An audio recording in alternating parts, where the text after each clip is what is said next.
Good morning, everyone. I'd like to call the PCPID meeting to order. I am Jim Brett, privileged to be the chair of the President's Committee. People with intellectual disabilities, often referred to as PCPID. Before we proceed with official business of our two-day business meeting, I'd like to introduce our meeting facilitator, Robin Levine, to go over meeting housekeeping items to maximize a very successful meeting for all.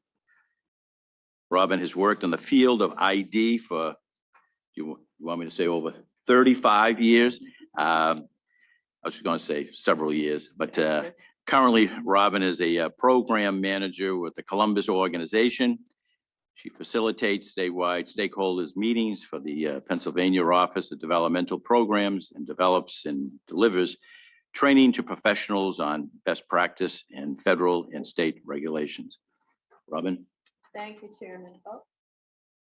A reminder to everyone, when you're going to speak, my first housekeeping item, good morning, is to hit your activate button on your microphone. So good morning. A couple of quick housekeeping items. This meeting is being recorded. We do have ASL interpreter as well as CART available for today's meeting. During our meeting, the public who are here with us in the room as well as virtually will be in listen-only mode. And we appreciate your interest and happy to have you join us today. For our PCPID members, we also have members here in the room with us as well as virtual in our Zoom meeting room. For the virtual members, the members who are joining virtually, your lines are muted so that we have less background noise. But when you have a question or a comment, you have two options. You can either raise your hand using the hand raise icon, or you can enter something in the chat, and both myself and our support team will be monitoring that. We're going to make sure that all members have equal access to participation today. Our meeting is quite scheduled. We have a lot of work to do today, so please accept my apologies in advance when I nudge you and do the timekeeping that I've been asked to do. Then some very important basics. We will take a morning break. We'll have a lunch break. The bathrooms, best to go out these doors, make a right and a right. And with that, it's my pleasure to introduce Allison Barkoff. Allison is performing the duties of the ACL Administrator and the Assistant Secretary for Aging. Welcome, Allison.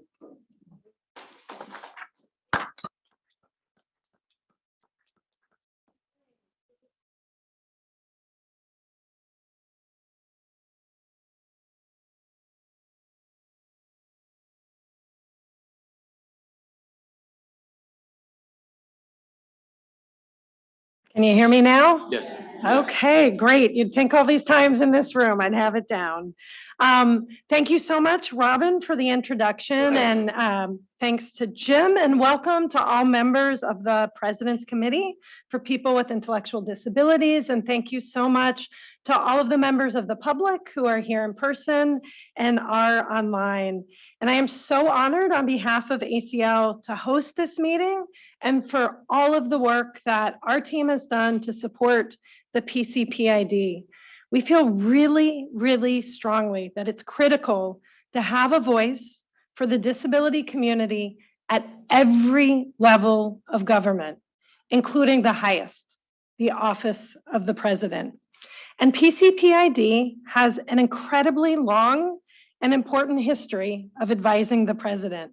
But I am particularly proud that for the first time, this PCPID citizen members are a majority people with IDD, truly modeling nothing about us without us.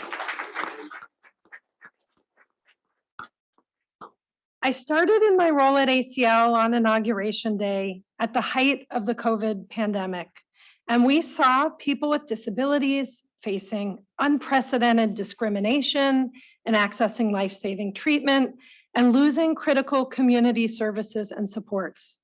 community living truly became the difference between life and death.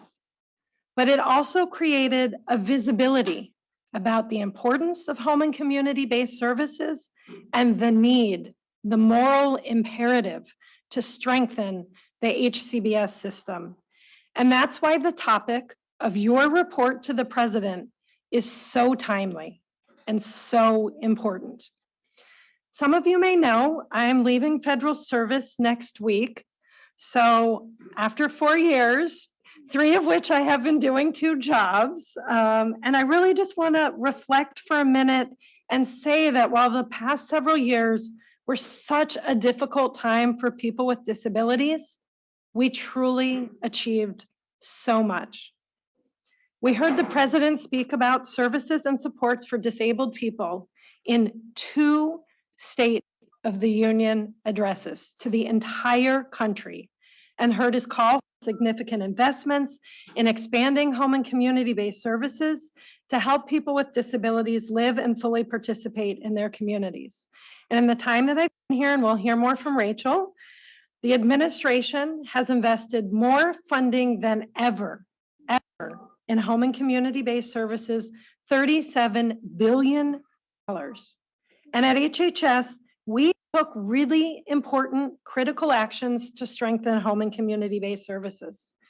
We put out the Medicaid Access Rule with its provisions to increase access to home and community-based services and strengthen the care workforce. For the first time in more than 40 years, HHS updated Section 504 of the Rehabilitation Act regulations, including provisions related to the right to community living under Olmstead. And we moved forward and successfully implemented the Home and Community-Based Services Rule. And more broadly in the federal government, we've worked on partnerships to improve issues related to community services, knowing that we have to have an all-of-government approach. Many of our agencies work together to implement the President's Care Executive Order and to work on strategies to support and strengthen the direct care workforce through the ACL-funded Direct Care Workforce Strategy Center. We issued the first ever national strategy to support family caregivers. And just 2 weeks ago, we put out an update on what we've done on the 350 commitments from the federal government. And I am proud to say that almost every one of them we have either completed or at least started, and we have done 40 new actions in the last 2 years. We launched a partnership between HHS and HUD on housing and services and coordinating and making sure that people have both the affordable and accessible housing and the services they need to live in the community. And we've launched a partnership with SAMHSA called the Link Center, helping people who have both intellectual and developmental disabilities and behavioral health needs access services. I've only touched on just a few of the many, many ways that we have shown our commitment to improving the lives of people with IDD and helping them live the lives that they want in the community. But we are not done until this is a reality for everyone. We still have long wait lists, more than 700,000 people across this country who are waiting for the services that they need. We have a dire shortage of professional staff who provide home and community-based services, with more than 3/4 of providers nationally turning down referrals and half discontinuing services when more people than ever need and want home and community-based services. It's not acceptable for people to be authorized for services but unable to get them. Disability employment remains an area where we've made some progress, but we still see discrimination and a lack of commitment in many sectors to competitive integrated employment. So all of that is why your report from PCPID, which really shows these areas where we've made progress, but equally as important, your recommendations of where we must go further, is so important.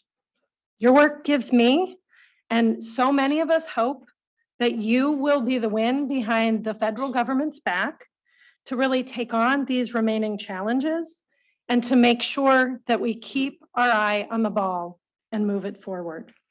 So thank you so much for your dedication, your collaboration, your literally almost 2 years now of hard work on this report. I am popping out because I am talking on a really important topic to, I know, many of you in about 5 minutes about why we need to care about disability and public health. We saw it in COVID. We need to keep reminding everyone, but I will be back here at lunchtime. I hope people ordered lunch, and I really, really look forward to spending some time with you. So truly, from the bottom of my heart, thank you for all you do. I look forward to working with you on the other side, back wearing my advocacy hat, and truly, thank you.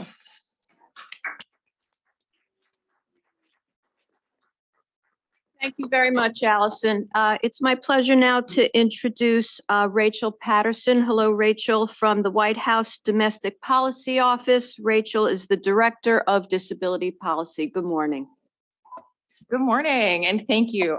Thank you so much for having me. It's great to be here, and it's great to hear what Allison had to say about this committee finally being majority people with IDD. That is so important. It's so crucial. I'm so proud that we did it during this administration. You know, I can't help but notice we're here on the 51st anniversary of the Rehabilitation Act of 1973. And it struck me that the story of home and community-based services and the story of the Rehab Act are about not giving up on disability rights. I've said this a bunch of times in the last year and a half, but one of the first things that President Biden did when he became a senator was to co-sponsor the Rehab Act and to support Section 504. I think that's so telling of the career-long commitment we have seen from President Biden to disability rights. But something that I haven't talked about as much is that version of the Rehab Act with Section 504, President Nixon vetoed it a couple of times. And the Senate had to keep, and the House and the Congress had to keep going back to the president, the revising the bill, passing it again, and sending it back to the president's desk until he finally signed it on September 26th of 1973. And to me, that's a story of not giving up, of showing up over and over and over again until we finally had in law Section 504, our nation's first disability civil rights law. The first time we wrote down that anyone at that point receiving federal funding, we expanded it with the ADA, but anyone receiving federal funding couldn't discriminate against someone with a disability. It's the kind of thing we shouldn't have had to write down, but we did. And they got it done in 1973. But then I think a lot of you also know that then there was a fight to get the law implemented, to get it enforced, to get the government to take the actions necessary to make it real. And so activists held a sit-in to get the government to put out the regulations, the details on what that law really meant, and to give it power. And again, that's a story of showing up again and again and pushing again and again. And to me, that's so the story of pushing for home and community-based services. So I'm glad you're focusing on that issue with this report. That's a gateway to full participation for so many. And I'm so excited that we have a president who has prioritized home and community-based services since day one, including all the things you heard Allison say. But I think one of the things is that early on, the president included home and community-based services in his infrastructure plans, meaning this is part of the infrastructure of our nation. It is what everything else builds upon, is making sure that people have the services they need to fully participate in their communities. And then of course, there's all the money, the $37 billion that we got passed, the $400 billion we tried to get passed, the $150 billion that the president keeps including in his request to Congress. He also issued an executive order, the first of its kind. And one of the results of that executive order was what Allison mentioned, the Medicaid access rule. And I want to talk a little bit about what that means. It means that for the first time, we are requiring states to measure and tell us, not only is someone eligible for home and community-based services, but are they getting the things they actually need? Because often there's a difference between those two things. And we need to know what that difference is, and we need to close that gap. And asking states to report on it is the first step to doing that. So as the federal government, we're saying, we need you to measure and we need you to tell us, are people actually getting these services? Are they actually getting what they need? So I'll say on behalf of the White House, we're so glad to receive your recommendations. Your role is so important in advising us and advising the president. So keep at it, don't give up, keep pushing. We still have so much work to do on home and community-based services. But like I said, this is a story of continuing to show up and continuing to push. I'm sorry that I can't stay with you today. I wish that I could, but I hope you have a great meeting. And thank you again for having me.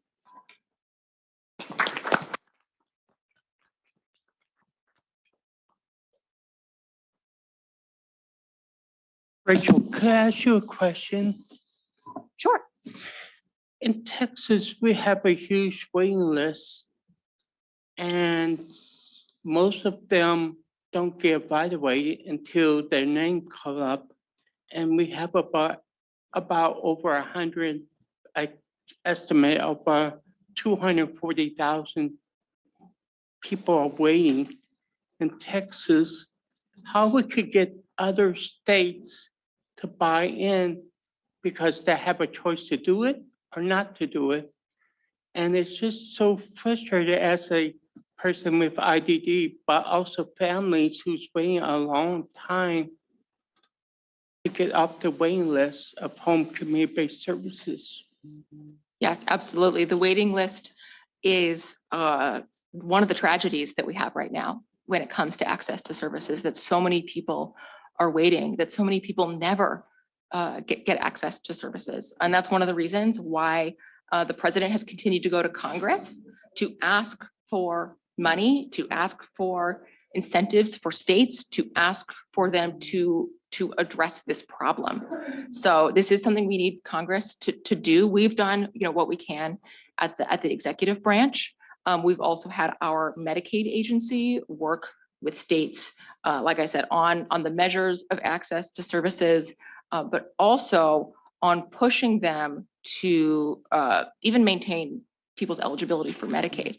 Because in Texas, we have 13 state running institutions, and oftentimes people with IDD and families it's no record the legislature keep on funding institution settings instead of really fund the waiting list in Texas. And it's just, as a self-advocate and also a advocate for system advocacy, it's just no record that our governor and lieutenant governor and even our AG is not really step up the plate, say, we need to fund the waiting list, but they are not really fully funding the waiting list. Yeah, absolutely, absolutely. And again, that's why we keep asking Congress to Because address it. Yeah. Because one of the things is so frustrating. I put my name on the waiting list in 2007. I'm still waiting for Yeah. services. Yeah. And I know many others who have the same similar stories, who's been waiting much longer time than I do. Absolutely. Yes. Yeah. It's I terrible. just want to tell you that because it's, Yeah, no, thank you. Texas really bad off, and I can't help but use Texas because I live there. Yep. absolutely. Excuse the interruption. So we see there's a lot of interest in speaking with Rachel this morning. Sean, I see your hand is up. We'll take one more question and then we'll need to move forward in the agenda. Sean? First of all, greetings. Good morning, everyone. My name is Sean Devin Leon. I just have one question. We saw during the COVID pandemic how that significantly impact people with IDD, especially people with IDD or color. So just will for time, for the sake of time, what is the administration is currently doing to just in case that ever happen again? Because we don't know. So what policies, practice, or procedures or laws do the wonderful administration have been doing? Yeah, thank you for the Thank question. you. Yeah, thank you. Thank you for the question. So when President Biden started, he created the Office of COVID-19 Response. Obviously, we were in the height of COVID there in January of 2021. That office in the White House has now transitioned to the Office of Pandemic Preparedness and Response. So that's two different jobs. Preparedness, meaning making sure we're prepared for the next pandemic, because one will come eventually in the future, that we are monitoring what is happening in the public health, and that we then have better infrastructure, better policies and procedures, better responses when that pandemic comes. And I'm excited to say I've worked with them very closely. We meet, every, I think, 2 weeks, and working with them on making sure that people with disabilities and the disability perspective is included in their work. I'd be remiss if I didn't mention that we also work with them on long COVID. We've created an office within HHS on long COVID. And so, the two of those things, making sure that we address, one, ongoing acute cases of COVID, long COVID, and then preparing for the next pandemic. So like I said, we have that office in the White House, as well as within HHS, the Department of Health and Human Services. Thank you, and I yield my time back. Okay, I want to thank Rachel for her remarks, more importantly for your leadership within the administration, and on behalf of PCPID, a very special thanks to also Allison Barkoff for her very strong leadership. A notable achievement of Allison is leading ACL during the COVID-19 pandemic. Our nation, I believe, I think you'd all agree, is at a much better place today. Our two-day meeting is special to me, and I know to all of the members of the committee, because this is the first time the committee has convened in Washington, D.C. to meet in person. And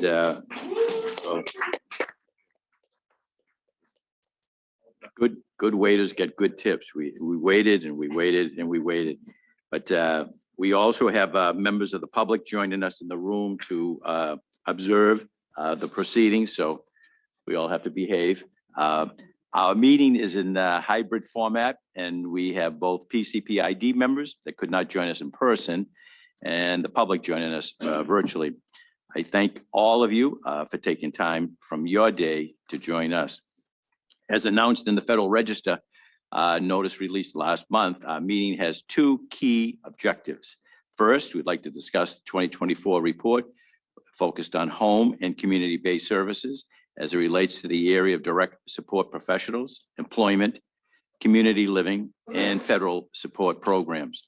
Second, the committee will begin to examine the emerging issues faced by people with intellectual disabilities as we prepare for the 2025 PCPID report to the President.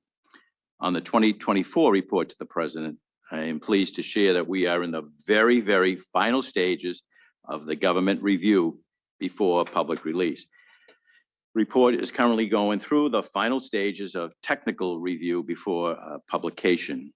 We have made great progress since our last committee meeting in March.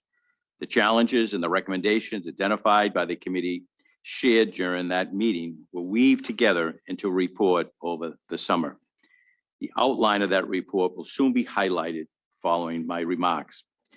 I'd like to sincerely thank the work group chairs, members of the committee for their time, leadership, and contributions to strengthen and expand home and community-based services for the IDD population.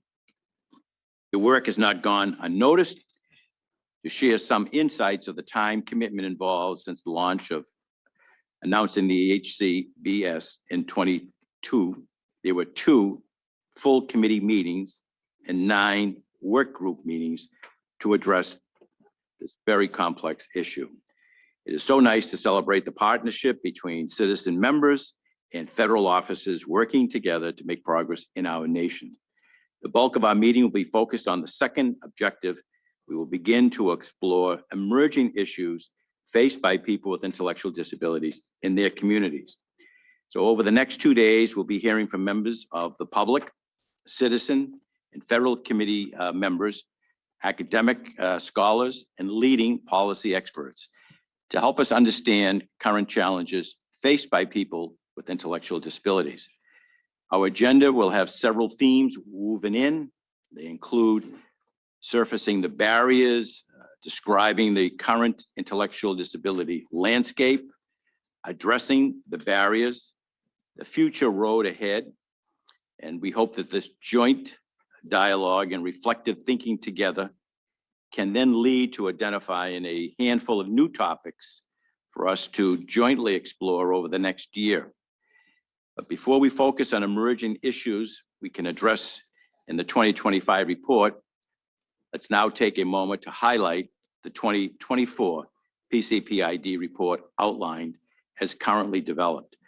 And to provide an overview of the 2024 PCPID report, I'd like to now hand it off to Diana Caldwell, who serves as the Vice President of the Lewin Group.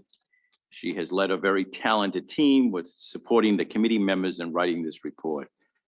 So the floor is yours, Diana. Thank you so much. And thank you all for having me here. It's been a real privilege to work on this report and see the culmination of what I know has been a couple of years of work leading into this report. So I'd like to walk through how the report is structured. And as we go through each section, I'll pull out a few highlights and really pleased to share this today. So we can go to the next slide and one after that.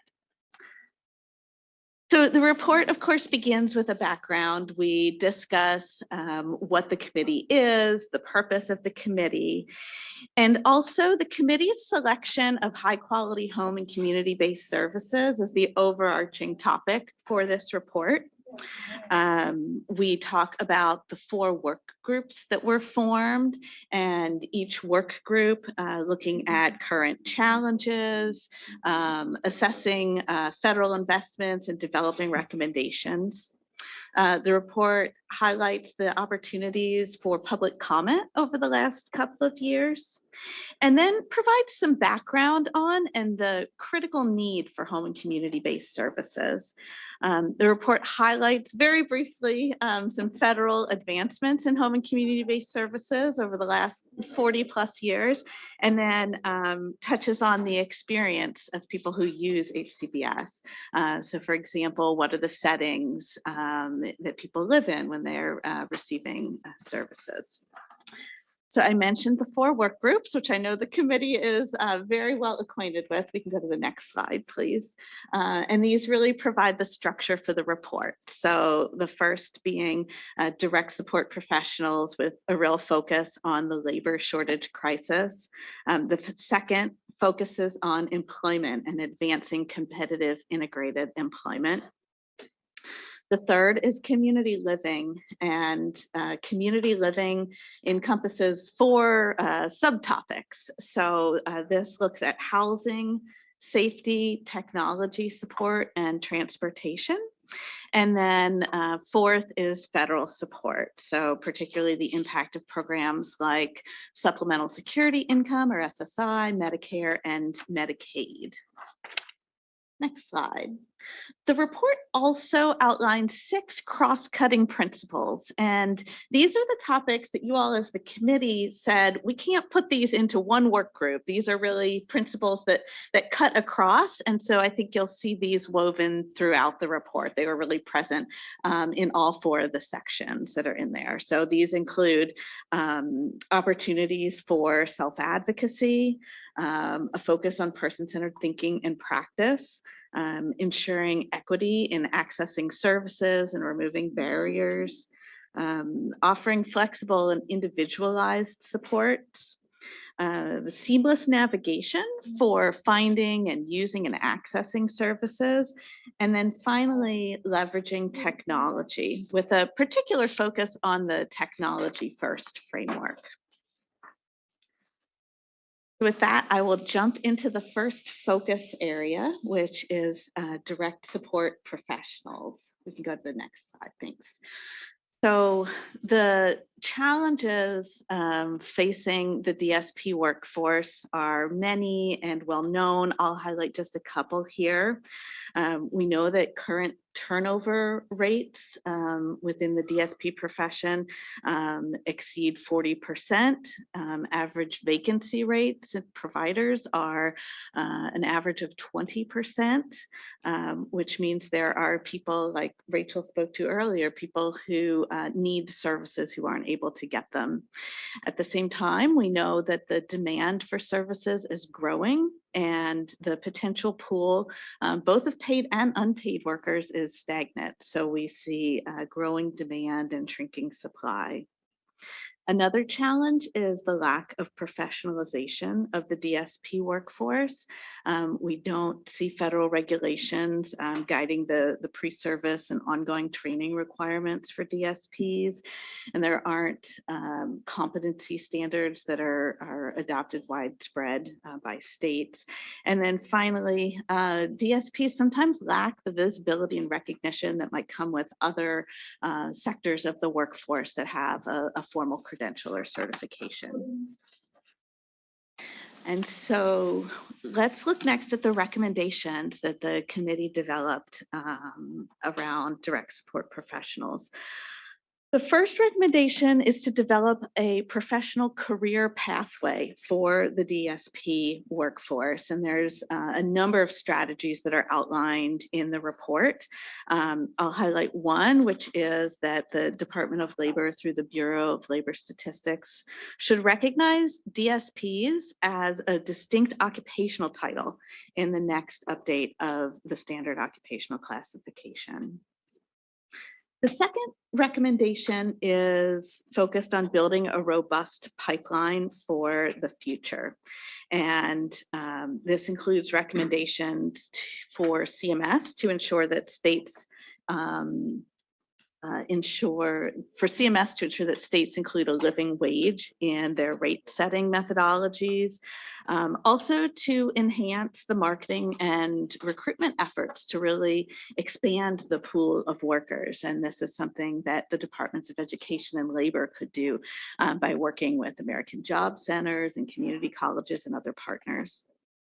And then the third recommendation focuses on diversifying workforce solutions. So one strategy is technology, and here the report recommends that ACL provide technical assistance to states to promote technology, that CMS could supply guidance and criteria for monitoring, for remote monitoring to balance the benefits and the risks, and then also offering guidance and support around self-direction to ensure that people who want to use that model are able to.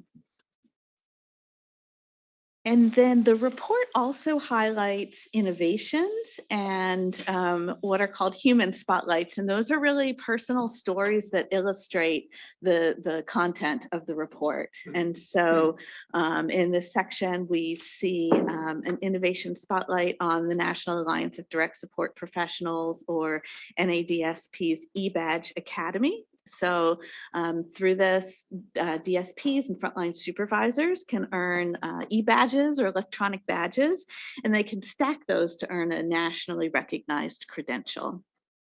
We also see a spotlight. This is BJ's story, and I think BJ's experience really rings true for a lot of folks throughout the COVID pandemic and public health emergency, where he struggled to identify a DSP and was faced with some really difficult choices about living his day-to-day life. The next focus area of the report is employment. And so we highlight a few complex challenges in the report related to employment. The first is a lack of adequately funded public services. For example, the report notes that more Medicaid HCBS funding is spent by states on services in congregate settings like day habilitation than on competitive integrated employment supports. Another set of challenges is related to private sector employment, and those employers who hire people with disabilities recognize the value and the benefits that people bring, but many employers are unaware or may even feel fearful about the rules they need to follow, or they don't understand what it would require. There's also a lack of funding to provide necessary training and apprenticeship opportunities. Another challenge area is a lack of emphasis on entrepreneurship and small business development. We know that people with disabilities are self-employed and run small businesses at a rate higher than people without disabilities, and our supports for that do not keep pace with that. And so there's a need for additional technical assistance and programmatic support.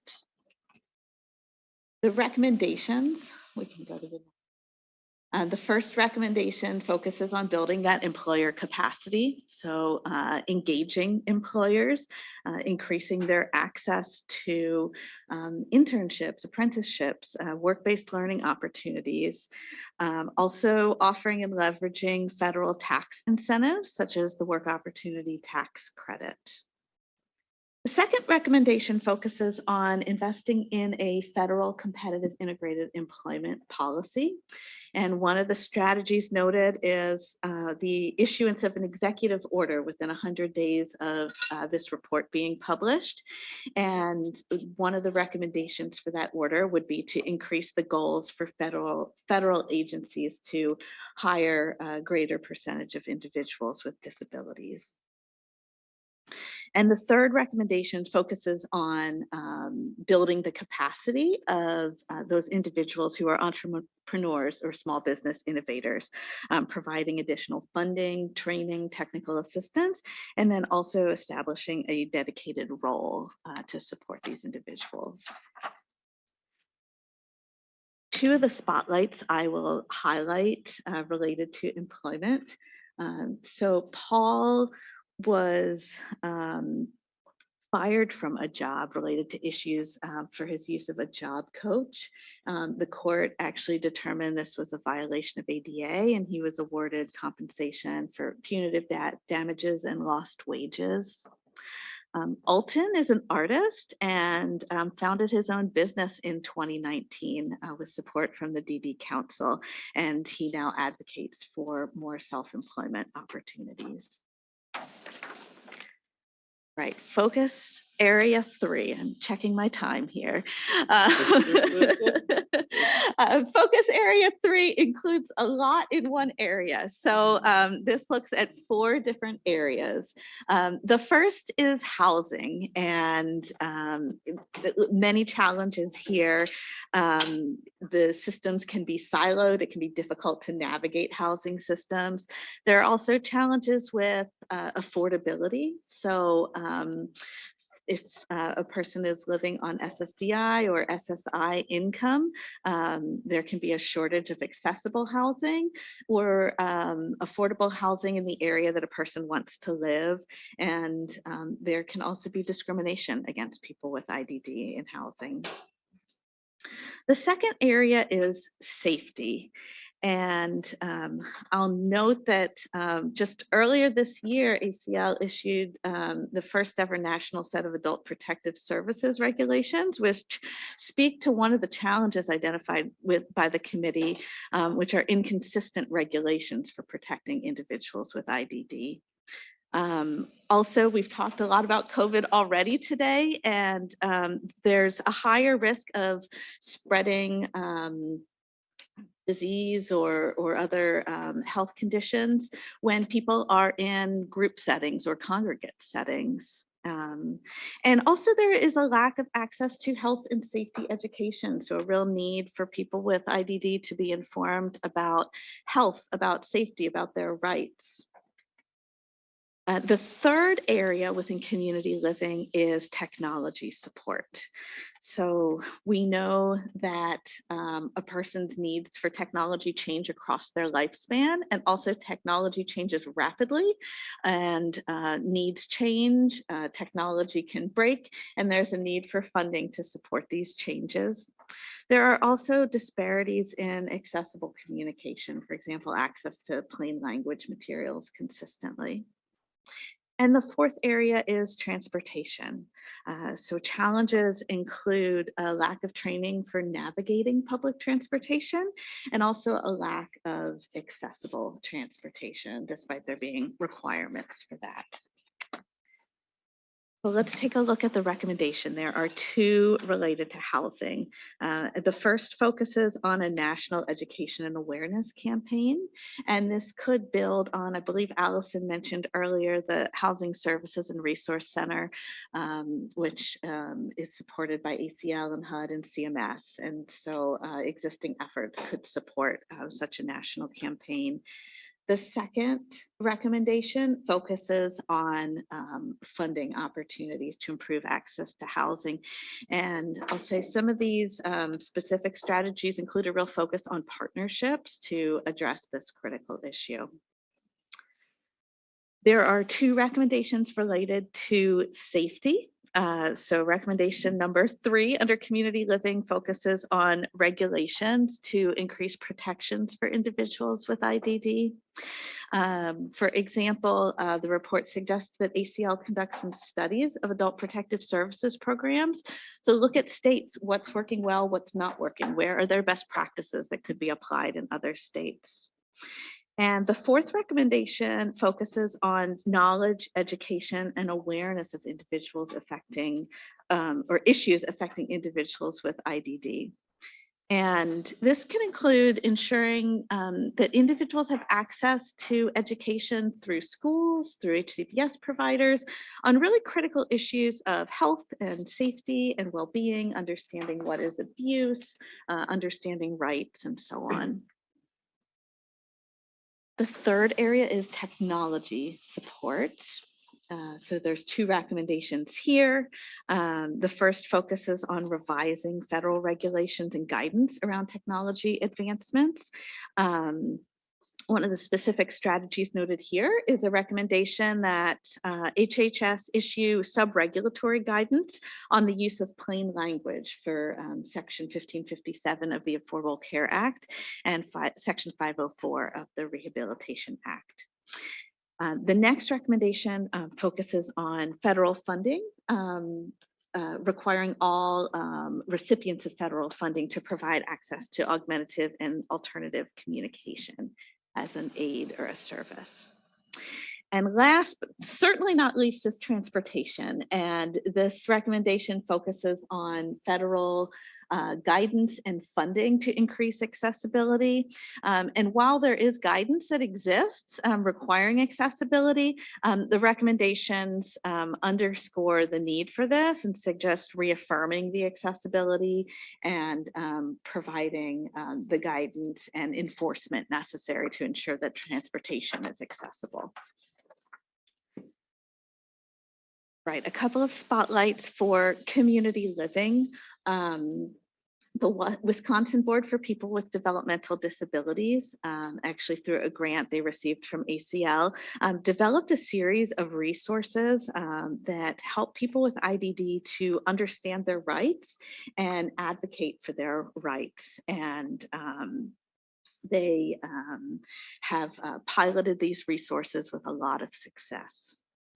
There's also a spotlight of a young woman in Kansas that tells her story of a transition out of an intermediate care facility. And that brings us to focus area 4, federal support programs. So there are challenges related to income and asset limits for both SSI and Medicaid. The resource limits have not increased in many, many years, and it creates quite a challenge for individuals who receive these programs. Another challenge is the so-called marriage penalty. So individuals who receive SSI, if they marry, they're permitted to have less income and fewer assets than the sum of two individuals who are unmarried. There's a lack of Medicaid home and community-based services portability across states. So if somebody moves across state lines, there are a lot of challenges to accessing their Medicaid benefits in a different state. The next challenge is related to reporting of how individuals' SSI funds are spent. Provider agencies can require use of an individual's SSI payment for services, but it really lacks transparency in terms of how those funds are spent. And finally, there is a 24-month waiting period for most individuals who qualify for Social Security disability insurance to receive Medicare. And during that time, many individuals go without any type of insurance while they wait for coverage. And so the recommendations for focus area 4 are focus number 1 on increasing access to federal benefits. So increasing the asset and income limits for SSI and for Medicaid, eliminating the Medicare waiting period, and eliminating these so-called marriage penalties. Second is to establish rules for reporting SSI funds used for home and community-based services. And the third recommendation promotes the reciprocity of home and community-based services benefits. So allowing that portability across state lines for home and community-based services. And I will close now highlighting a couple of spotlights from this focus area on federal support programs. So the report highlights ABLE accounts, which are a tool that can be used by people with disabilities to save for qualified expenses. And also highlights the story of Diana and Matt, who did in fact encounter that marriage penalty, but you can see the photo here from the commitment ceremony that they held a couple of years ago, honoring their relationship. So that brings me to the end of the report. So I want to thank you again for the opportunity to work on this. I know this has been a labor of love for all of you as a committee, and it's really been a privilege to help pull this all together into the report and look forward to the publication. So thank you. Thank you very much, Diana. Thank you. Members, we do have some time for your reflections, your comments, your questions, and I'm going to start first with our members who are joining us on Zoom today. I understand there are a couple of questions already in the chat, so Wanda or Halima, if you would be so kind to either put those up so that I can read them, or if you would read them aloud.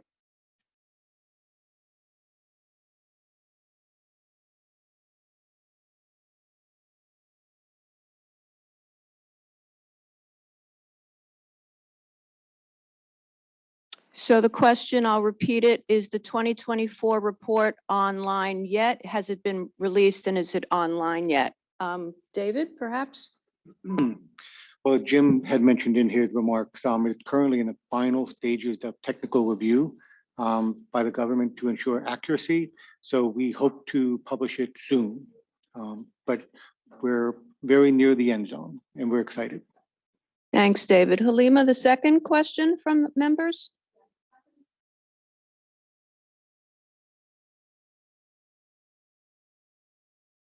Yes, the question is about access to the slide deck. All members should have received the slide deck through email, but if you have not received the slide deck, please reach out to us and we'll make sure that you get it. Virtual members, again, please raise your hand if you'd like to speak aloud. And now, folks in the room, any questions, comments, or reflections on Diana's overview of the report? Yes, Sean.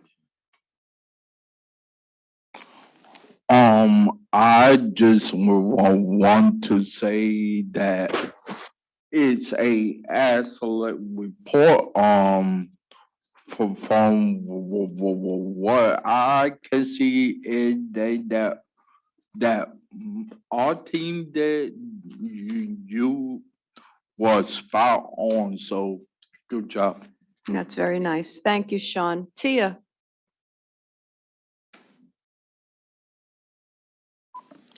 I know you had to put limited time for not do the whole report, but I'm hoping there was something around technology about how people can get trained around technology with disabilities. Because you can have all the technology in the world, but if you don't know how to use it, it's still going to sit in the same place. Thank you for that question. Diana? Yes, there are some references to training and technical assistance relating to use of technology. Thank you. I'll let Diane go first. Jordan go first. Sorry, Jordan.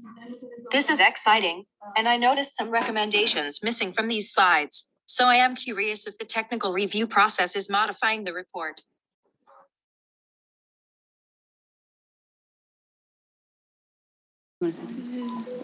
So what I heard, Exciting, and I noticed some recommendations missing from these slides. So I am curious if the technical review process is modifying the report. So the members have voted on the report earlier this year. And so subsequent to that, there had been internal clearance to ensure the accuracy. The substance of the recommendations have not changed. But right now we are just making sure that, you know, key terms and phrases are accurate in the report. So the report had been voted on by the committee, and to this point, no substantive changes have been made. Yeah. So I think we share the same concern that if there were things, obviously that was a summary, right? Correct. So the things that were missing are not gone, Correct. correct? Okay. Yeah, so the report is 30 pages. We try to be as condensed as possible with the time we have in the slide. Diane had done a great job of summarizing it, but it can't really capture every nuanced detail that we have put in that 30-page report. Yeah. thank you. Liz Weintraub has been waiting, and then we're going to come to you, Jim. Liz? James. James, thank you for telling me. If we could Yes. open Liz's microphone, very good. Thank you for your overview, and I'll be with you tomorrow. But my question is, and I didn't know whether this was a recommendation, but it just seemed like this is that if HCBS is such an issue, which it is for DSPs and for people with disability, I need support. So does it one, how can we make HCBS more permanent? Or I can't pronounce that word. Are you saying permanent, Liz? Yes, Permanent, thank you. thank you. Anybody want to respond to Liz's question? If not, we'll note it. Noted, Liz. Thank you for your question. No response immediately, but noted. James, off to you, please. Yeah, I noticed the transportation is very big. because I use myself as example. When I came here, it cost $86 to come here. To this meeting. And I'm not joking, guys. I'm serious about it. And it's not affordable transportation for me to come to the airport to here. And if we talk about transportation very big, will hurt a lot of other people.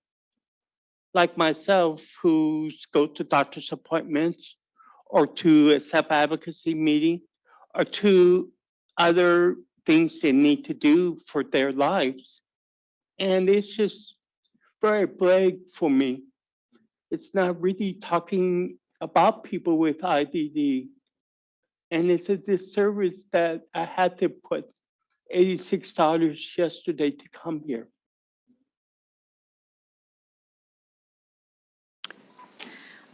I can start in responding, and I think this may be a theme that we're hearing from some others, that this was quite a high-level review. And so there is quite a bit of detail in the report that I think gets at more of the specific issues. So diving specifically, for example, into non-emergency medical transportation, focusing on like infrastructure development, capacity building grants. So I hope you'll find that the report itself contains the detail you're looking for, even though we didn't have a chance to get into it in this overview. I think people should know about it up front.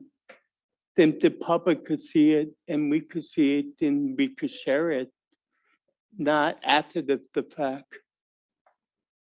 And it just troubles me that I have to put that much money to come to this meeting yesterday. Thank you, James. We understand. And if I could Please. just, and wanted to clarify that I think that's a great example of how transportation, especially in this area, is not affordable. I'm assuming you had to take a cab or Uber, I took Uber an Uber to, yesterday. yeah, and you're probably taking it at rush hour when, you know, the rates are going to be definitely high. Just to reassure everyone, we are reimbursing for the travel costs, so James doesn't have to pay for that out of his pocket. But I think it's a great example of how is somebody supposed to afford getting to a meeting or, you know, the hotel in, you know, where staying for a meeting if you had to pay out of pocket for that. That's just Because unreasonable. it's a right? big chunk of Yeah, exactly. pay. And thank you for those people who don't know, welcome to Acting Commissioner Jennifer Johnson. So thank you. I saw, yes, Joe Macbeth, please. Some general reflections on the report itself. I think you did a really good job of capturing what was discussed in our meetings and in our committee meetings. Overall, it's a very broad type of report. And I would urge the committee, the next report needs to be focused and narrow and finding a topic, because there's many of them, and zero in on that one topic. This is a great report, but it's broad and narrow. The other thing is, and this is just a pet peeve, and I am consistent in my advocacy work, the standard occupational classification was a recommendation in the 2017 report. Nothing happened. Let's not have recommendations that we don't do anything and follow up on. Thank you, Joe. And I'm going to take the opportunity to just tag right on to what Joe was talking about, which is to help us focus on the future, which is the next part of our meeting today. And we're going to begin to hear from our citizen members to describe one leading barrier that you are observing in your community for people with intellectual disabilities and their families. We have many members who are scheduled to speak in this part of our meeting. So again, I'm going to apologize in advance if I have to do a time reminder for you. And Sean, you are first up. So we'd like to hear a barrier that you're observing in your community. Greetings, everyone. My name is Sean Leon, I'm from Pennsylvania, Philadelphia. I'm a Timber student. I'm studying political science. And I'm also very active on my campus.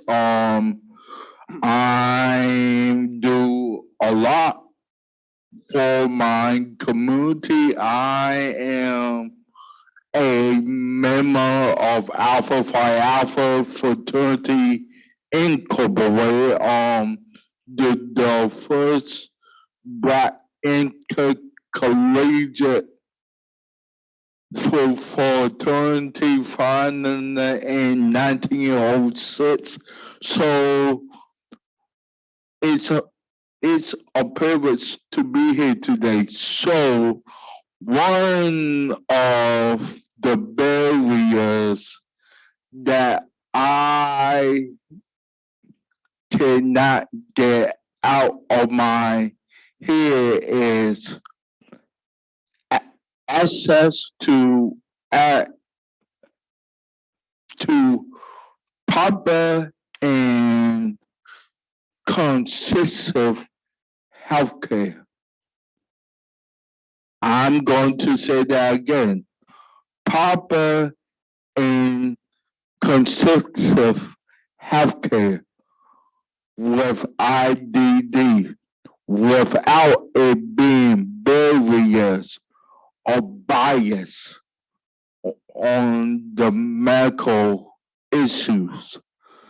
I hear a lot about people had to wait long time. They sometimes the doctors don't pay them no attention. They had to wait for an appointment. They had to get. They might have to reschedule because the doctors don't have the right equipment. They sometimes being discriminated against because they disabled Black and may be part of the LGBTQIA community, or they disabled and non-verbal. So what I'm thinking that we need to focus on the future is get the proper policy for healthcare providers to not try to treat the disability, but treat the person.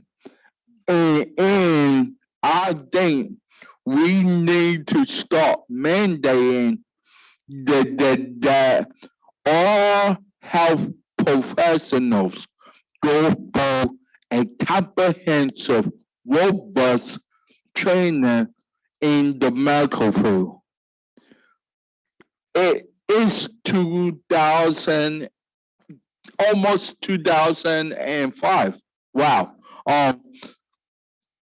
We should not be having this conversation about equal access to healthcare, equal access to even the equipment that the doctors use. Like to say, if you in a wheelchair and you go to the doctor office and you cannot get on the table because they office is not equipped with the right medical equipment. Do you know how frustrated that had to be for that person? Now, just to add a overlay on that, say if that person is a person of color, a black man or a black woman or a black woman who wants to have a disability and want to have a child, and she go to her doctor and cannot get the proper care because they don't have the service. Oh, sorry. Did they don't have the service or they don't have the right equipment? So, and as I wrap up, all I'm going to say, if we really going to call this the country for everyone, we got to make sure that equal healthcare is accessible at all points. Thank you. Thank you very much, Sean. Excellent. And just so everybody knows, as I mentioned previously, the meeting is being recorded. Notes are also being taken. So under the, larger category of proper and consistent healthcare, making other really important subpoints there. So thank you, Sean. Paul Aronson, please. Thank you, Robin. And again, my name is Paul Aronson, and I hail from the great state of New Jersey. Before I talk about Barry, I just want a word about my friend Sean here. He and I had the opportunity to sort of co-lead the Federal Supports Program work group, and it has been just a great opportunity to get to know Sean and to work with him. And what a powerful advocate he is. And so I've learned so much, and I've enjoyed the experience. And anyway, I just wanted to start with that. Thinking through this issue. Thinking through this issue of leading barrier, I think I was pondering this a little bit before this meeting, and I was thinking both about my personal and professional experience with disability. Personally speaking, I come from a family with disability. I'm a sibling. I had an older sister, Patty, who had intellectual developmental disabilities. As a child, she had intellectual disabilities, some learning disabilities, some behavioral challenges. Physically, she was very independent, dynamo, very athletic. She loved to dance. We used to play sports together.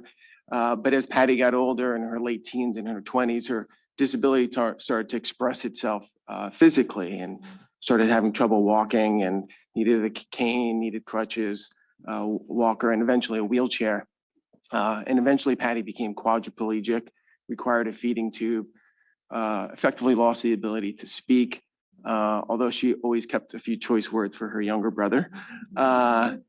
And so through Patty, I learned so much about disability and became very passionate about disability. And through my mom as her caregiver, particularly as Patty got older and started to lose her independence, my mom was right there. And so through the two of them, I learned so much about barriers that families face, and the challenges families face, and the hardships and the fears and the concerns.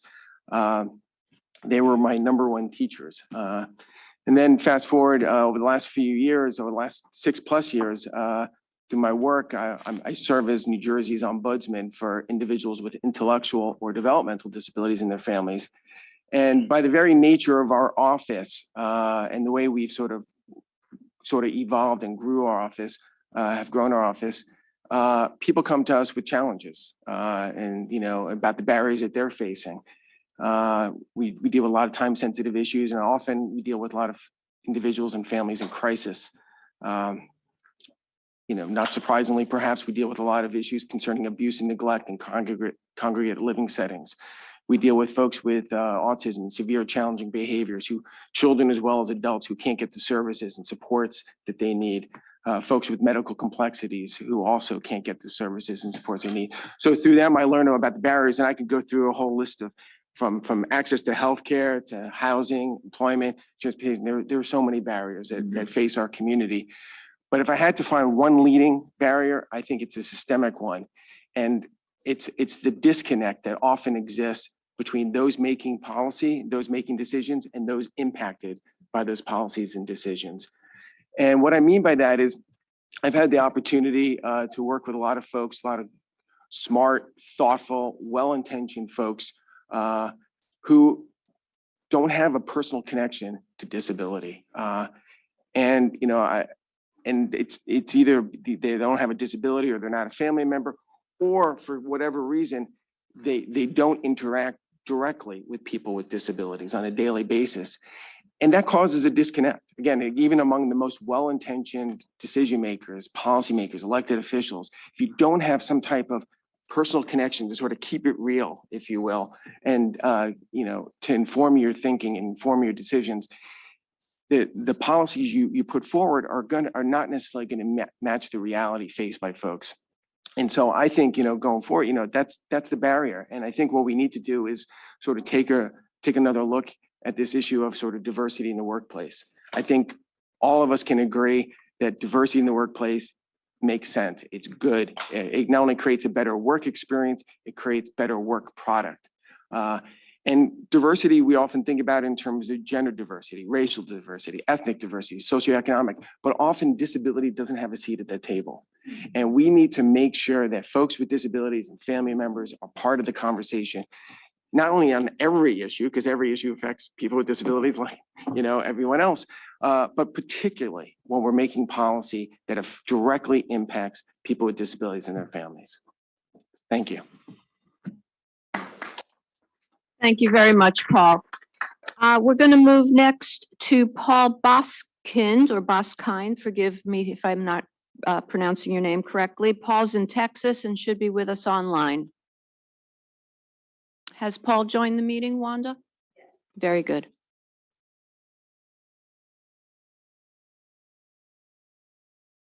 I Paul, found the you- unmute. I found the unmute button. Excellent. Paul Aronson, I love what you just said. I'm most impressed. I'm sure everybody on the call also is similarly impressed. But you're right. People who themselves maybe have a disability and others who interact with people who have disabilities, that is paramount to enhancing someone's understanding and putting themselves in the other person's seat, if you will, for awareness. I want to talk about my awareness of the difficulties, and frankly, I'm going to use the word abysmal progress that has been made or is being made. I was surprised on this call earlier to hear that I think it was maybe Sean who said, I'm putting my name on the waiting list. And that was back in 2007 or some 17 years ago. And he has yet to hear or have a response. The system is broken. It's a falsity to assume that, oh, I'm going to get on the waiting list. Okay, I've made the next jump or the next step. That's a step to nowhere. And it's depressing and sad that the system is so screwed up, so awful. I'm going to use another word. It sucks. And the reason I use the word it sucks is I have often, a few times I've had an opportunity to speak about my sight loss or my visual disability. And I recently went to an event, and I was at the White House actually on persons with disabilities. And I was approached by someone who knew me or realized about something about me, and they were talking about disability pride. And I thought, oh Lord, I don't have any pride in being disabled. I had to work that through on my sexual orientation and issues of gay pride. And I did, and I have successfully, but I'm not there yet on disability pride. It's tough, it sucks. And in particular for me, it sucks because the vision is continuing to decline. And I'm not sure if I can deal with this, cope with this in an arena of being proud for my disability. So I learned something. Disability pride is a real thing. and others are embracing it. I'm not ready just yet, and probably will come around, as I did with being a gay man and being proud of that. But it's going to take me longer on disability pride. And that's my 2 cents, folks. I hope that's useful. Thank you for sharing, Paul. We appreciate it. Thank you. Mhm. Mr. Chairman. You're asking what we're seeing in our communities as barriers. I'm in Massachusetts. I'm the chair. I'm a self-advocate and brother, very similar to Paul. That I've often said he was wrong. He was born in the wrong era. He was born in 1934, where we had no rights for anyone with disabilities. What happened in 1934? You had two choices. Either my mother had the choice of putting him in an institution, or she was my mentor when she said to the doctor who said, "You'll my advice to you is you will take your son and put him in an institution, have a roof over his head and 3 meals a day. He will not live long, and the burden will be lifted from you." She said, with a 6th grade education, being an immigrant, that he's coming home. He's going to live with me. And doctor was surprised, and the doctor also said, "You had a very difficult pregnancy. I'd advise you not to have other children." He said, "I'm going to have more children, and they're going to be part of his life, and he's going to be part of their life." It was 1934. That word is inclusion. She used it. And he came home, and 5 other children were brought into the family. But like Paul, he had an IQ of 35. He became my teacher, and how one lives with disabilities. And unfortunately, there was no programs, there was no piece of legislation that would help him to become productive, be part of the community. People never understood his disability. They taunted him when he did go out because he had a behavioral problem, and they knew how to touch his nerve. But it was just a sad opportunity that he could not be productive. So I spent the rest of my life saying that the people like my brother will have a better opportunity to live in the community, live an independent life. And, I became a state legislator for 16 years, and then became the chairman of the Governor's Commission in Massachusetts and Disabilities. The last 5 governors, just to advocate for people like my brother who had no one.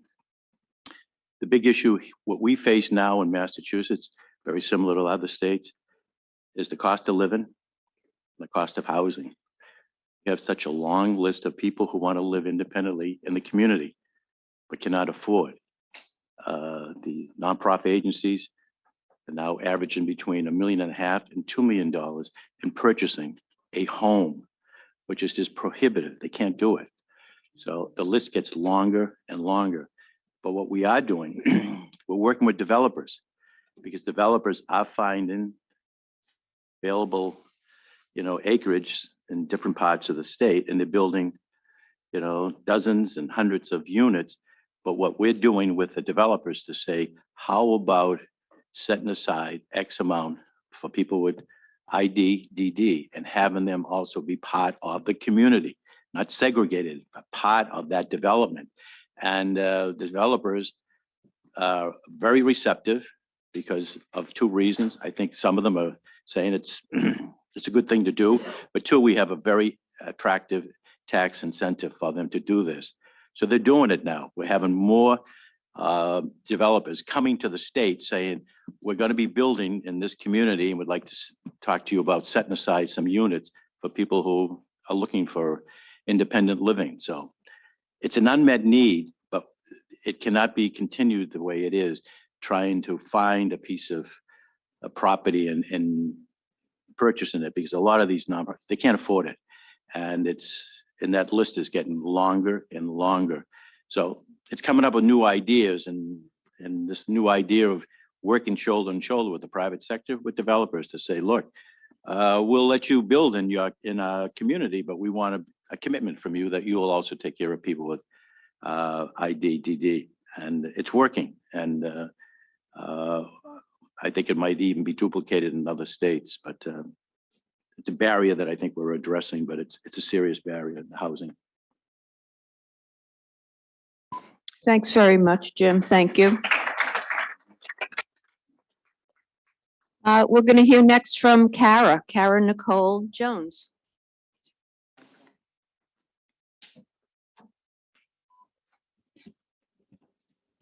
All right. Hi, everybody. I'm not Kara. Here's Kara. She's the queen in our house.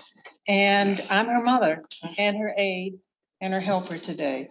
So when I was working, I'm retired now, used to do lots of workshops with our job. And we found that me asking her questions and giving her cues about what to say and do would work. So we've practiced, but Kara has her own information to share with you. So your turn, and maybe introduce yourself. Thank you.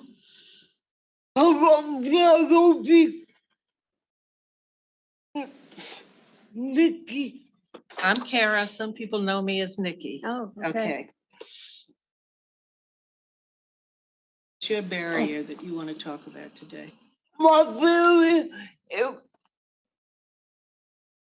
my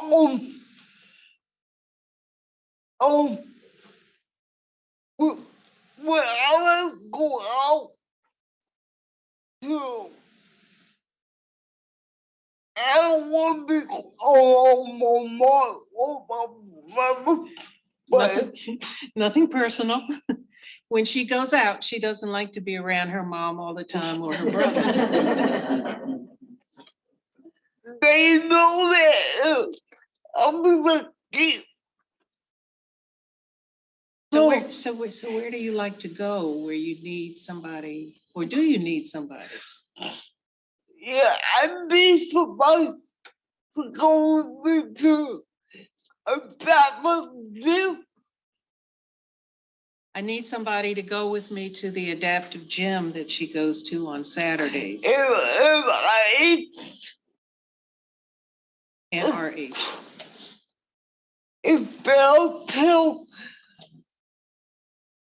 Right, we live in Silver Springs, so we either take the paratransit or I drive her to the adaptive gym. We make reservations, and it's a gym full of beautiful people with whatever barrier they're facing, living their lives as best they can. Okay, so what's been the problem?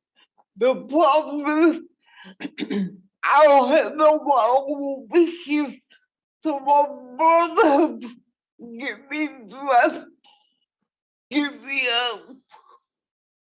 Right. Well, I can't do it no more. She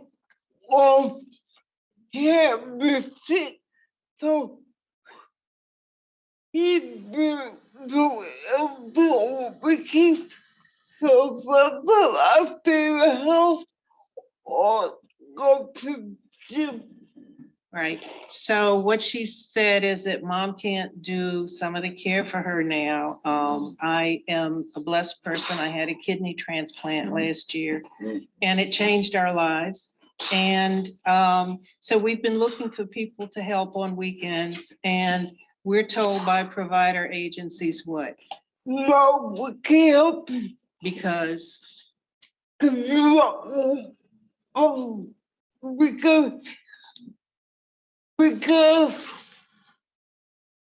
Because even they told me no, I have to hire somebody out of pocket. Right. So what we have found when we've been perusing, looking for assistance, is that nobody can work through that agency for less than 4 hours, number one. A nighttime assistance is a problem. I used to be the person who put Kara to bed. And so now I'm just standing there waving, but I'm getting stronger. And so there are rules that are for the convenience, in our opinion, of the agencies, not of the people who need the services. And so we can't find anyone to hang out with her at the mall or the gym. Because, you know, when you're getting up in age, you don't want your mother hanging around. So this is our issue, just, you know, to work with agencies to make them more in tune, as you were talking about who needs what and what we need. We don't all need 8-hour shifts. Right. We need 4 hours on a Saturday, maybe 2 hours on a Sunday, and it would make life much easier. And it's not just a DSP problem, but it's a community integration problem. And so this is what our issue is today. Go And ahead. they said that, no, you can't have it. But I said, Father, if I can't have it, I don't want to work with you, period. Say that again. I don't want to work with you, period. You don't want to work with them, period? Okay. All right. Yeah. Thank you. Thank you. Thank you, Kara. Thank you very much. Nicole Jorwick, I'm not sure. Oh, Nicole, hello. I didn't get to meet you when you first came in. Good morning. Sorry. Hi, good morning. My name is Nicole Jorwick. I am a sibling. My brother Chris has autism and lives in Illinois. And he is the person that I've learned the most about, but actually before Chris was even born, I like to say that disability has been part of the fabric of my life from the very beginning. I was in the first included classroom in my school district a long time ago.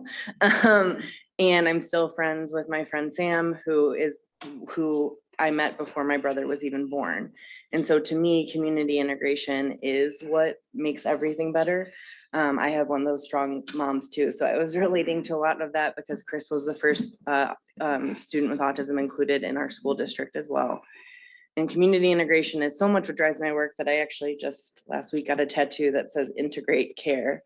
Because I know that the root of, I said this when I spoke at the White House in June, the Latin root of the word integration means to make whole. And I know that our communities aren't whole without disabled people. And certainly my life isn't whole without people with disabilities, my brother, my friends with disabilities like Tia and Beth and other people that I'm really lucky to know and work with. And to me, the biggest barrier, and Jordan, I know if I start naming people, I'll forget people. The biggest barrier that I think that we have is really an interdependent issue, which is ultimately the way that we need to solve for access to integration and access to the community is the interdependent issues of workforce and access to services.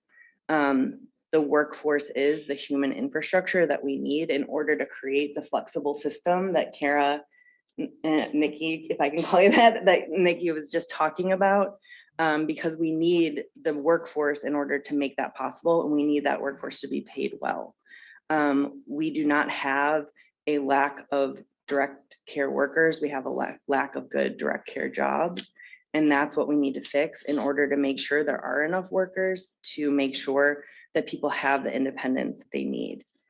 I know from my time as the court monitor on the settlement agreement, the Lane settlement agreement on the court case in Oregon around shutting down sheltered workshops and increasing community employment, that access to these services and not having it can lead to independence when it's done right.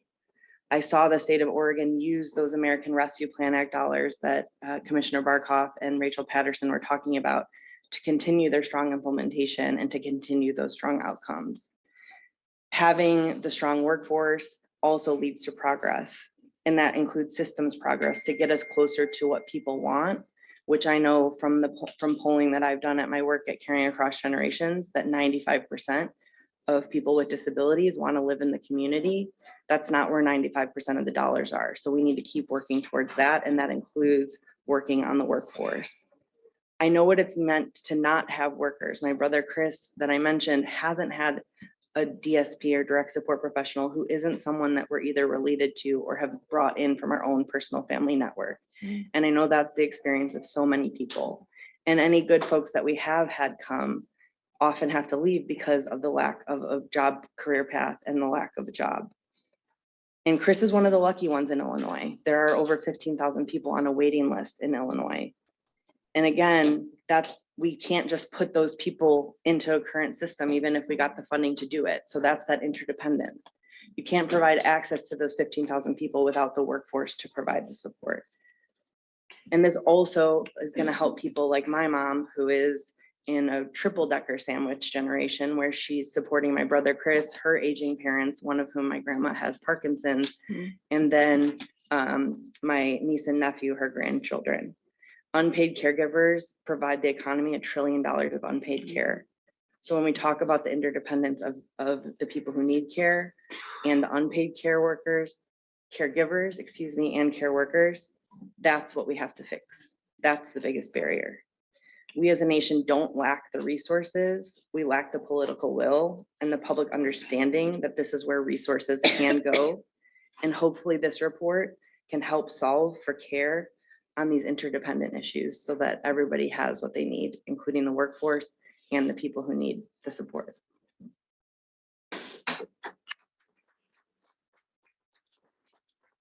Thanks very much, Nicole. Next, we're going to hear from Kathy Konevsky. Hello, Kathy.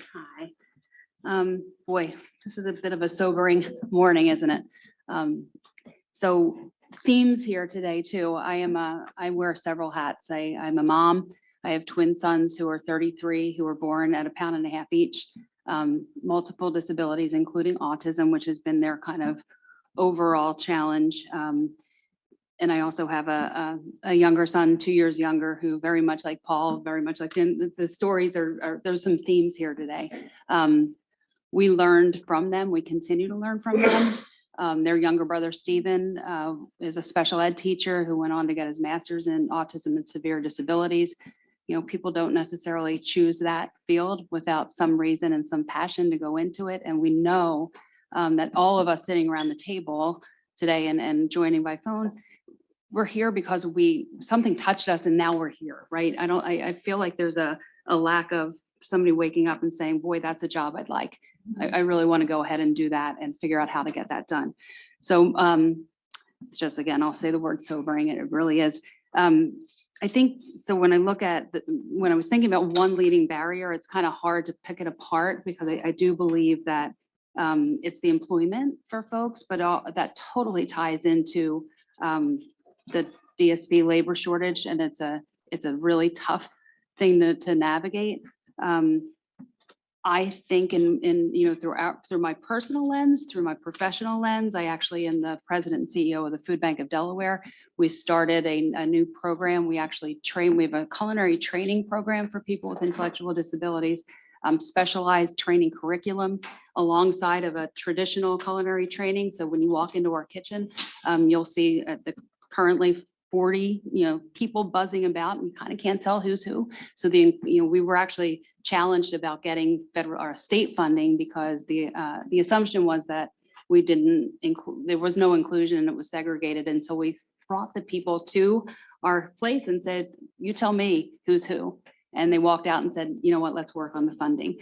But it doesn't happen until somebody like us who knows this world too well and knows, like, I can tell you, I will bring you here and you will understand.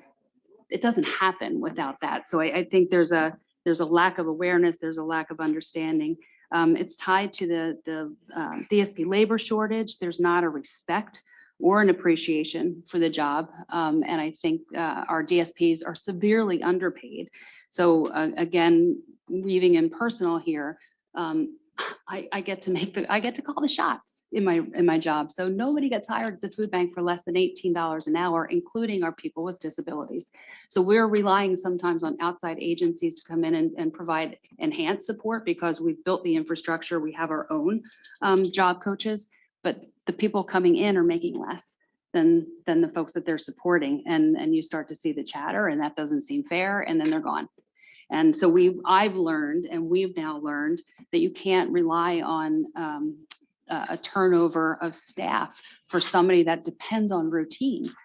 So the fact that you hear at 7 o'clock in the morning that the person that you think is going to be there is not going to be there, What does that mean? It means you either risk it and go let your loved one go to work, or it means that you keep them home. And then that just, as any of us that live this world, and especially autism specifically, it seems like, that just those few knocks throw you off for weeks, if not months, if not forever. So that's a big part of it. We talked about transportation. So if you're talking about good supported employment, you've got to figure out how to get our folks to and from work. Paratransit, who was it, Paul from Texas, used the word sucks. I'll use that word too.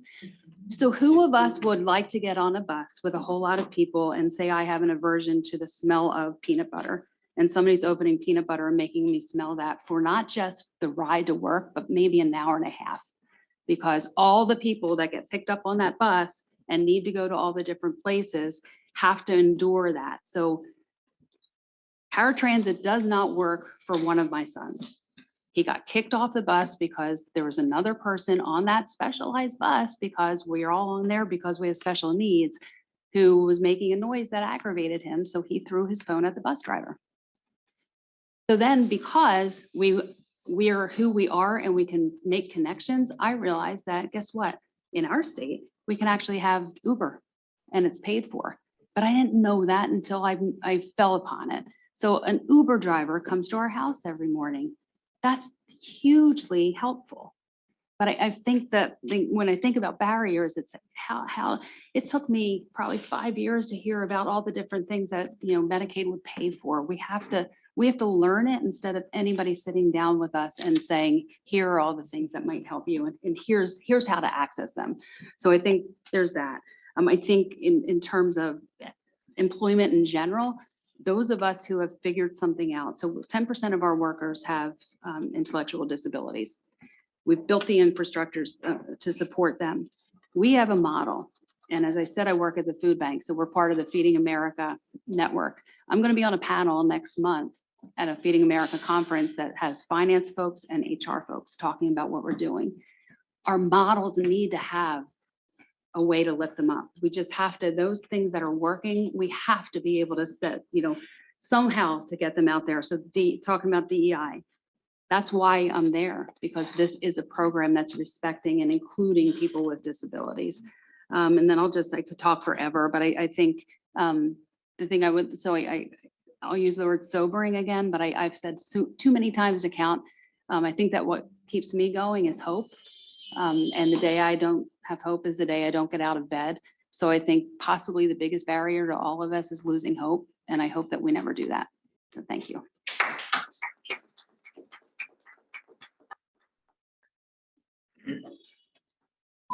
Thank you, Kathy. We're going to hear next from Brent Leonard from Washington. And Brent, I believe you're joining us on Zoom. I am. Can you hear me? Yes, I can. Welcome. Great. Thank you. My name is Brent Leonard. I live in the state of Washington. I'm a parent of an adult daughter who has autism, is autistic.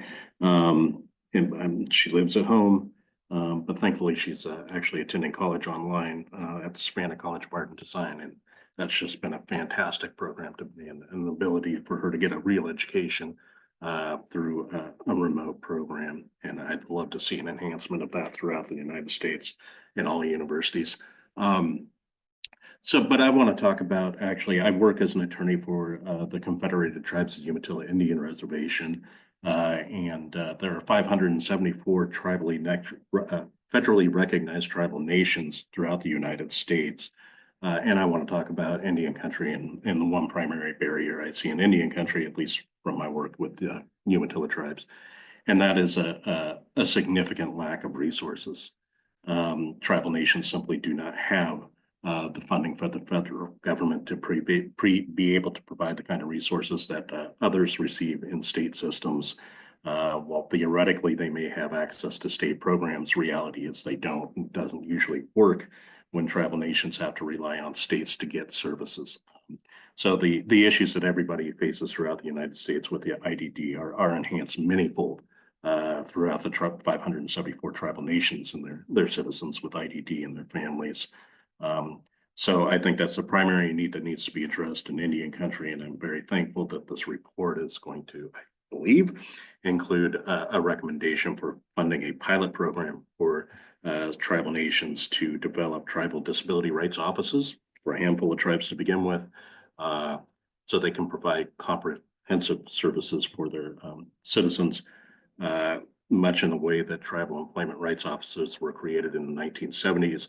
Just a handful started then, and now it's ubiquitous and very, very useful throughout Indian country. And I hope that that the next Congress and the next administration will take that to heart and develop a program that we can see in 25, 50 years being used throughout tribal nations and Indian country to provide the kind of services that everybody else gets for those living in Indian country.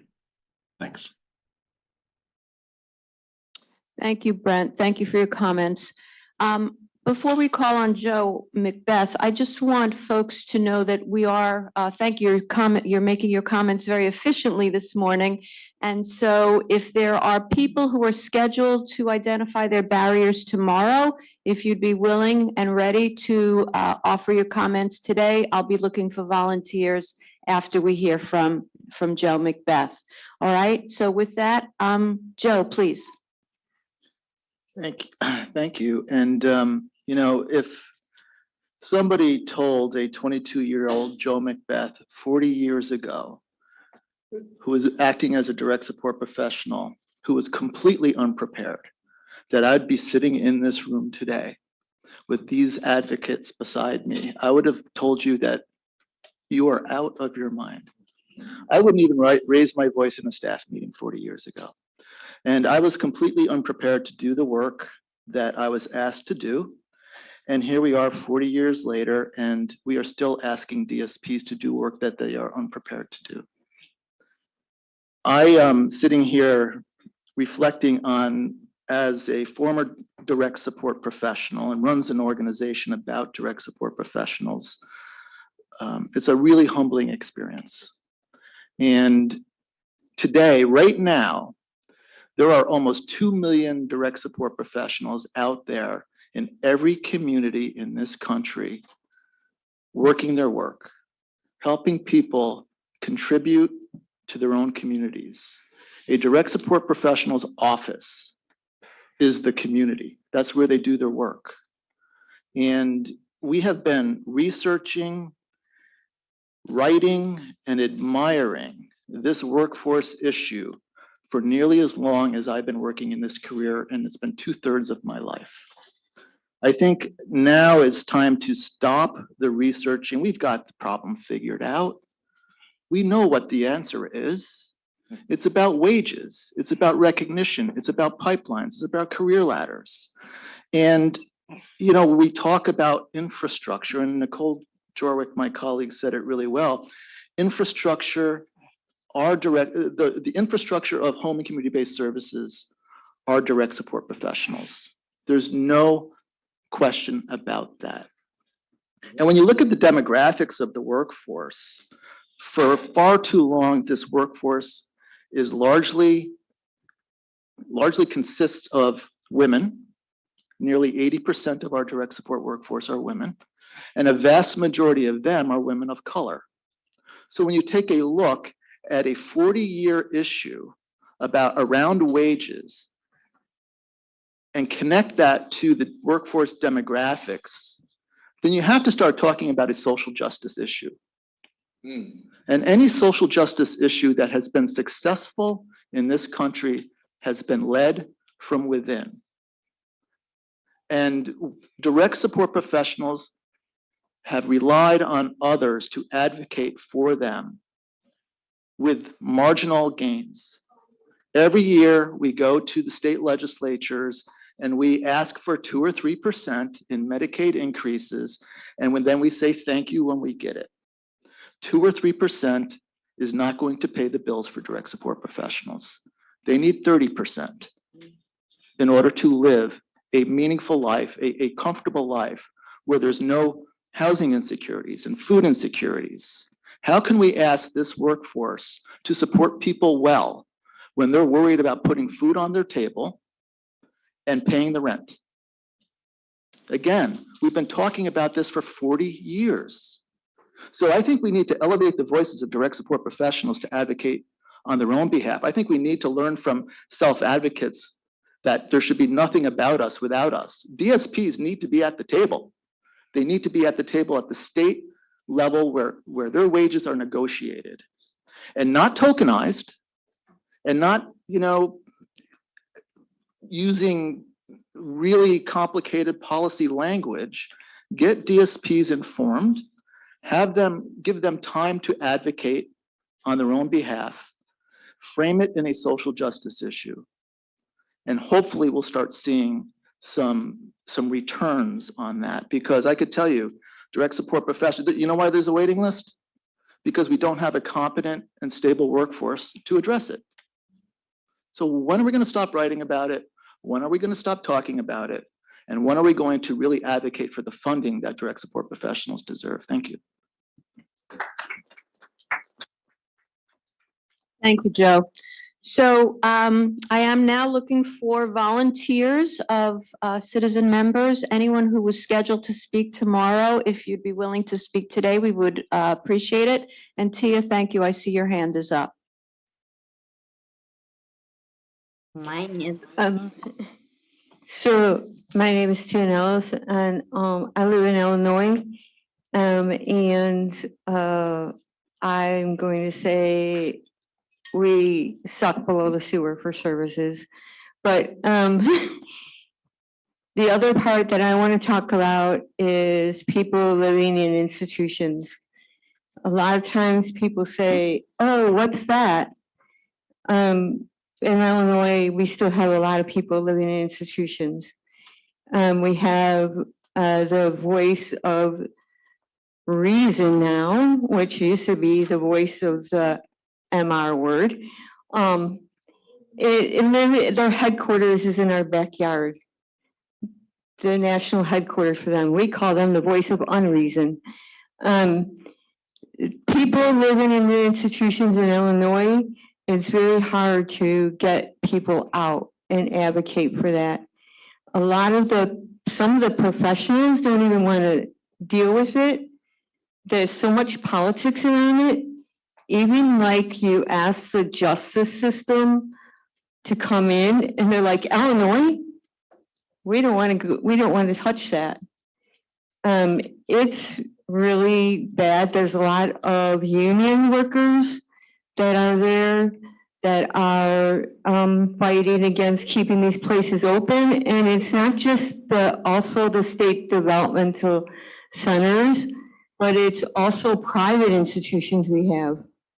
We also have these gated communities coming up, and they're just another word for an institution that are happening, and they think it's all fun and dandy to put people in there. And it's really difficult for even self-advocates to fight for these places to be closed because there's such a hard number of people who have a lot more money and a lot more power in the legislative ears that are there in Illinois to say that they need these places still open. And they still treat people with disabilities like children, and they're not like adults. And even our DD system director, our developmental director, used to be there. And I asked, can we do some person-centered planning like we did before in the institution so people can have some rights and voices about what they want to learn about and what they want to have in their life? And she said, oh, that's not for those people. That's for people on the outside. That has been my comment every year that I've talked to her.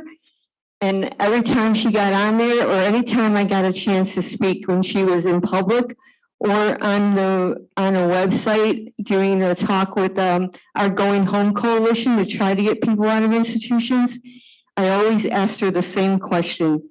When is she going to start listening to people with disabilities about people wanting to live in the community with the supports that they need?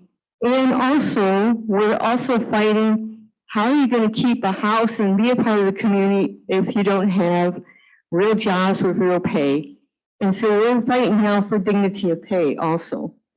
In Illinois, it passed one part of the, I think it's the Senate it passes, and you have to get it to the House or the other way around, but self-advocates have been fighting for this for a long time, but we really need actually most paid attention to getting people out in the community and getting out of these places because they've been in there too long. And how many people are going to have to die before we get them out? We've had citations against these places.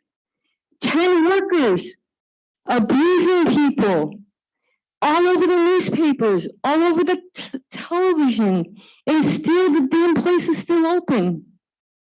That's pathetic. I mean, I can't go to sleep thinking about people with disabilities, my friends, locked away in there every day worrying about if they're going to get abused or hurt. And they say the community's bad. God, I'd take my chance on the community any day than to be in those hellholes. And I think that that's an important thing that people still have to think about because most people that are growing up today, they don't even know what institutions are. And we still got to keep reminding them that there's still people locked away and we can't forget about them. Thank you. Thank you, Tia. Thank you very much. Liz Weintraub, I believe you're willing to speak next. Yes. Thank you. And first of all, I'm so sorry that I'm not there in person. I wasn't sure whether my plane would be in at midnight or 2 a.m. but it was on time, so I got a good night of rest, and I'll see you tomorrow. But every issue that people have brought up is so important. So it was hard to find the barrier. The most one that I wanted to talk about today. But I wanted to talk about employment because from day one of my advocacy career, and Tia will remember this, I wanted to employment. And the reason why I'm saying that is because I believe that employment is connected to everything we're talking about today. If I can get, when I was in the private institution, I got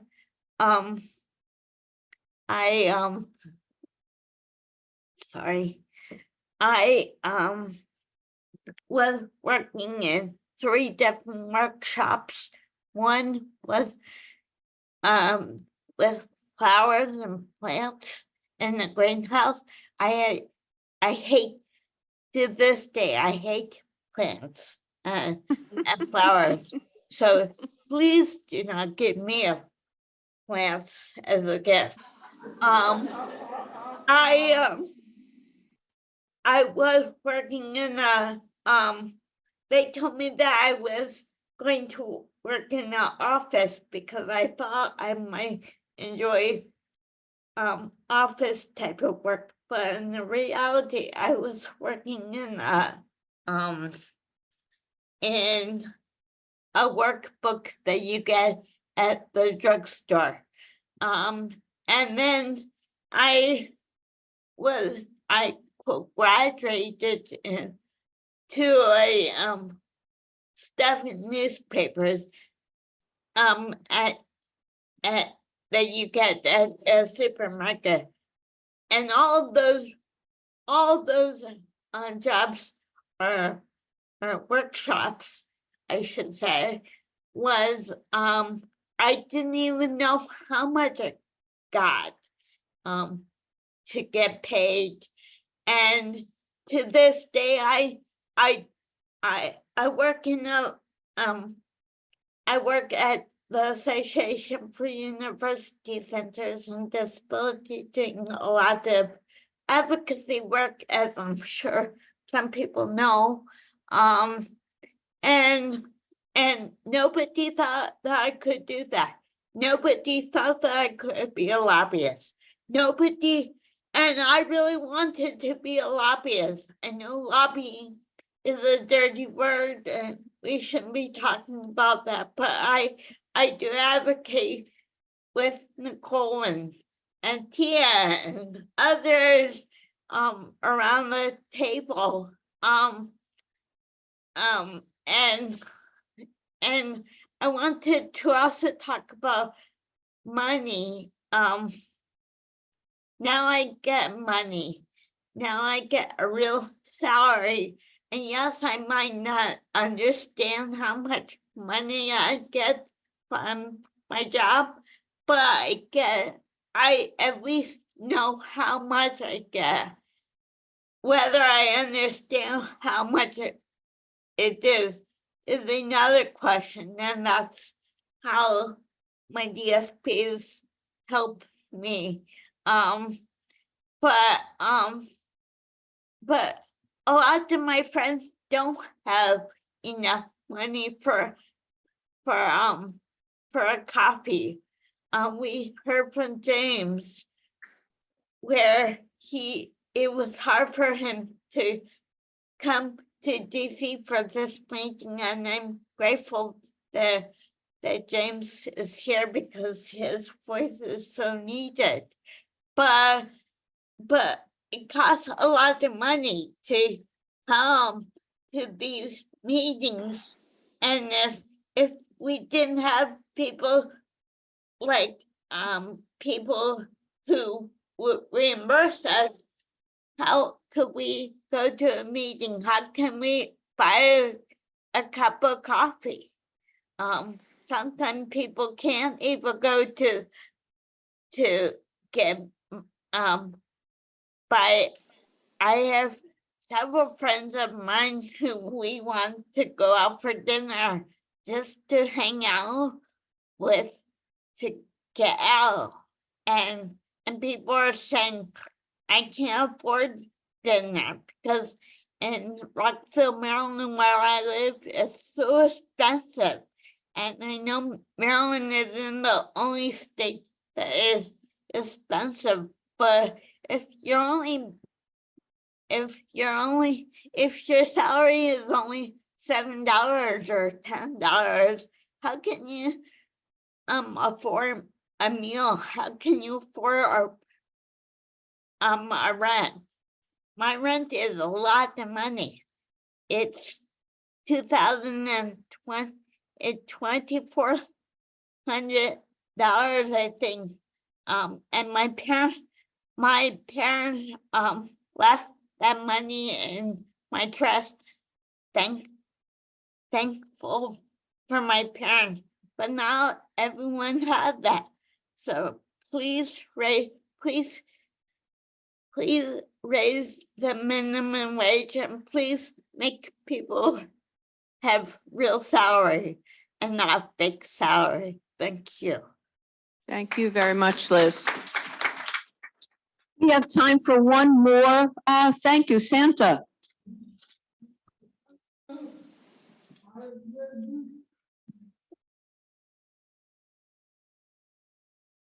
So make sure, if we could make sure the microphone is nice and close so that we can hear you well. Could you bring your microphone forward, please? Thank you, Sheila, for that help.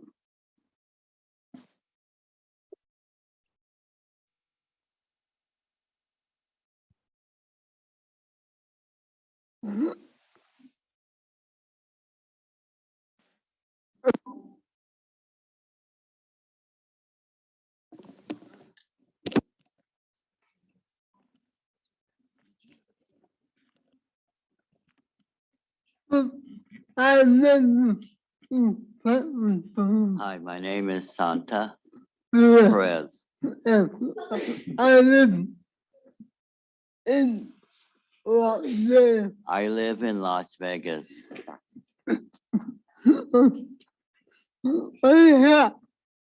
I have, I have. I had, A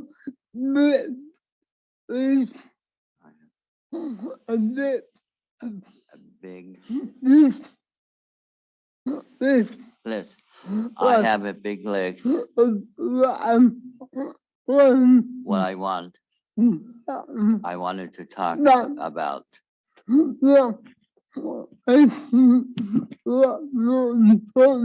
What I think is more important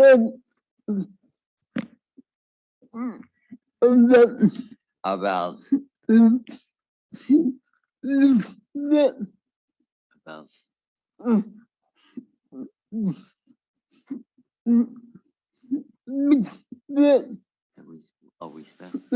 a respect.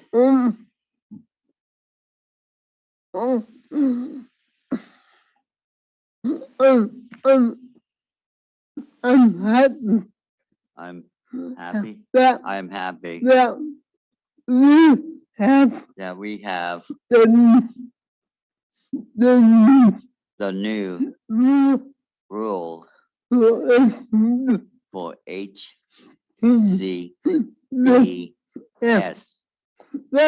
But the problem with that is how people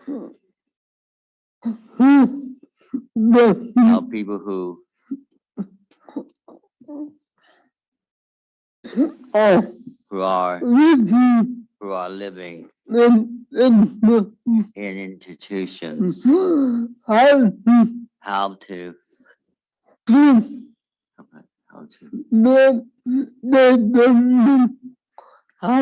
they don't know how to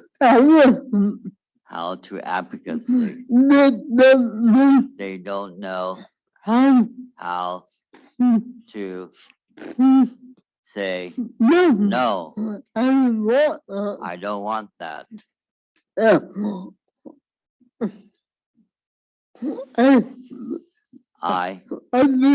I believe that you have to live. You have to think. No, you have to see. Teach. You have to teach. You have to teach them advocates that, but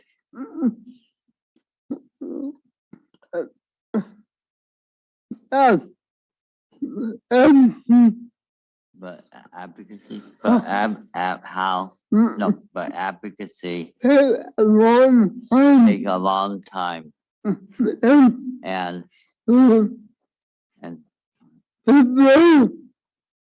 to providers really have to know it's okay to the person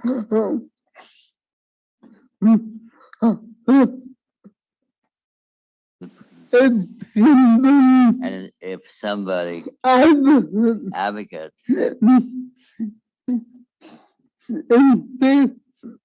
and say no, I don't want that.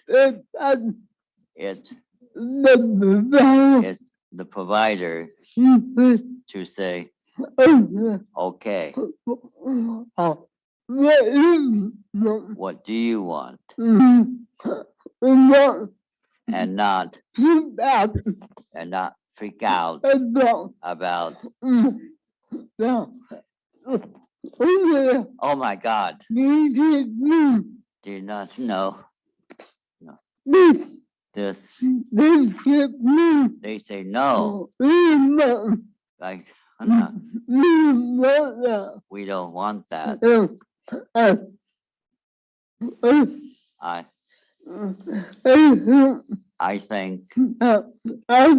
think advocates really has to learn more about what it wants and providers to say, all right, that's fine. And it's your right. Thank you. Thank you very much. Can I intrude? This is Santa, Paul Bosco. Santa, you must have known it's exactly 11:05. How perfect. Thank you so much. Thank you, everybody, for a very productive morning so far. We're going to take a 15-minute break, and we are going to start back promptly at 11:20. Again, bathrooms to the right and the right. Thank you all. Welcome back, everybody. A fast 15 minutes, but thank you for returning promptly. I'm now going to turn the meeting over to David Jones. David is the Director of the Office of Intellectual and Developmental Disabilities in the Administration for Community Living. David? Great. Thank you, Alex, and hello, everyone. Mr. Chair and members of the committee, back on Friday, August 23rd, ACL released a public announcement through a Federal Register notice about today's meeting. And as part of that announcement, we invited the public to share a comment to the committee to help guide the committee's work. In summary, we received a total of 8 comments. And to support public transparency, I would like to briefly summarize these comments. There was one comment focused on education. This comment came from a mom with a young child with DD. She said she would like to see every teacher trained on universal design for learning and other improvements to ensure classrooms are inclusive. There were 2 comments focused on challenges of housing and models of care. There was one comment focused on disability and aging. A woman in her 60s expressing concern about the lack of services available to her in the community living with a disability as she ages. There were 3 comments focused on employment. 2 commenters expressed concern about the elimination of 14C, and 1 commenter focused on the importance of advancing competitive integrated employment. And there was 1 comment focused on the importance of integrating person-centered design planning. And this comment came from Elaine Wood, and I would like to, and she will be reading her statement later.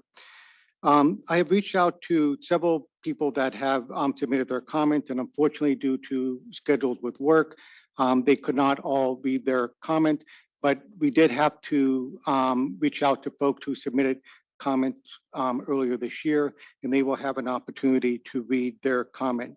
I do want to read one comment from a mom. We had technical difficulty with getting the line for her to join, and I know she very much would like her statement to be read, and I will read it on her behalf.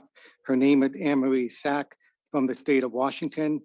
She said, as a mother with a young child with developmental disabilities, I see firsthand broad inequities in the education system in Washington state, as well as the using resources through the Developmental Disabilities Administration. I would like to see resources go to ensuring every teacher trained in universal design, learning, and other improvements to ensure classrooms are truly inclusive. She went on to say the DDA system is extremely difficult to understand and navigate even as an English speaker with an advanced degree, a master's degree in social work. While my daughter qualified for DDA and some of its waivers, we have yet to use the resources. There is just too much red tape. In order to request needed supplies from DDA, our occupational therapist wrote the required letter justifying the need for each supply. We only got 1 out of 7 items approved. It was an incredibly frustrating experience to know my child is eligible for resources, but it is nearly impossible to access the resources. Washington DDA system also needs to pay parents as caregivers. Many parents are not able to work due to the complex needs of having a child with developmental disabilities. And in Washington, it is very difficult to find suitable caregivers to care for our children, partly because the pay rate for providing care through DDA is too low. And Anne Marie, thank you so much for submitting your comment, and we apologize we could not make the link work. We do have 3 individuals that are going to read their statement, and I believe they are on the line, and we'll start first with Elaine Wood from Colorado. Elaine, if you are on the line, please read your statement. Good morning from the western side of Colorado's mountains. Thank you very much, Mr. Jones. I worked in intellectual developmental disabilities case management in Colorado for 38 years. I became a person-centered thinking trainer in preparation for changes in the settings final rule and Colorado's many long-term services and supports and case management redesign changes. I retired from case management and became an advocate through our local ARC chapter. In this process, I am supporting a group of people to start their own Speaking for Ourselves committee. Through all this time, it has become clear that person-centered thinking is just a token term and not seriously understood or expected at all levels. I believe strongly that if people at all levels of a case management agency, provider agency, and even at the highest leadership levels don't understand how person-centered directed thinking is what should be driving everything, then services provided will not be thoughtful or meaningful. Since person-centered thinking came out, it is not taken seriously. Person-centered thinking training needs to be a consistent part of training. Staff and leadership come and go all the time at agencies, but the people receiving supports don't. This should be mandatory. Thank you for your time. Elaine, thank you very much for submitting your comment, and we wish you a good day. And next we have Katrina Hereford from South Carolina. Katrina? Thank you, David. I actually relocated to the mountains of Tennessee from South Carolina since I submitted my comment in March, and I'm happy to be here today. Thank you very much. I currently work as a case manager for individuals with disabilities who receive Medicaid waiver services. There are gaps in the service delivery between service providers and the members receiving services. State government cannot do enough alone to improve transportation services for individuals who can and want to work, yet do not have sufficient transportation resources, particularly in rural areas in the Southeast. What initiatives is PCPID promoting to assist with this issue? Inclusion and equitable services need more support from government officials to implement ADA accessible transportation services for employment and social inclusion opportunities. Katrina, thank you for your comment, and we noted your question for the record, and we will continue to reflect on that. And I hope you have a good day as well. And next we have Jennifer Peterson from the state of Massachusetts. Jennifer? Hello, I am from the state of Massachusetts. I too am in the southeast area of the state. I previously have worked in the field for over 35 years, and I did private sector work and then worked for the State Department of Developmental Services, and now do more consulting to assist providers with understanding how to leverage tech to assist in the provision of services. But through those years, a major area that I see is that we do not provide enough direct support staff with training around the technologies that are out there. So there's a whole host. There's assistive tech, which is used by the individuals themselves to get greater self-reliance, greater independence, autonomy, be able to speak and advocate for themselves more effectively. Those we can deliver to folks, but staff need a lot more training on how to help folks to fully integrate that so they're independent with that. On top of that, there's various other technologies. The term now nationally is more around enabling tech, which is really a combination of modern day mainstream tech that you see, informational type technologies, digital technologies that are made to be interoperable, that really assist with gathering key data and specific information that can be provided to a caregiver or direct support staff or a physician in the health equity side, for example. And this type of technology could assist caregivers to better support people, to supplement our nursing shortages, to supplement our staff doing so much stuff manually, and really help individuals themselves and folks who may have some health issues to get greater self-reliance by having access to real-time analytics about what's happening in their bodies and how to enhance the response time,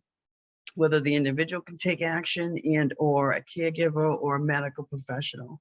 So there's a lot of enabling tech out there that is remote patient monitoring devices that really can notify others about key stuff, oxygen, vital signs, cardiac reading.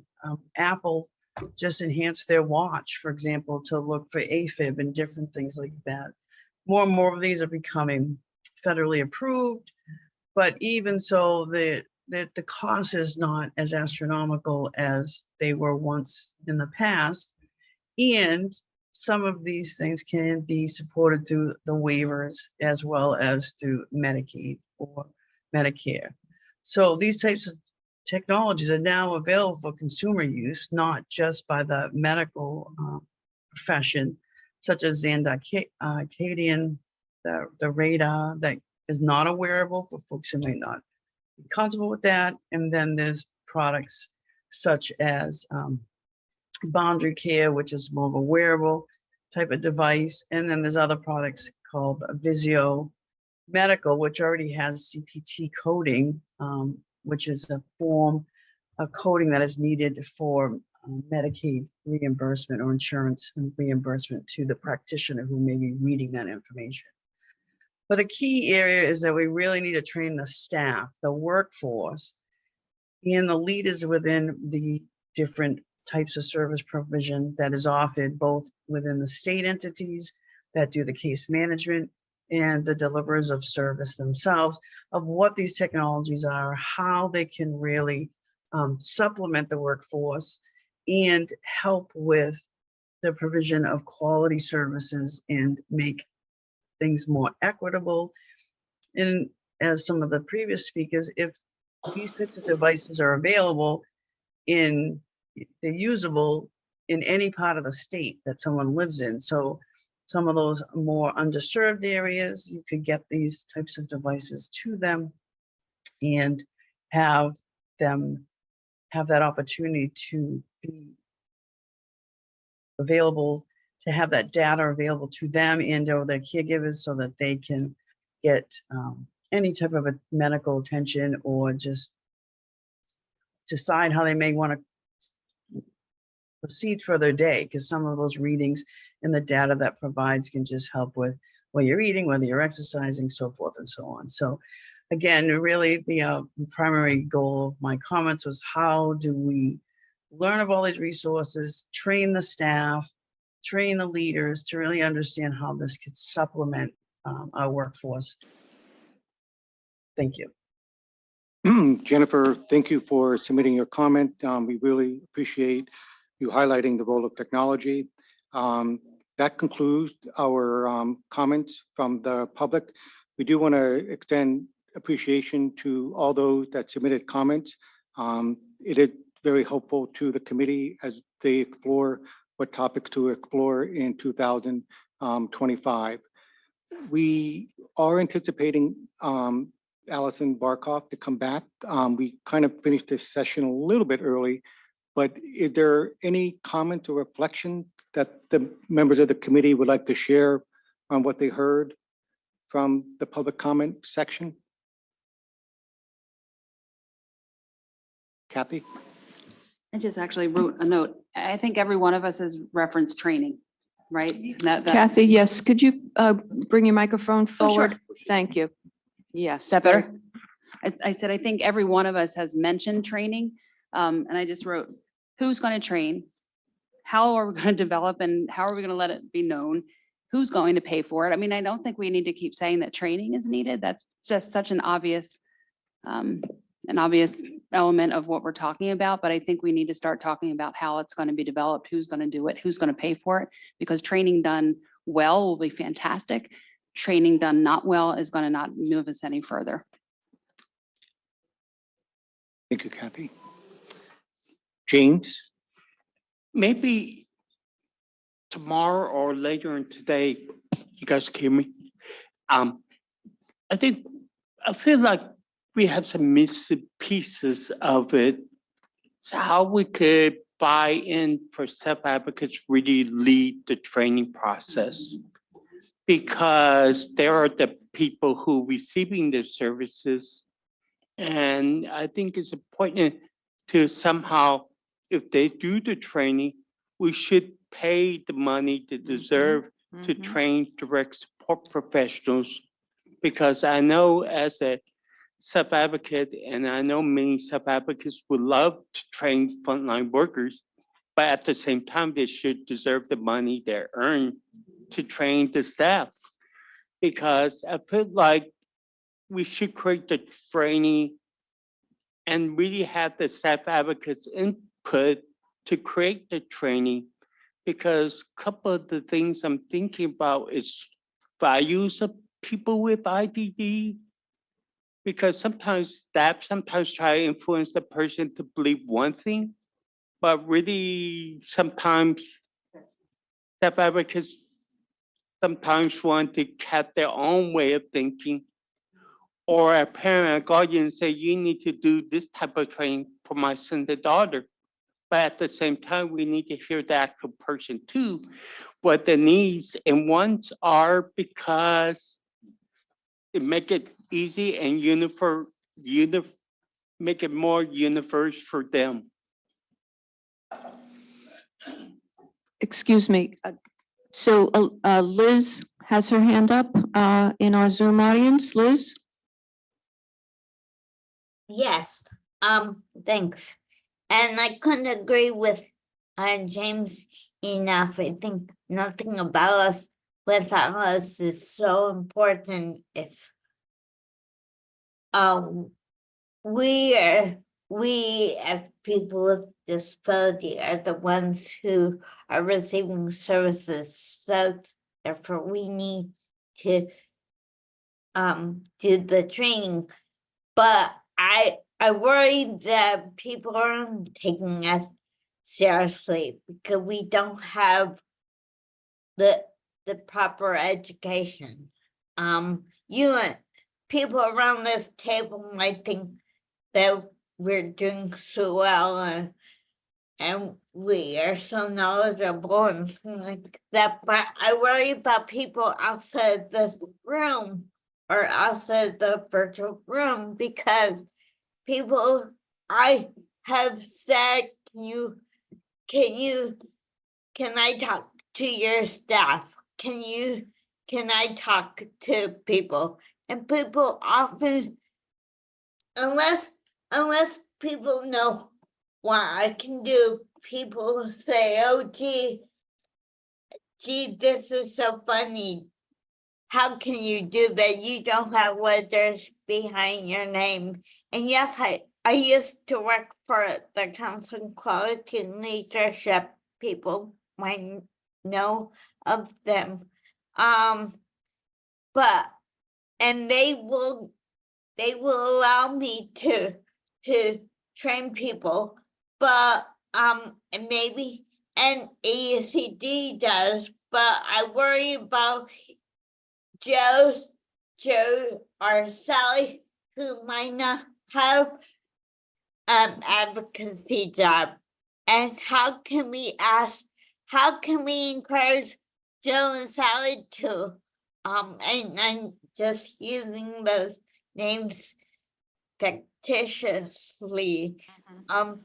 How can we encourage Joe and Sally to be the trainers, because Joe and Sally's voice need to be heard? Thank you, Liz. Thank you. Yes, Tia, next, please. I also think it's important for us to do the training because when you're talking about person-centered planning, who better knows about person-centered planning than people with disabilities who are getting that themselves? A lot of professionals don't know even what person-centered planning is. And I see many times they say, oh, well, we do person-centered planning in our agency, but that's not true. It's sometimes even laughable about what you think person-centered planning is and what people know what person-centered planning is when it's done the right way is two different stories. So maybe us doing training and plus professionals getting person-centered planning training from the people who know really what it is and how to make it happen. Thank you, Tia. Sean?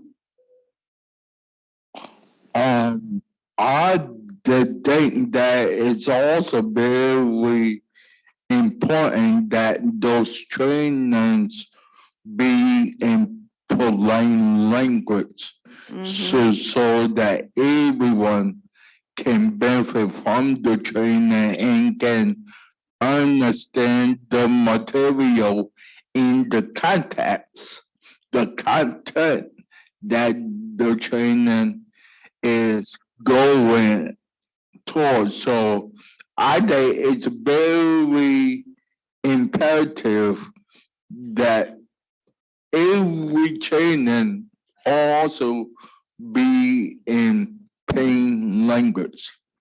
That's it. One moment, please. Kara?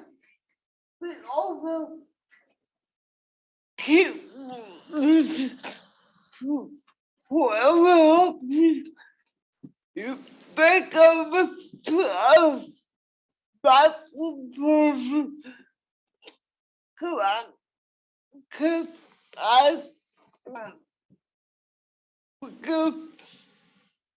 I told the boss what I said, don't read this. So what she said Thank is you. that it's important that whoever's being trained listen to the individual with the disability, not their helper, not their mom, not other people. And the doctor said what? You won't do my best. He won't believe I'm not going to tell your mom. You mean when the doctor asked you if it was okay for him to leave to see another patient for a minute? I said no. She said no. Did he listen? He did. Excellent, fantastic. We're gonna, yes, I'm aware. Please, Joe and then Kathy. Oh, Jordan, forgive me. Joe, then Jordan? We have a lot of interest in this topic, I'll be so brief. I'm gonna call names as I see them. Thank you. And thank you, Kathy, for bringing up training. In my experience and from what direct support professionals tell us, that a lot of the training that they're receiving is the training that is meeting regulatory requirements, the state required training, which is basically training you for your very worst possible day. First aid CPR, bloodborne pathogens, fire safety, crisis prevention, crisis intervention, and HIPAA. All really important training, but if you have to use any of them, that's a bad day for a direct support professional and the people that you're supporting. So the true competency related skills that are required to help people achieve outcomes are being missed. A lot of direct support professionals are getting person-centered planning or person-centered thinking training, but they say that we don't have the resources to implement what we're being trained. The staffing levels and the staffing ratios are simply not enough. So you're training me for something that simply cannot be done. Building relationships, understanding true inclusion, exploring choice and helping people make informed decisions. Where is that training requirements? Jordan. Thank you, Jordan. And Jordan, we're gonna give you the last word, and then we're going to ask Allison Barkoff to take us to the next part of the meeting. I agree with everyone and would also like to say that I think the development of curricula must also be led with the necessary support needed by people who are most impacted by these systems.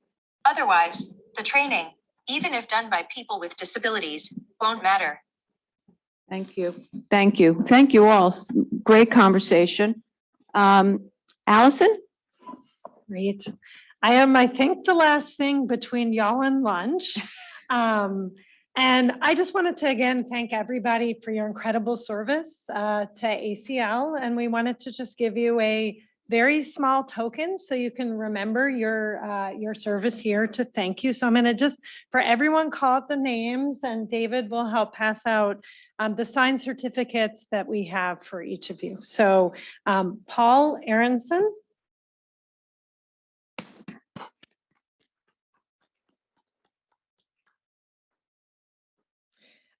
Sean Along.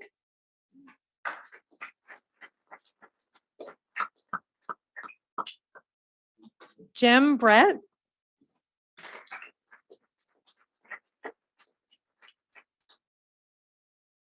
Kara Jones.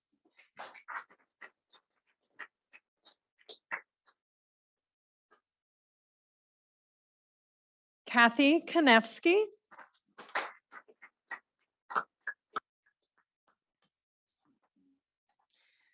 Joe Macbeth.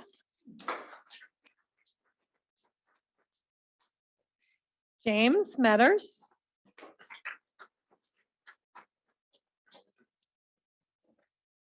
Lucy Myers.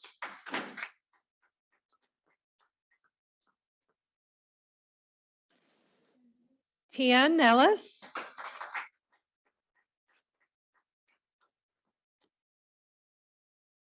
Santa Perez.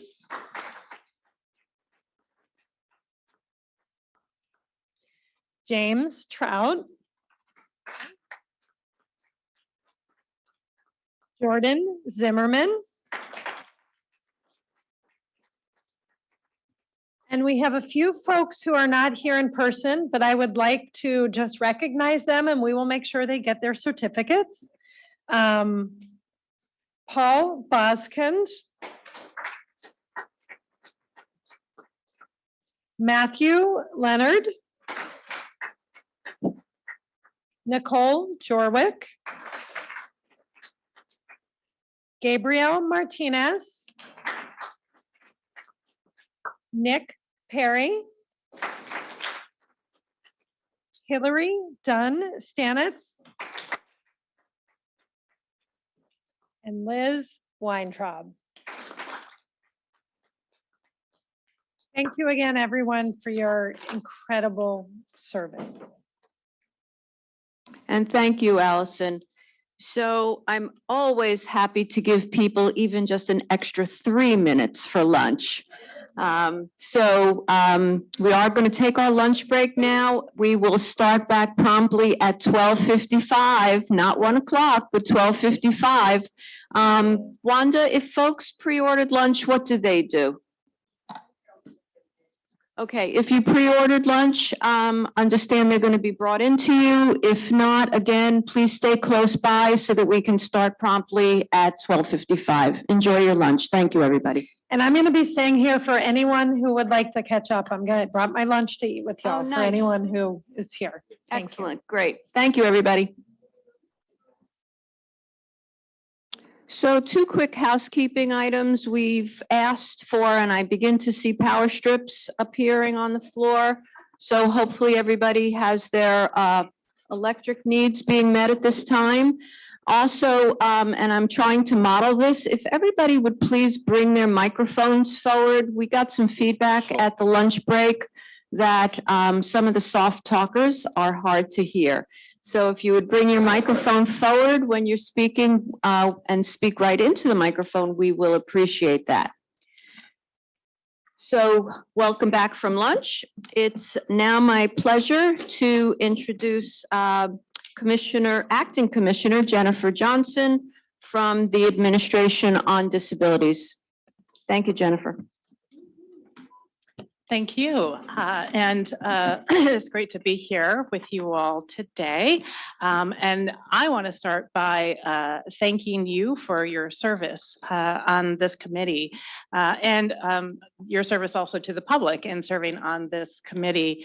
I also want to thank Jim for his role as the chair of the committee, as well as our ACL team, including David Jones and Sheila Whitaker, who I think is in the room with us, for their hard work. They've done a tremendous amount of work behind the scenes to support the committee. And I also want to acknowledge our contractors that support the committee as well. And Robin, for your excellent facilitation of the meeting. I am certainly very honored to be serving as the designated federal official, the DFO, for the committee. This committee has such a rich history and recognition within the disability community. And again, it's just a real honor to be the DFO. I'm also very proud that for the very first time in its nearly 60 years of history, that the committee has a majority of members who are people with intellectual and developmental disabilities. So about time that happened. I want to congratulate you all on the near completion of the report to the president. I know it was a tremendous amount of work and thought that went into developing the report and writing it. And I think you all should feel really good about the report. And I think it was Sean who said earlier that it was an excellent report, and I would agree with that.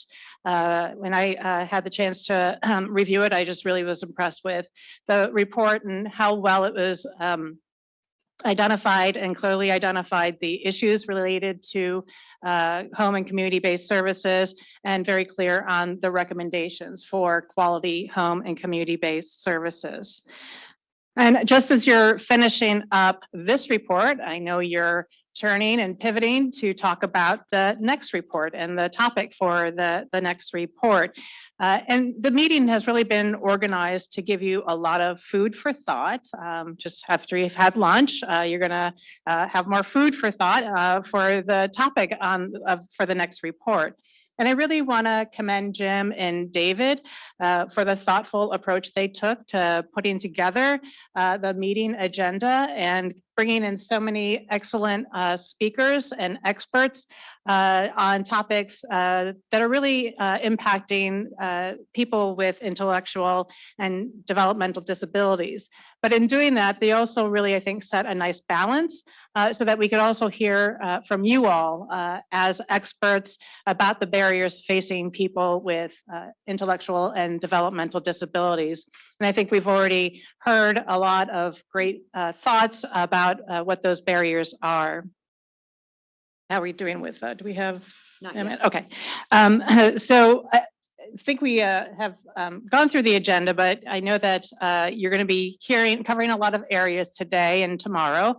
And some of that will be the real-time on the ground identification of issues through your contributions and input on what you think are the most leading issues facing and barriers facing people with IDD. We're going to hear about some of the new policy developments, particularly new regulations impacting services and support. You're going to hear about research and trends in employment services, spending, and living places where people with IDD are living. And then you're also going to hear about federal and non-federal work that is being done to fill gaps and improve services for people with IDD. So again, clearly covering a lot in a short amount of time. And there will be a lot to think about and consider with the content that is being covered in identifying the topic for the next report to the president. You certainly have a big task in front of you in identifying that topic, with the many competing priorities that have already been identified and we'll probably hear more about during the rest of the meeting. There is so much important work that needs to be done. And given the importance and visibility of this committee, the topic that you identify certainly will garner a lot of attention, and people will look to this committee to as a reflection point on where we are in the field and what's important for us to be paying attention to. So I don't envy you in your task of having to decide on a topic, but I know that you all are up to the task. So I've gotten the note that Emmanuel is online. So I will pivot now to introduce Emmanuel. And I'm very pleased to announce that we have a new member appointed to PCPID, Emmanuel Jenkins. I don't think we see him online right now, but he is online. But Emmanuel Jenkins there he is. Welcome, Emmanuel. Emmanuel Jenkins is founder of We Stand for Something, an organization that supports individuals with disabilities and their families. He serves as the Community Relations Officer for the Delaware Developmental Disabilities Council and serves as the chair of the Delaware Employment First Oversight Commission and vice chair of the Delaware Developmental Disabilities Services Advisory Committee. An alumnus of the Partners in Policymaking program, Emmanuel has served on the advisory committee for the Self-Advocacy Resource and Technical Assistance Center and as the chair of the National Association of Councils on Developmental Disabilities, or NACDD, Self-Advocacy Committee. He also serves on the NACDD board and chairs its communication work group. In academia, Emmanuel is a Lend faculty member at the University of Delaware. He has been a motivational speaker for over 2 decades.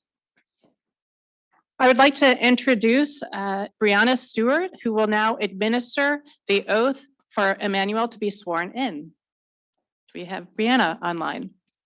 Yes, I'm here. Okay. I'm going to share my screen.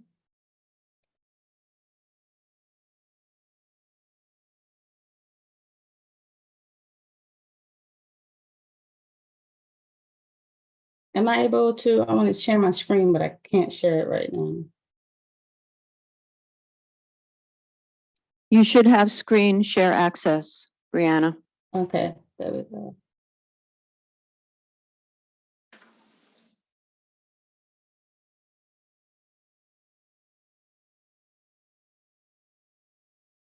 Wanda, do you have to stop sharing? There we go. Okay, are you seeing anything now? Yes, we can see you and we can see Emmanuel.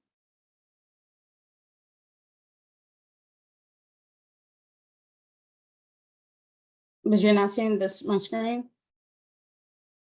We do see you, Brianna. Are you wanting us to see something else? Yeah, I was trying to show the oath, but I guess I can just let him repeat after me so he can see it. I'm not sure why it's not showing. Give me 1 second, I apologize. That's okay.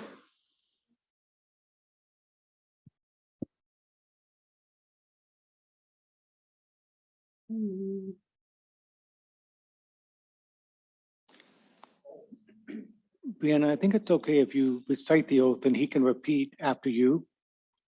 Okay, I'll do it that way.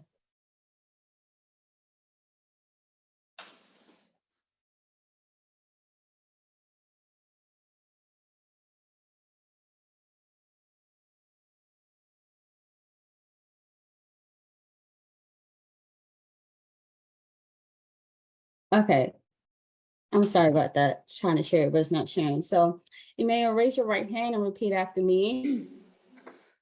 I state your name. I, Emmanuel Jenkins, Do solemnly swear or affirm do solemnly swear or affirm that I will support and defend the Constitution of the United States, I'm sorry, can you repeat that? that I will support and defend the Constitution of the United States, That I will defend, support and defend support, and defend the Constitution of the United States the Constitution of the United States against all enemies, foreign and domestic, against all enemies, foreign and domestic, that I will bear true faith and allegiance that I will bear faith and allegiance to the same, to the same, that I will take this obligation freely that I will take this obligation freely without any mental reservation or purpose of evasion, without without any mental reservation mental reservation or purpose of evasion, or purpose of evasion, and that I will well and faithfully that I will well and faithfully well and faithfully discharge the duties discharge the duties of the office on which I'm about to enter. of the office I am about to enter. So help me God. So help me God. All right. Congratulations. Thank you. So, Manuel, congratulations on your appointment to the committee and being sworn in. And I welcome you to the committee. I know that you're an excellent addition to the committee and clearly in reading your bio, have a lot of experience and expertise that you bring. I don't know when you sleep, but clearly you keep yourself busy and well, I know contribute quite a lot to this committee. So before I turn it back over, I just again want to thank all of you for your service. And I really do look forward to this year's work that you will be doing. Thank you. Thank you, Jennifer, and welcome, Emmanuel. Very good. So in this next part of the meeting, for the first part of the afternoon, we're going to be switching our focus, and we're going to be hearing about the landscape. We're going to be hearing about federal regulatory updates and the impact on the IDD community from Health and Human Services. I'm going to introduce all four of our speakers and then hand it off first to you, Dan, if that's all right. So first, from the Office for Civil Rights, we have Dan Shea. Very good. Associate Deputy Director of the Policy Division. We also have from the Office for Civil Rights, Maggie Hart, Policy Advisor for the Policy Division. We have Jennifer Bowden from the Centers for Medicare and Medicaid Services, CMS. Jennifer's joining us online.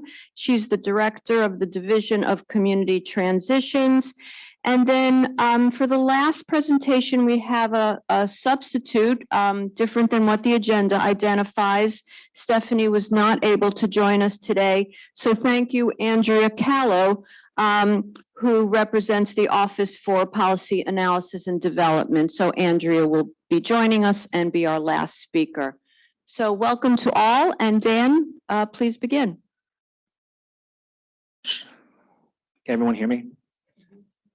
I'm, as I was introduced, I'm Dan Shea. I am an Asian male in his mid-40s. I'm wearing a medium colored blue suit with a light blue shirt and a yellow tie.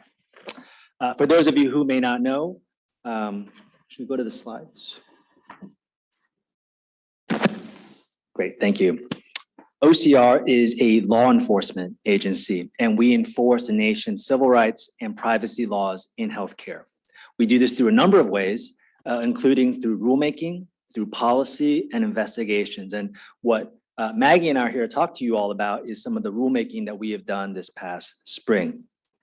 As some of you may have seen, this past spring, our office rolled out 2 critical rules that protect the civil rights of people with disabilities in healthcare as well as human services. Specifically, those 2 rules are Section 5057 of the Affordable Care Act and Section 504 of the Rehabilitation Act, which Maggie will talk about next. Next slide.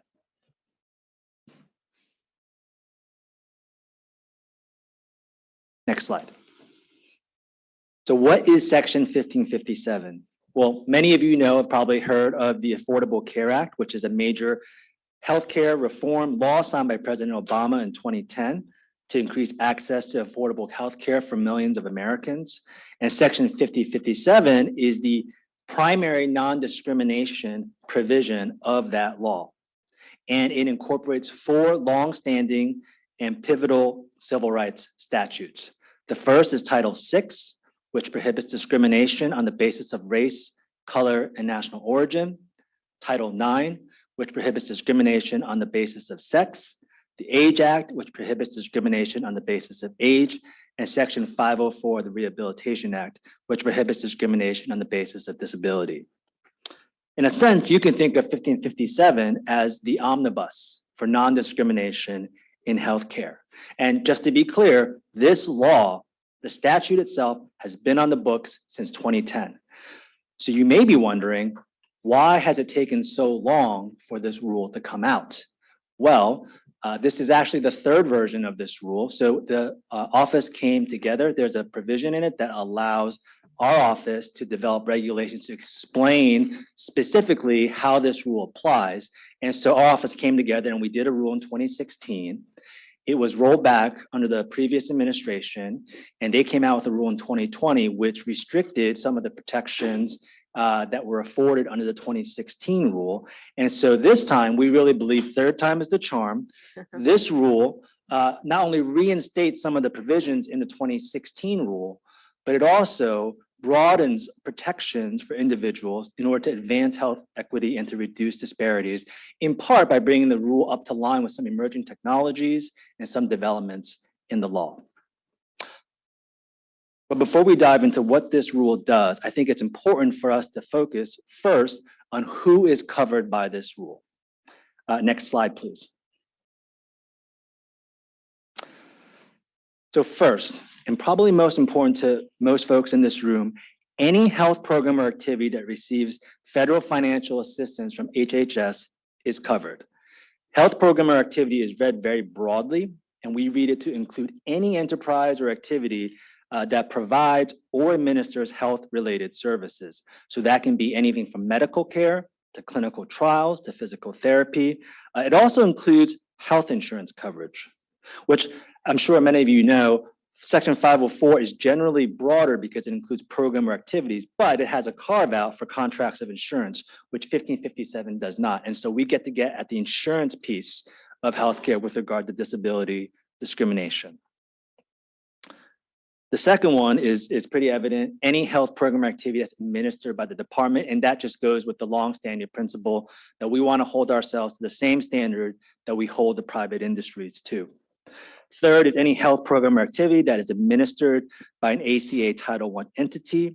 So think of the federally facilitated as well as the state exchanges.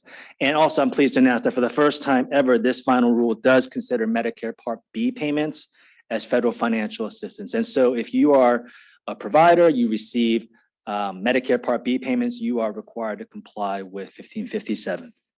Next slide, please. So what are some key provisions of this rule? Well, this rule, I work from the Word document because I was on the drafting team. The Word document is over 500 pages long, so we can be here all day to talk about it. But I want to highlight 4 things that I think are really important for everyone in this room to know that go beyond just the disability protections afforded by 1557. I want to talk about these 4 things first, and then I'll go to the disability provisions in the rule. So first, I just mentioned earlier, health insurance. This is key. This rule reinstates the broad application to all health insurance, a lot of that which was stripped away in the 2020 rule. Not only does it broaden the coverage of all health insurance plans more or less because of CMS payments, it also reinstates insurance non-discrimination requirements that were also removed from the 2020 rule. This rule now broadly applies to all operations of covered issuers, which means that the rule applies to an issuer's other plans, even if those plans themselves don't directly receive federal financial assistance. So think of off-market plans or accepted benefits. This is based on a longstanding civil rights principle. We didn't invent this. This has been a longstanding rule that, you know, if the government funds any of your activities, then you can't discriminate in any of your activities. The second I want to talk about is language access. And I think language access is very important because it tracks a lot of the accessibility requirements we have in the rule. And so Section 1557 requires covered entities to ensure meaningful access to each individual with limited English proficiency, including companions, and to provide language assistance services when necessary to include interpreters. And I'll talk about the interpreter requirement in a moment because it dovetails nicely with the requirement for accessibility interpreters as well. This rule also requires covered entities to provide a notice of availability for both language assistance services as well as auxiliary aids and services as well. And this notice of availability has to be provided free of charge and in a timely manner. We currently provide this notice translated on our website in 46 different languages. We hope to add more. It's to help covered entities with their compliance, to make it as easy as possible to provide notice of these services to all patients. The third I want to talk about is sex discrimination. And so what our rule does is it restores the definition of what constitutes sex discrimination from back to the 2016 rule to now include sexual orientation and gender identity. We are currently enjoined with regard to this interpretation in some litigation, but that interpretation is our official position in this rule. We hope the litigation works out in our favor. 4, still the same slide, but I promise the other ones will go faster. Emerging technologies. Okay, emerging technologies. And this is some of the new stuff I was talking about. 2 I want to specifically highlight. 1 is artificial intelligence, and the second is telehealth. Many of you have heard about artificial intelligence in the news. What our rule does is it prohibits covered entities from discriminating through the use of what we call patient care decision support tools. It's a fancy word for saying anything that's automated or non-automated used to support patient care can't discriminate in its use. So think of, for non-automated, it'd be like medical devices like flow charts or pulse oximeters. For automated, it can be, generative AI, it can be predictive AI models. We understand there's a lot of literature, there's a lot of buzz last week with Datapalooza talking about how these tools can really harm rather than help, although they have a lot of promise to help. And so we want to be on the forefront of that work. And if you are using one of these tools, you have a duty to both identify risk of discrimination and to mitigate risks of discrimination. The other one I want to talk about is telehealth. So the rule specifically prohibits discrimination in the provision of healthcare through telehealth services. Many of us saw telehealth proliferate during the COVID pandemic. And what our rule specifically requires is that covered entities ensure that telehealth services are accessible to individuals with disabilities, as well as those with limited English proficiency. Okay, that was the big slide. That's what the other parts of the rule do. Now I want to turn to disability. Next slide. Before we hone in on the disability provisions, I do want to flag that because so much of this incorporates what 504 does, I want to highlight mainly the pieces that are unique to 1557, and I'll let my colleague Maggie talk about more of what 504 itself does. The first is that the rule requires covered entities to take appropriate steps to ensure that communications with individuals with disabilities are as effective as communications with others. Now, what's unique about section 1557, and we managed to get this into the rule, is that the definition for qualified interpreter now is more robust than it is elsewhere. So what we have now for qualified interpreter mirrors the definition for qualified interpreter for an individual with limited English proficiency. What it requires for a qualified interpreter with an individual with a disability is demonstrated proficiency in interpretation, the ability to interpret effectively, accurately, and impartially, both receptively and expressively, and to adhere to generally accepted interpreter ethics principles. Also similar to the language access requirements, the rule requires entities to develop policies and procedures and to provide staff training on these requirements as well. I cast now, or you want me wait? Take questions at the end. Sorry, James, we're going to try to get through. Forgive me, I was in the middle of a cough. Forgive me, James. We're going to try to get through these presentations in the time that we have. I think it's important.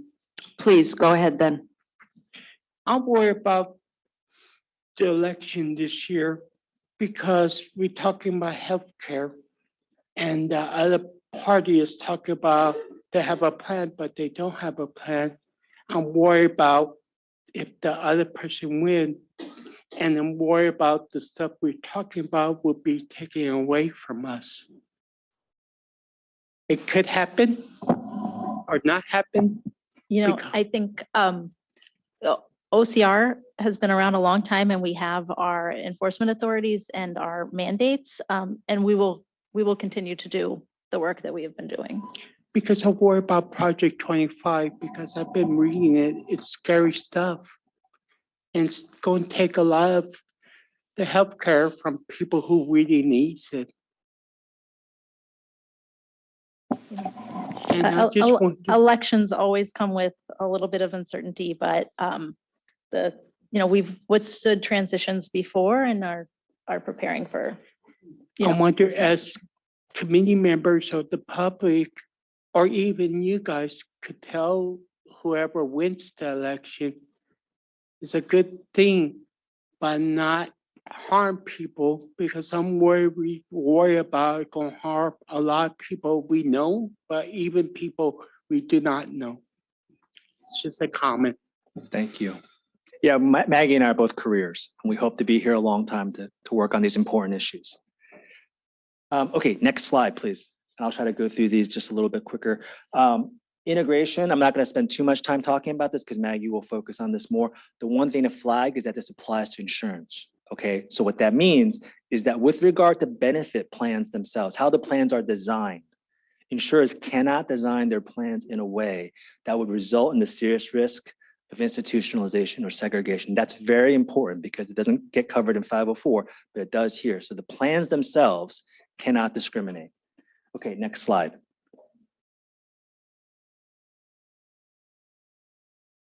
Okay, accessibility and IT, I'll make this quick as well. Again, this is largely not new ground. We have to make sure that facilities are accessible to individuals to comply with physical accessibility standards in the ADA.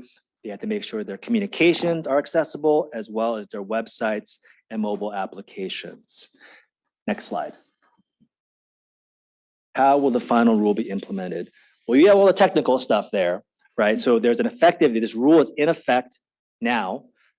There's been litigation, but other than the part I flagged, all the rest of the rule is still good. There are some delayed applicability dates that you see highlighted there. We have a long section at the end of the rule, so I don't need to repeat any of that. But I really want to just say on implementation, like this is what we're doing now, right? Meeting with you all, doing continued outreach with the affected communities. I just got a count from one of my staff, and we've done 67 of these since the rule came out to really get the message out that your rights are being protected through this rule. And we want to continue doing them. It's 67 and counting. We're going to try to get as many as we can done in the time that we have. And we really want to do that to drive voluntary compliance. We want the community of providers and healthcare activities and insurers to know that they are on notice and they have an obligation to provide healthcare in a way that is accessible and that is non-discriminatory. Next slide. Finally, I just want to highlight some resources that we have. I mentioned earlier that we have translated notices of availability on our website. We also have sample policies and procedures. So if you know providers who are smaller, who don't have the resources to draft their own policies, guess what?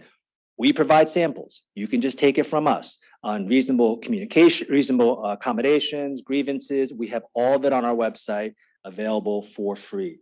We also provide guidance documents like FAQs and fact sheets, all here to help. And we really hope to continue to be partners with you all in this work that we're doing. So I'm going to turn it over now to Maggie. Thank you.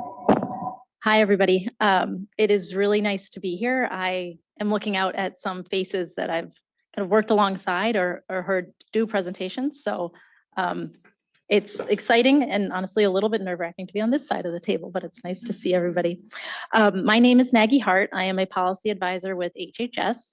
I am a white woman with brown hair pulled back in a bun. I'm wearing a light blue dress with a navy blazer, and my pronouns are she, her, hers. And I am here today to talk about HHS's new rule for Section 504 of the Rehabilitation Act. And if we could go to the next slide, please. And the next slide. Thank you. So as I'm sure many of you are aware, Section 504 is federal law that prohibits discrimination against people with disabilities in any activity or program that receives federal financial assistance. And as I said, the rule I'm here to talk about today is HHS's new rule, which was published in May and went into effect in July. And it applies only to recipients of federal funding from HHS. So what I mean by that is the initial recipient and their contractors and subcontractors are all covered by this rule. So if we gave money to a state Medicaid agency, for example, and they contract with a managed care organization to provide the services, that organization is covered by this rule.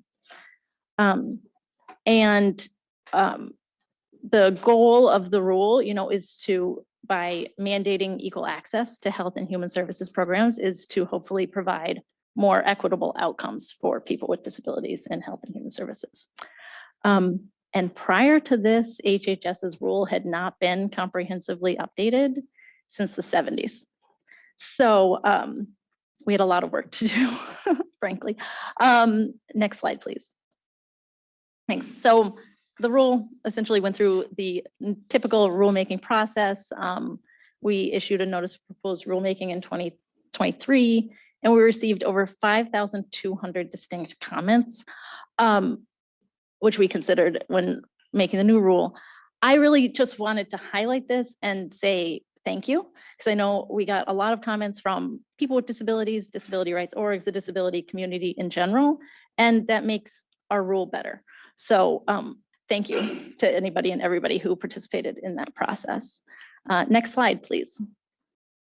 So what does the final rule change? Well, since 1977, there has been the Americans with Disabilities Act, the Affordable Care Act, the changes in technology in healthcare, right? The internet, apps, kiosks, they're all everywhere in healthcare now. And we wanted to address new case law, right? Olmstead was 1999. And so that had not been incorporated into our rule. And so we managed to get all of that in there. And today I'm going to highlight just a couple of our new provisions. Like Dan, if I was to talk about the entire rule, we'd be here all day. And so I'm going to mention, I think it's 6 new provisions in the rule. I'm really only going to try to talk in depth about 2 of them that I think are most relevant, but we're happy to, if anybody wants to follow up and email us with questions, we're happy to take questions. Next slide, please. So this is the very first provision I want to get into in depth, our new medical treatment provision. Before I jump into it, I just want to talk about what are we talking about? What is encompassed in medical treatment? And HHS interprets the term broadly.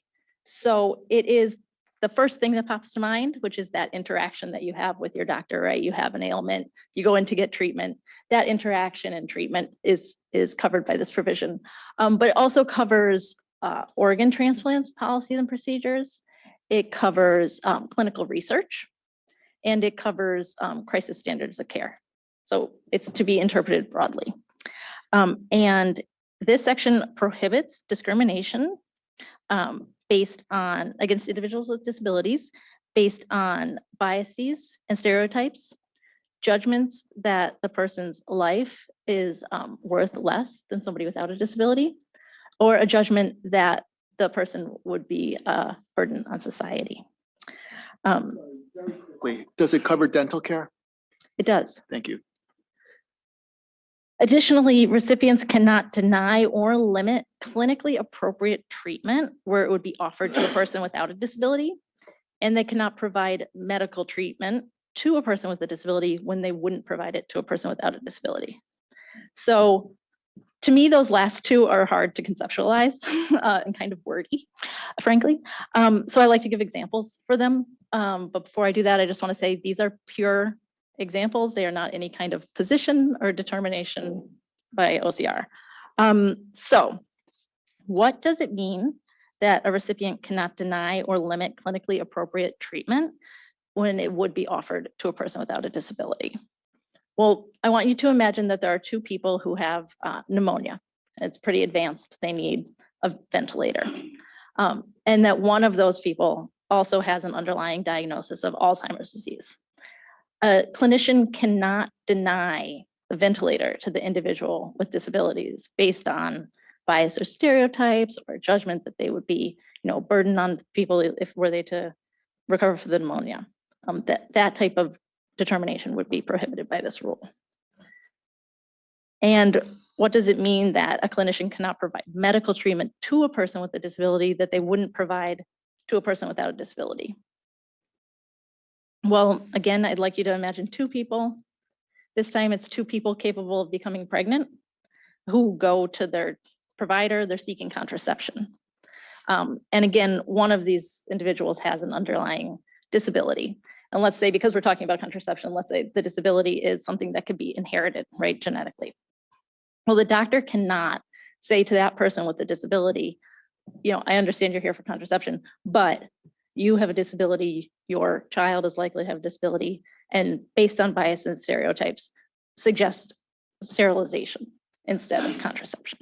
That would be prohibited under this rule. And then the medical treatment provisions also contain a section, addressing informed consent for medical procedures. And lastly, we always like to mention, they don't require doctors to provide anything that's not clinically appropriate, right? If somebody went in with a broken leg and they wanted shoulder surgery to fix it or something not clinically appropriate, the doctor doesn't have to provide that.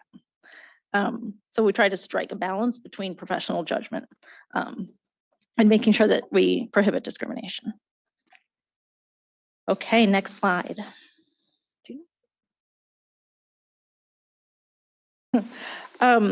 Okay, value assessment methods and provisions. This one I'm going to go through real quick.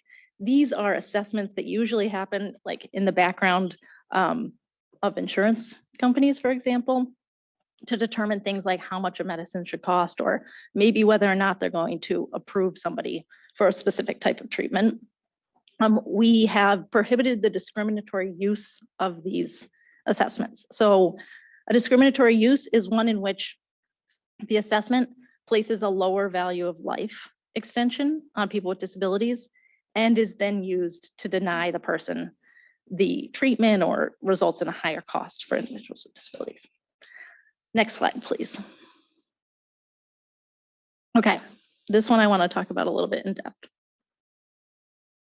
So child welfare programs and activities have always been covered by HHS's rule, but based on feedback we got from the disability community and frankly, complaints that come into our own office, we knew that discrimination is still occurring in child welfare. And so we felt specific provisions were necessary. And so our new rule prohibits discrimination against children, parents, prospective parents, foster parents with disabilities in child welfare programs and activities. And it says that recipients may not, based on stereotypes, speculations, or generalizations, deny qualified individuals with disability custody, control, or visitation with the child.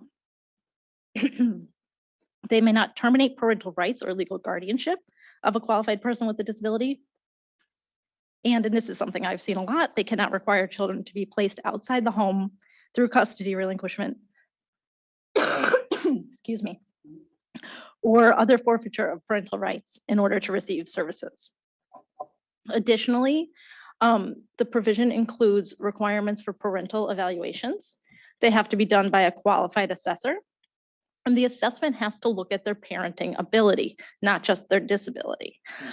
If there are areas identified where the person needs services or supports in order to maintain the family, then the child welfare agency is supposed to have referrals to those services.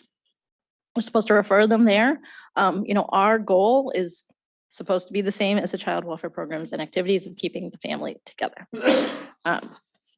And we're really proud of this provision and hope we'd love to hear about people's experiences with it.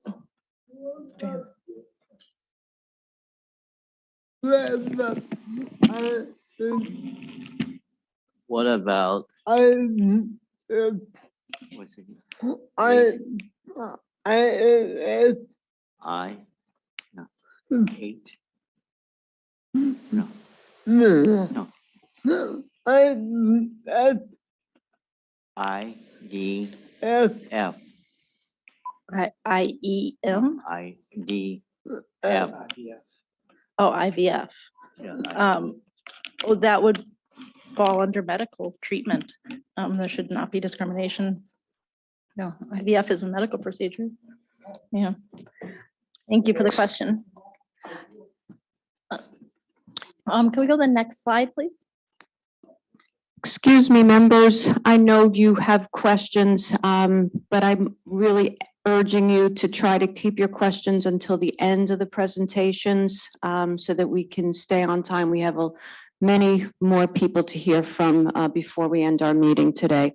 So please try to keep your questions until the end. Thank you. All right, thanks. So web mobile access, this is another new provision I'm going to go over quickly. We all know websites, apps, telehealth are used every day in healthcare and human services now. We have mandated that recipients update their web's mobile apps so they are consistent with the Web Content Accessibility Guidelines, like WCAG 2.1 level A and double A. Large recipients, which is 15 employees or more, have 2 years to do it. Smaller recipients with 14 or less employees have 3 years to do it. There's exceptions to this rule, and there's numerous, this could take 20 minutes to talk about. But just know they do have to make them accessible. They have some time to do so. Next slide, please. We also have new accessible medical diagnostic equipment provision. It aligns with the DOJ's new Title II rule and the Access Board requirements for accessible medical equipment. And it requires that within 2 years of July 8th, recipients that use equipment must acquire at least one accessible exam table or weight scale, or both if they have both. And essentially, they have to scale up the amount of accessible medical equipment they have to either 10 or 20% of their equipment. It has to be broadly distributed around their facilities. And there's more details, but I'm gonna go to the next slide for timing. So we have a legislative consistency. As Dan spoke about, we have incorporated the Olmstead decision into 504, and then the Affordable Care Act references 504 with regard to integration. And so we now have in our rule that oh, excuse me, can you go to the next slide? I'm talking about the wrong thing. There we go. That services must be provided in the most integrated setting appropriate for the individual with disabilities. And I want to note here that this applies to discharge policies and procedures as well. So, you know, a hospital cannot just discharge everybody to a rehab center. People need to be assessed and provided services in the most integrated setting possible. And now if you can go back a slide, I don't know who's doing the slide. Thanks. Okay, legislative consistency. So as I said, we updated many provisions of our rules to be consistent with the ADA. Some of the most, I think, important are the definition of disability. We have adopted the ADA's broad definition of disability.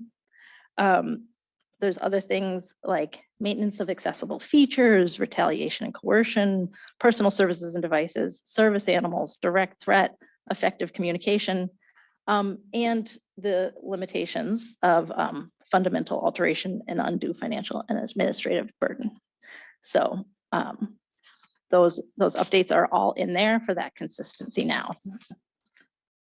Next slide, please. There we go. And yeah, so our rule went into effect. OCR still has the same enforcement authority that we have always had. So we do accept complaints through our portal, mail. I don't know if we do carrier pigeon, but maybe, right? However you want to reach out to us. And we follow the same enforcement procedures that we always have. And next slide, please. We have also posted materials specific to 504 on our website, the final rules, some fact sheets, there's a YouTube video, and there are many more in the works. So we're hoping to have more information out to folks soon. There's a YouTube video. No, you don't have 1557. Oh, 1557 doesn't have one. We're gonna have to catch up. There you go. But 504 does. So that's it. Thank you.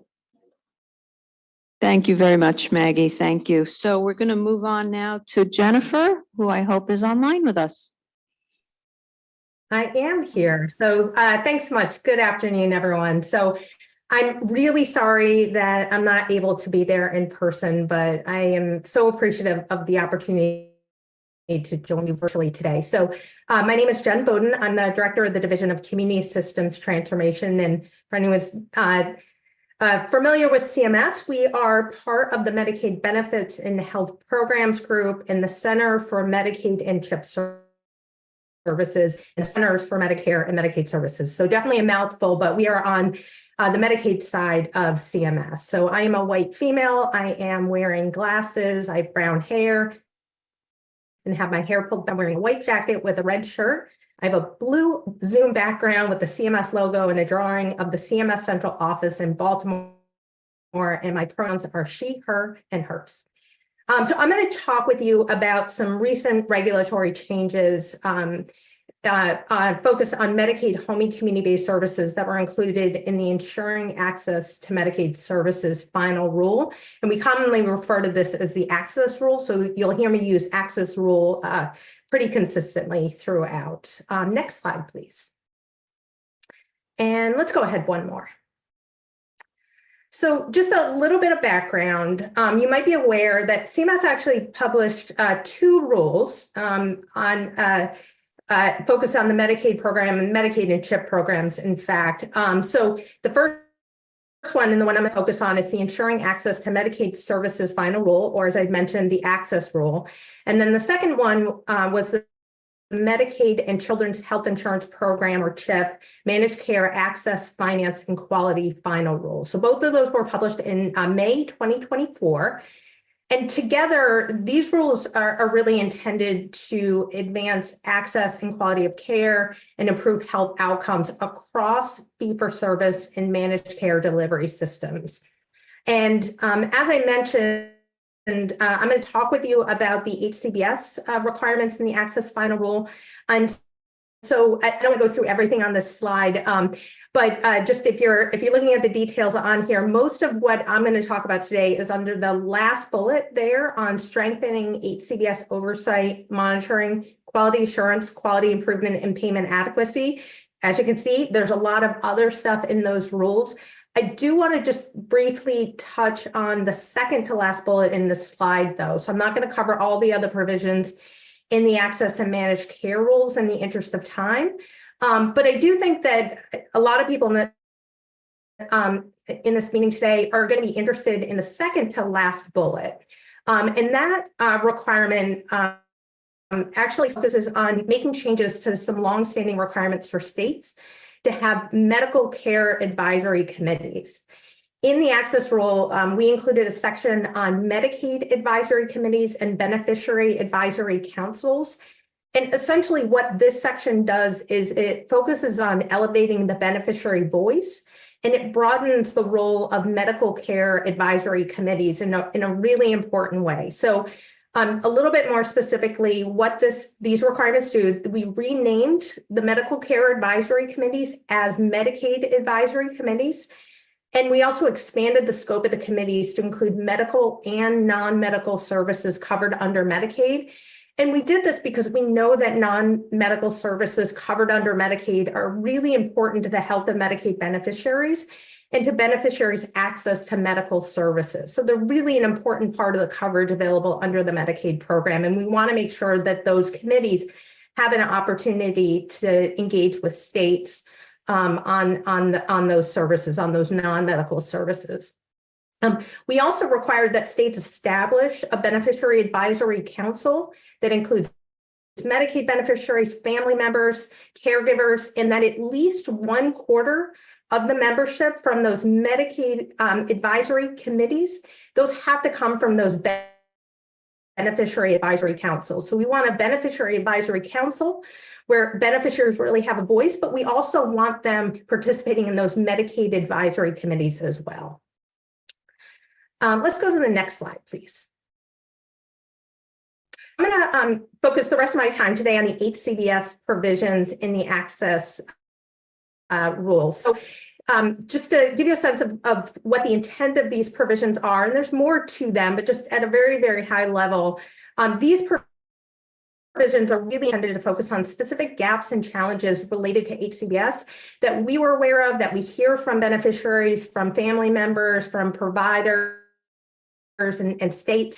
And specifically, they're intended to help address workforce shortages in home and community-based services, strengthen oversight and monitoring to improve quality and reduce the risk of harm for people receiving HCBS, address gaps in measurement and reporting, you'll hear that quite a bit, and reduce disparities in HCBS programs. Next slide, please. So in a nutshell, the HCBS provisions in the access rule establish a new strategy for how we in states oversee, monitor, and improve the quality of Medicaid HCBS programs. And one of the things that was really important that we did in this rule is we wanted to promote consistency across Medicaid authorities. And so the requirements in the section of the rule apply broadly. With certain exceptions, for those of you familiar with Medicaid HCBS authorities, they apply to HCBS under sections 1915C, which people commonly refer to as waiver programs, 1915I, state plan services, 1915J, state plan services, 1915K, community first choice, and they also apply to section 1115 demonstrations that include HCBS, and they these requirements generally apply. There's one exception, but they generally apply to HCBS regardless of the delivery system types. They apply to both fee-for-service and managed care. So I'm going to go through these really quickly, but we do have a mailbox. So if you have questions afterwards, you are definitely welcome to email us. And if we don't have time during today, and then there's also an appendix that's included that has more detail on each of the provisions, including what the reporting requirements and minimum performance levels and things like that are. So there's lots more detail available if you're interested. But just very quickly, the first thing we did was strengthen oversight of person-centered service planning in HCBS. And we did this by establishing new reporting requirements and minimum performance levels. We're also requiring states to meet nationwide incident management system standards for how they monitor their HCBS programs. And this includes a lot of stuff, but a few examples are, that we established a minimum standard definition of what a critical incident is. And this includes things like abuse, neglect, exploitation, and unexplained or unanticipated death. We're requiring states to have electronic incident management systems, and we're also requiring states to share information with other entities like Adult Protective Services that might be investigating the incidents that are identified. We're requiring states to establish grievance systems, or commonly often referred to as complaint systems, in their fee-for-service HCBS programs. These types of systems were already available in managed care. It's been a longstanding requirement for managed care programs.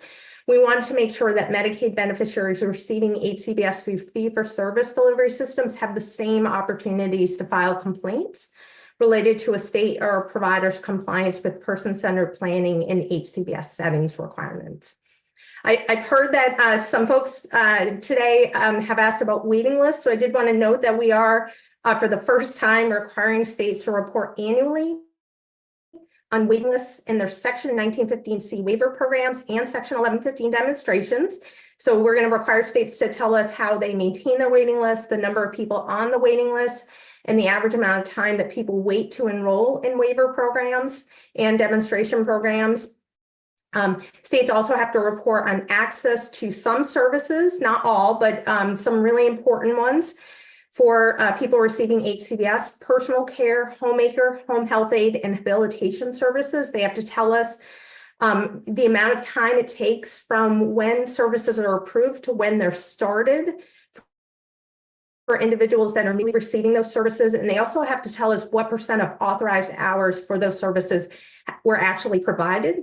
And then every other year, we're requiring states to report on a standardized set of HCBS quality measures. And then one of the other provisions I just want to highlight, because this gets a lot of attention. It's commonly referred to as the 80-20 provision or the payment adequacy provision. But essentially what this does is it really focuses on ensuring that the Medicaid payments for home and community services, at least for certain services, go to the direct care workers that are delivering those services. So these provisions focus specifically, the first part is a reporting requirement. We're requiring states to report on the percentage of Medicaid payments for certain services, homemaker, home health aid, personal care, and rehabilitation services that are spent on compensation to direct care workers. And our definition, it's broad, it includes lots of different types of workers in there. But just to confirm, since we get questions, it does include direct support professionals. And then the other piece of these requirements are to require that a minimum of 80% of Medicaid payments for homemaker, home health aid, and personal care services be spent on compensation for direct care workers. And there's a lot more to that particular provision, so happy to answer questions about it. But that's the general requirement is to report on the payments going to compensation, and then to ensure that generally that a minimum of 80% of payments goes to compensation. And then finally, we are promoting public transparency across all of the reporting requirements in the HCBS section of the rule by requiring states to publicly report all of the data they report to us. And we will also publicly report the data and information across all states. Next slide, please. So this slide has some pretty tiny font, so you don't need to worry too much about the details unless you're really interested, but this slide shows the applicability dates, essentially when each of the provisions takes effect. The takeaway on this, without getting too much into the details, is that none of the requirements actually take effect immediately. We knew it was going to take some time for states to have everything in place. But the grievance system requirements, the ones about the complaint systems that I mentioned, those take effect first in 2 years, in July 2026. Most of the other requirements go into effect in 3 years in 2027. But as you can see, for some of them, they actually begin to take effect after that as well. Some of the requirements are phased in over time. Next slide, please. So we do have a mailbox, as I mentioned, it's on this page, is HCBS access rule at cms.hhs.gov. We would love to hear from you all. Please send us your questions, your feedback, anything you'd like to know about the HCBS provisions in the access rule. We also have a new web page actually that was available after these slides were finalized. So I'm going to put that in the chat, and hopefully folks will be able to access it through there, or it could be shared with everyone in the meeting today. We've also recently launched a training series. So if you'd like to learn more about these provisions, those are open to the public. And I'll include the link where you can get more information on the topics and the registration link and all of that. And then lastly, I would just encourage you all to engage with states. They're really the ones that are going to have to implement these requirements. These are all requirements on states. There's a lot for states to do, and they really need to hear from people enrolled in Medicaid, family members, caregivers, direct support professionals, everyone that's involved in the delivery of HCBS to figure out how best to implement these requirements and to make sure that states are implementing them effectively. Next slide, please. And I'm going to hand it now over to Andrea to talk about adult protective services. So, James, I see your hand is up. Let's hear your question, and then we'll move to APS. Thank you. I tried to break it by questions of each section. Hope you guys understand. I tried to ask the question of each section, not jump ahead, because That's okay. it'd be Yeah. easy for me Yes, to we ask my understand. question. I'm worried about like some of the states like Texas is kind of, I'd be real blunt and honest, Texas is not the world's greatest system because we have 13 institutions, people who's waiting for home community-based services. And so the waiting list is over 240,000 people. And I use my example. I moved to Texas 2005 because my job took me there. And as a self-advocate, I decided to make Texas my home in 2007, but I still have to wait a long time. And I figured it out. I'll probably be 60, I'm gonna be 58 this year. I'll probably get my name called up when I'm 65 or even 70 years old. And it's a disservice of our CMS challenge the states more to fund the waiting list for home community-based services. And we can do all we could, but at the same time, the institution families always say we need to keep these doors open. And it's no record that the legislature will go what the institution parents want, not people with disabilities or community families. And it's a disservice for us who's waiting for services. The parents are waiting, and even people waiting a long time. And it's always CMS really challenge the states more to say fund the waiting list for home community-based services. Just want to share, because this is a service for the people who live in Texas. I know we don't have a lot of time. If it's okay, can I just briefly address that comment? Yes, please. So thank you for the feedback. I'm really sorry to hear that you have been waiting so long for services. We are aware that there are extensive waiting lists in certain states.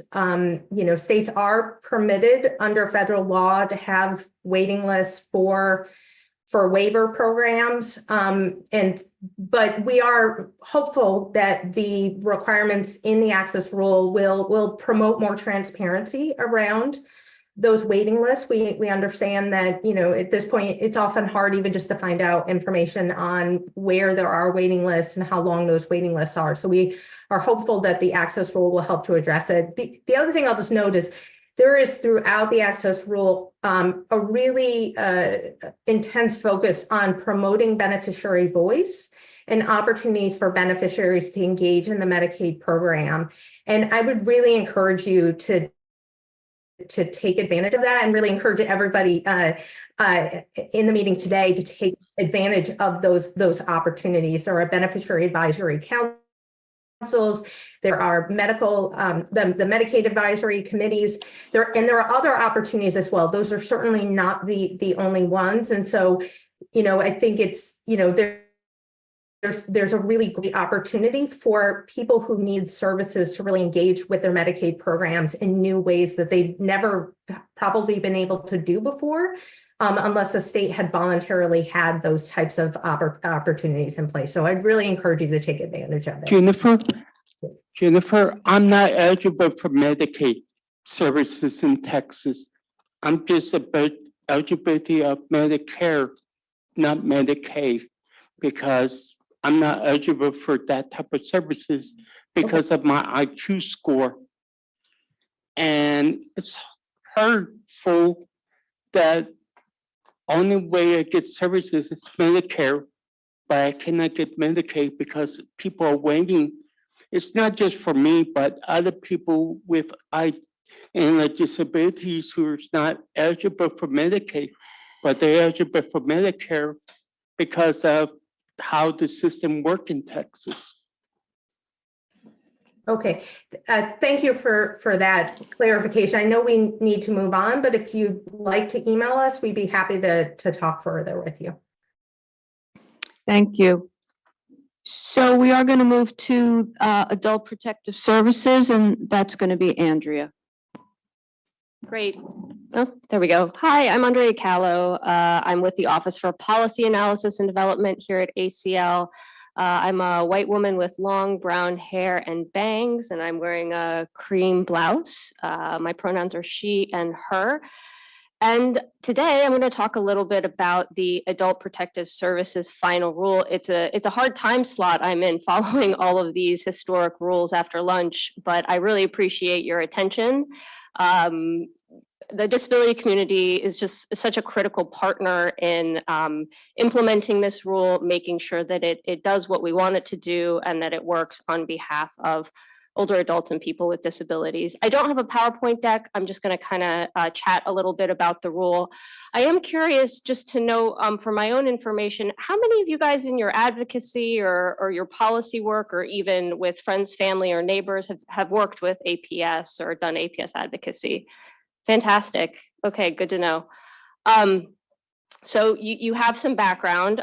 For others, and just to level set, a little bit of information about adult maltreatment, which is sort of what we call, others might call abuse. Adult maltreatment, abuse, neglect, financial exploitation like scams, sexual abuse, and then self-neglect, which is kind of an interesting category unto itself. There's no perpetrator in self-neglect. You know, you have like the victim-perpetrator dyad, but self-neglect is very important, and I'm going to dig in a little bit deeper later on.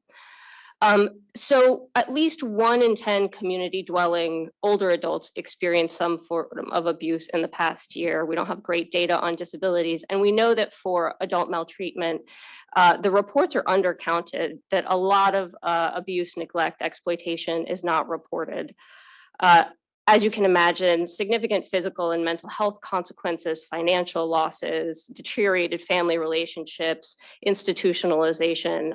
It's a public health crisis, really. So APS's mission and function is really laser focused on assisting adults to recover from the experience of maltreatment. They perform investigations and they may receive an allegation and substantiate it, but it is really important to note that APS is not law enforcement. You okay? You're right? Yeah. APS is not law enforcement, so their findings are not civil or criminal. People don't go to jail based on APS findings, but they do work closely with law enforcement and other allied professionals, because obviously if someone calls APS and says, you know, I'm being physically assaulted, well, law enforcement will probably want to know about that as well.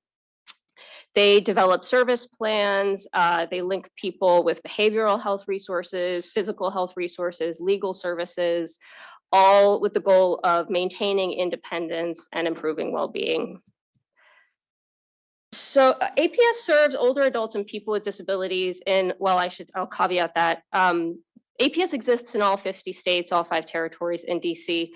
I believe the Northern Mariana Islands does not currently have a staffed APS program, but they are working on it. Everybody else has a staffed APS program.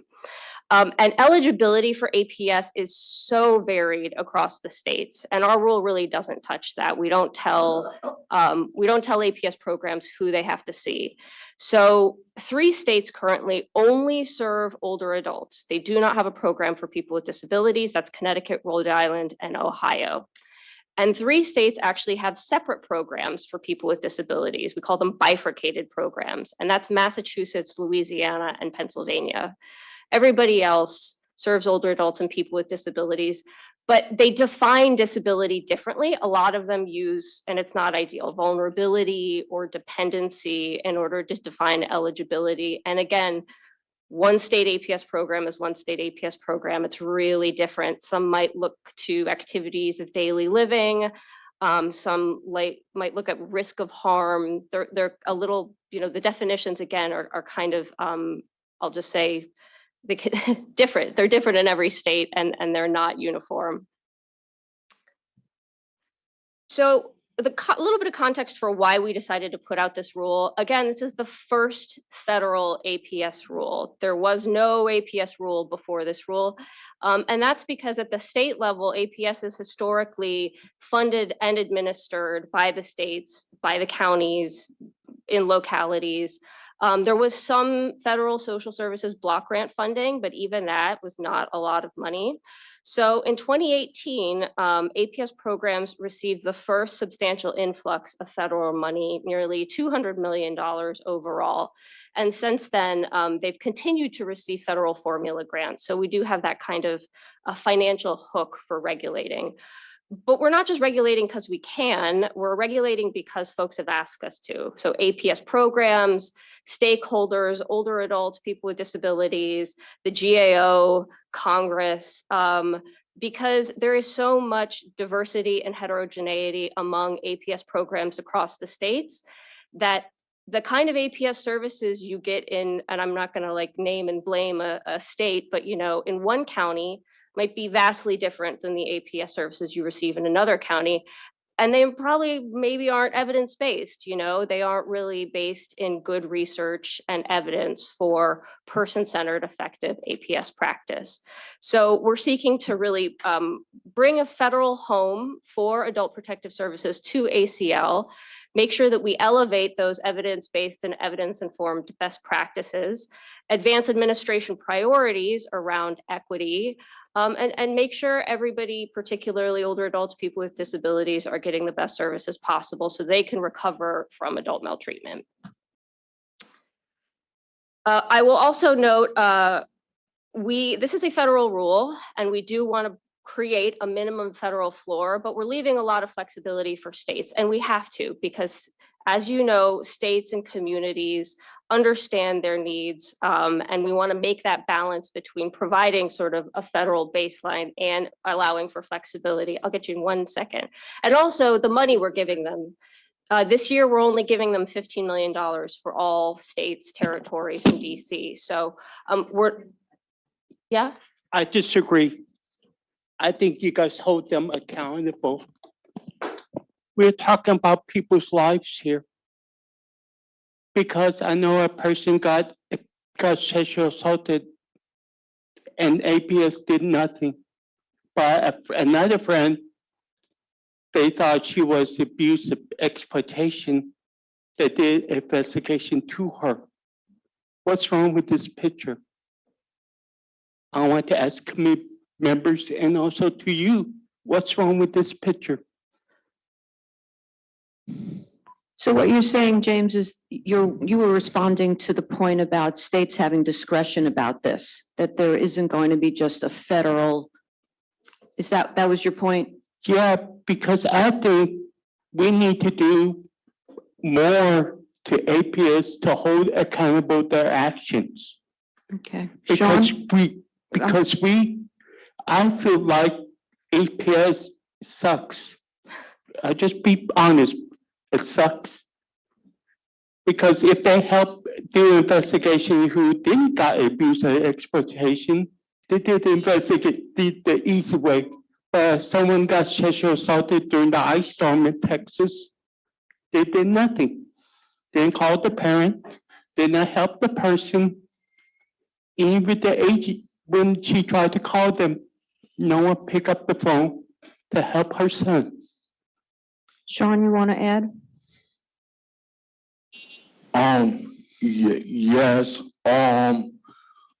as someone that did a internship that did investigations on abuse, I think personally that it need to be a special unit hold these people accountable, because the abuse that happened is so unfair. And what I delight is that the abuser know that they have a disability and they sometimes get away with it. That is not how it should work. And I want you to know, I'm not coming at you or no one. I've been saying this for a long time. We need a unit to prosecute these cases correctly. Because I was a victim of abuse when I was young, and it was not my family fault. It was the perpetrator fault. But luckily, I told my family and it got handled. But I just want to say, we got to create a unit within the justice the department to handle these cases, because it's not enough for just the police to just take a report. They got to be held accountable, or else they go to what's the definition of insanity? Over and over and over and over and over and over and over again. Yeah. So we got to break this cycle. I'm so sorry for talking so long. Thank you, Sean. Thank you. I think your passion on this issue and topic is evident, as well as James, and I really appreciate you all sharing your thoughts on that. And I think in some ways you might be advocating for a topic on the next PCPID report. But, you know, I know that you and people like James are really leaders in this area and addressing particularly the sexual violence that people with disabilities have experienced and then oftentimes goes overlooked, and why ACL and why we wanted to make sure that Andrea had a time to share with you about these rules as one of the things that we're trying to do to address you know, the abuse that is happening and often goes overlooked. And there isn't that system in place to really support people who have experienced abuse. So, T, I know you wanted to say something, so I want to make sure that Andrea has enough time to finish. We didn't want to stifle the conversation. So if you can share, and then we'll turn back to Andrea to finish. So I just think that also the problem is that people don't always believe people who have cognitive disabilities about abuse. It's really hard, and they don't know how to support somebody with a cognitive disability, even if they get the supports or to talk to somebody. A lot of times you would get blamed for saying, oh, you weren't really abused, right? It didn't really happen, all that stuff. And then if there's some kind of support out there, they don't really know how to support people with intellectual disabilities. And sometimes it makes it worse. Than I think we need training for them to have training around how to help people with intellectual disabilities that are abused and get the supports that they need and believe them, because a lot of times we don't get believed. Thank you, Tia. Thank you. So Andrea, I'm going to ask you to try to wrap up in the next 5 minutes if possible. Yes, I think definitely possible. And I think building off of the comments that were just made, one area of the rule that I want, and I'm not going to talk about the entire rule, but And one I have really a- wanted. And I Okay. have a comment as well when you're done. Yeah, go ahead. Thanks, Liz. Well, I'll try to find time for you. Well, thank you. You want me to go, or do you want me to? I'd like you to wait another minute if that's okay. But I know you're there. Thank you. So one area of the rule I'll touch on is the importance of coordination and collaboration with other organizations in the community. And the rule lists a lot of them. Lists the tribes, it lists law enforcement, financial institutions. It also lists the protection and advocacy systems, and other organizations that advocate on behalf of older adults and people with disabilities, the long-term care ombudsman, and other entities that investigate abuse, neglect, exploitation. It also calls out state Medicaid agencies and coordination around critical incident management and the access rule provisions that we just heard about. And this is really geared at making sure that caregivers who are being paid by the Medicaid program are not abusing the people they are supposed to be helping and then moving to another area, moving to another state and continuing to perpetuate that abuse. So making sure that there's a lot of coordination happening with the Medicaid program to ensure that that critical incidents and for critical incidents, APS and Medicaid are working together. The other area that I'll just briefly touch on as well, because this is a place where we got really, really strong and loud comment from the disability community on the notice of proposed rulemaking, was APS's role in guardianship. And we got a lot of comment from the disability community on this, and we got a lot of comment from APS programs, state APS programs. So particularly in rural areas, frontier areas, APS wears a lot of different hats. An APS worker could work in a AAA, could work for APS, and may often, or could potentially, I won't say often because it shouldn't happen often, could petition for guardianship on behalf of a client they're working with, or they could be appointed as a guardian for the client they're working with. And that could be a conflict of interest. That is an APS worker serving two roles on behalf of an individual that might be in conflict with one another.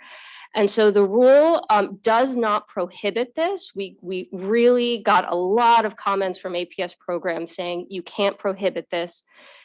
There will be people less qualified to serve as guardians being appointed guardians in my area, in my community, if you prohibit APS from being a guardian. So what we said was that this dual relationship, this APS wearing two hats, one hat being the hat of a guardian, must only be ordered by a court after and only a court can appoint a guardian. Nobody can say, I'm your guardian, right? The court must appoint the guardian after all other lesser restrictive alternatives have been considered, and it has been determined there is no other qualified entity who can serve as that guardian. And then it is considered to be unavoidable, but it must still be documented in the case record along with mitigation strategies and anything else APS did to ensure the guardianship never happened. The guardianship was unavoidable. So I just kind of wanted to cover that because we did get so many comments about guardianship. And like I said, the rule really circumscribes it. It should be happening in very, very, very limited circumstances. Again, only after all other less restrictive alternatives have been considered. So with that, I think I will say thank you. The rule is in effect now. It came out a month ago, and all states need to be in compliance by 2028. So we are furiously working with our states and our programs to come into compliance and really appreciate all of your collaboration as we work to do that. Thank you. Thank you. So I'm going to take the discretion of the facilitator, and Liz, we're going to go an extra couple of minutes, hopefully just one or two, so that you can close up this part of the session. Go ahead, Liz. Thank you. And I agree with what James and Tia was saying, but I also think that it's really important that that somebody's with the person. For example, if I'm in trouble or if something happened to me or something is happening to a friend of mine and I might not feel comfortable talking to a professional or a APS service provider. I might feel more comfortable talking to my friend or someone like a DSP or someone, if I can use Jim Macbeth as an example, someone like Joe who understands me and can help me and support me and touch and hold me because I'm scared about this or that. And the APS service provider might not make me feel comfortable. Thank you, Liz. I'm Oh, really scared when I go into a police department and someone tells me asks me to share the rights, but I don't understand the rights. mhm. Thank you, Liz. And I understand Jordan wants to add to the conversation, and then we will take our break. Maggie, the 504 technology provision is very exciting. Congratulations and thank you. I'm wondering if there's a plan for even more, considering the access myself and some others in the community have continues to be unpredictable. In digital spaces, a mouse or touch can all be time and labor intensive. And in the digital spaces, such as forms and such, don't account for the demand and processing time with so many arbitrary time limits, which create a direct barrier to engagement, to healthcare, care more broadly, to the community, and more.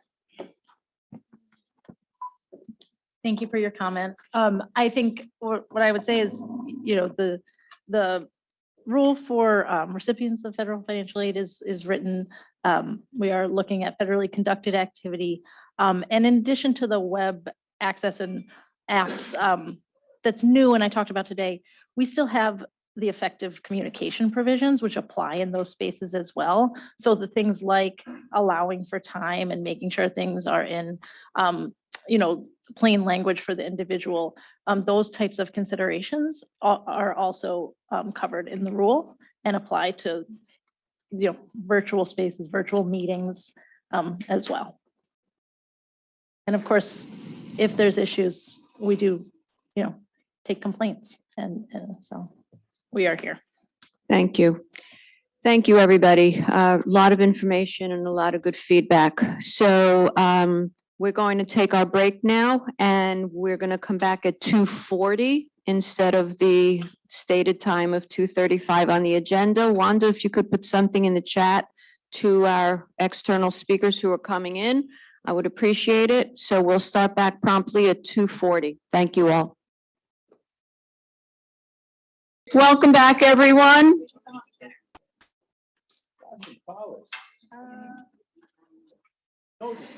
So based on the experience of the last session, we're going to make a real-time change. After each presentation, we are going to stop and take 1 or 2 questions or comments and still try to make our time markers and have our meeting end promptly at 4 p.m. So with that adjustment in place, I'm turning the meeting over to, we're going to be talking about data, and we're going to get a briefing on emerging issues in data. We have 3 presenters, and I'm going to let each one of the presenters introduce themselves. Cheryl, if you would kick us off, please. Hi, my name is Sherry Larson, and I'm from the University of Minnesota.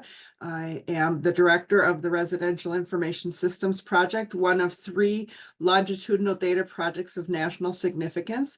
And each of the 3 projects will be presenting briefly about the work that we do and how that might affect or provide information for you about where you might want to invest your time for the next year. Next slide, please. Next slide. And one more. So the Residential Information System project answers lots of questions, but the 5 key questions that we talk about are: number 1, how many people have intellectual and developmental disabilities? Number 2, how many people with intellectual or developmental disabilities get paid supports? Number 3, where do people who get supports live? Number 4, how do the places people live differ by age and by state? And then finally, 5, how have places people with intellectual and developmental disabilities live changed? Next slide, please. So to answer those questions very briefly, we think that in 2020, there were about 8.3 million people in the United States with intellectual or developmental disabilities. Of those, 6.1 million were children and 2.2 million were adults. Next slide, please.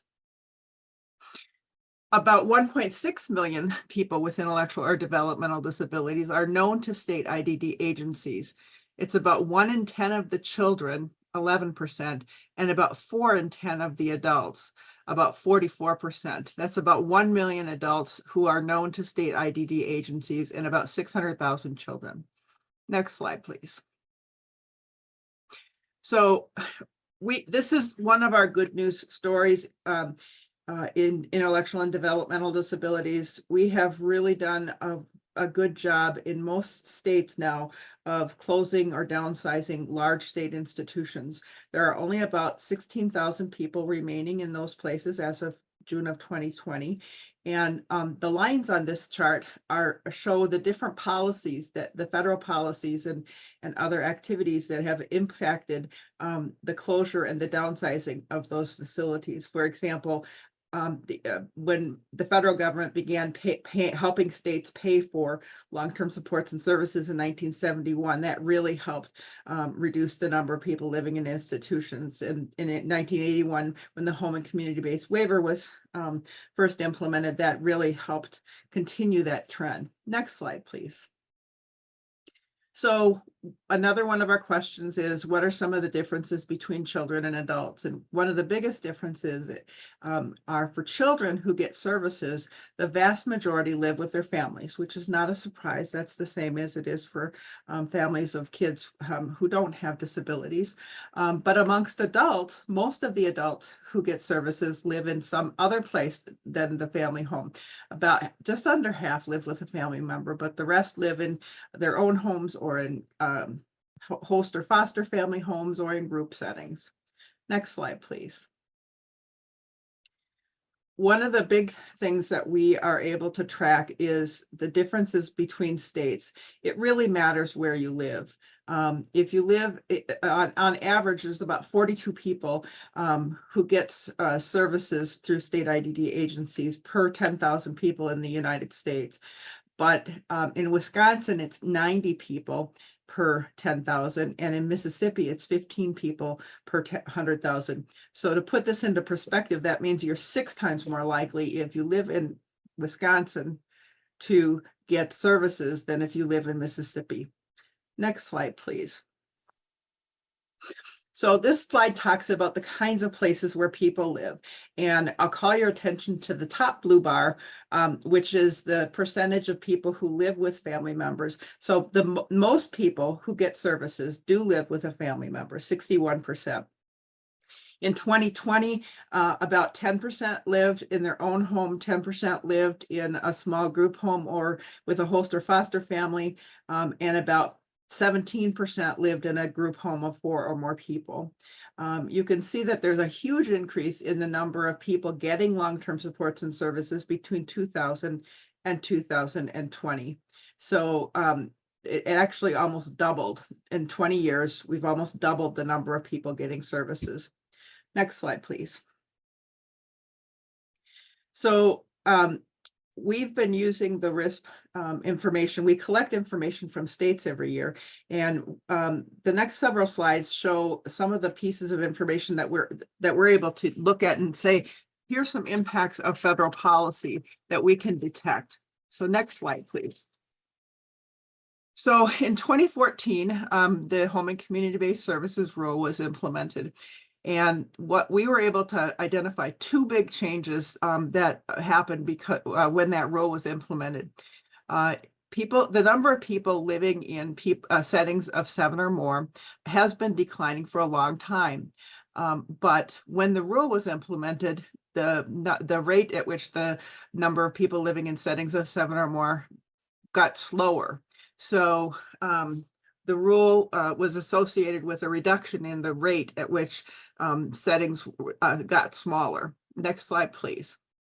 On the other hand, the other big change was the number of people who got home and community-based services funds who lived with a family member increased faster after the rule was implemented than before the rule was implemented. In fact, if the rule at the rate that the number of people was increasing before the rule was implemented, we would have had about 700,000 people living with family members in 2020.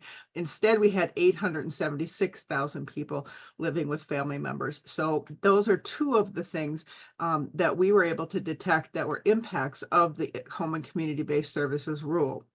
Next slide, please. So we collect information from state IDD agencies every year about the services that they provide, but we also do other kinds of research, including doing focus groups with states. And one of the focus groups that we did was to look at what states reported as the impact of the home and community-based services rule. And I'm not going to go into all the details here, but I want to point out some of the quotes that we had. One of the state said, implementing the home and community-based services rule required mobilizing the whole state for change. In other words, it was a very big change and it was very difficult to do and it required a lot of work. And another state said, incorporating the rule into policy gave us teeth to hold providers accountable. However, states also said there were a lot of moving targets that they had to meet as they implemented the rule. Next slide, please. We also talked to states about the impact of COVID-19 on services, and there are some really important good news stories out of COVID. One of the most important of those is that states got very creative about how they were delivering services and how they were paying for services. And one of the states said, before COVID, we were offering 30 services and now we offer 80. And one of the big changes that many of the states made is they changed their rules so that it was possible to pay a family member to provide care. That was very important because the direct support workforce challenges were significant during COVID, and paying families meant that more people were able to get the services that they needed than they otherwise might have had. So the last quote I want to mention from states about what happened with COVID was one of the state people said, COVID-19 did what the home and community-based services rule and lawsuits could not. The transformation in services was dramatic. And so it's very exciting to see that as bad as things were with COVID, that there were some positive outcomes. Next slide, please. So we do track now how many people who receive services from states die each year. And we were able to figure out that there was, in fact, an increase in the number of people who died, the rate at which people died during COVID and both in 2020, 2021, and 2022. So the number of people per 1,000 on the caseloads who died increased from 15 per 1,000 to 17 or between 17 and 18 per 100,000.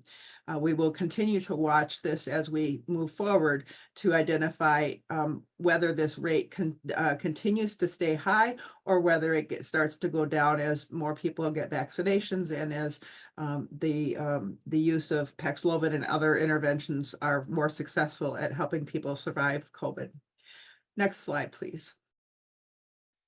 So our RISC project has a lot of resources, and I won't go through the list here, but our risc.umn.edu website has lots of resources for you to look at to find out more about the things that I've been talking about. Next slide, please.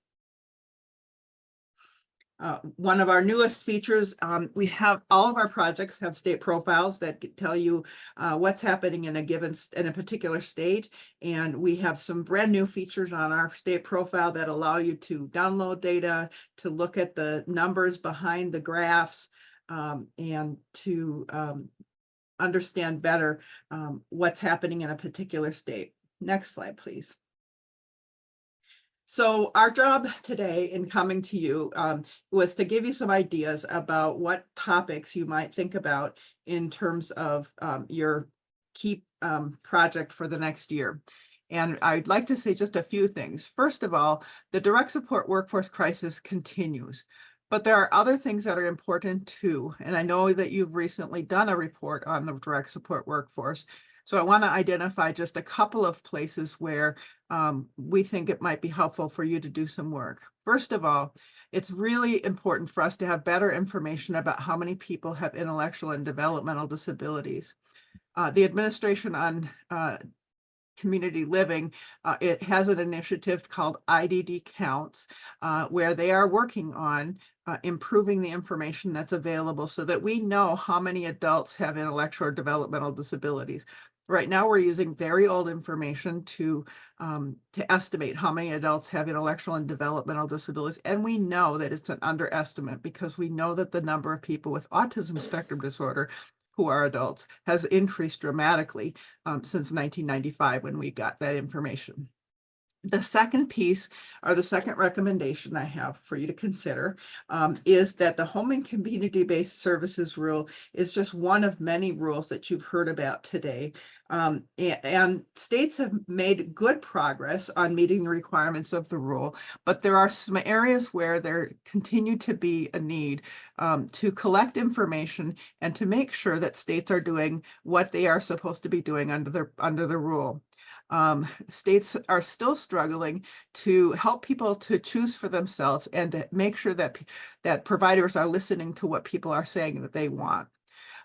There are some states that are still not doing what the rule says in terms of ensuring people's rights. Specifically, the rule says that people are supposed to be free from restraint, but in many states, there are still people who are being restrained, and there is a need to improve that component.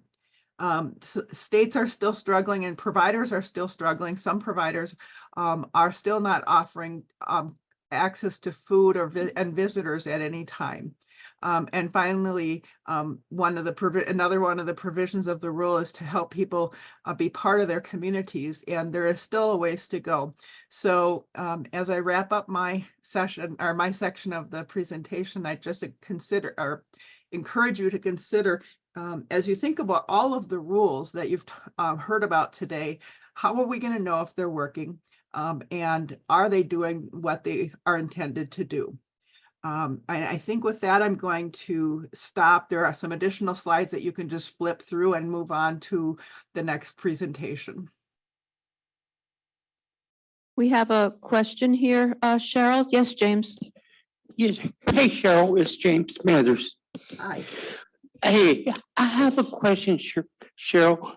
Do you keep data up? I know they're using this term now of like people are building cities for only people with ID. Do you guys gonna have like a separate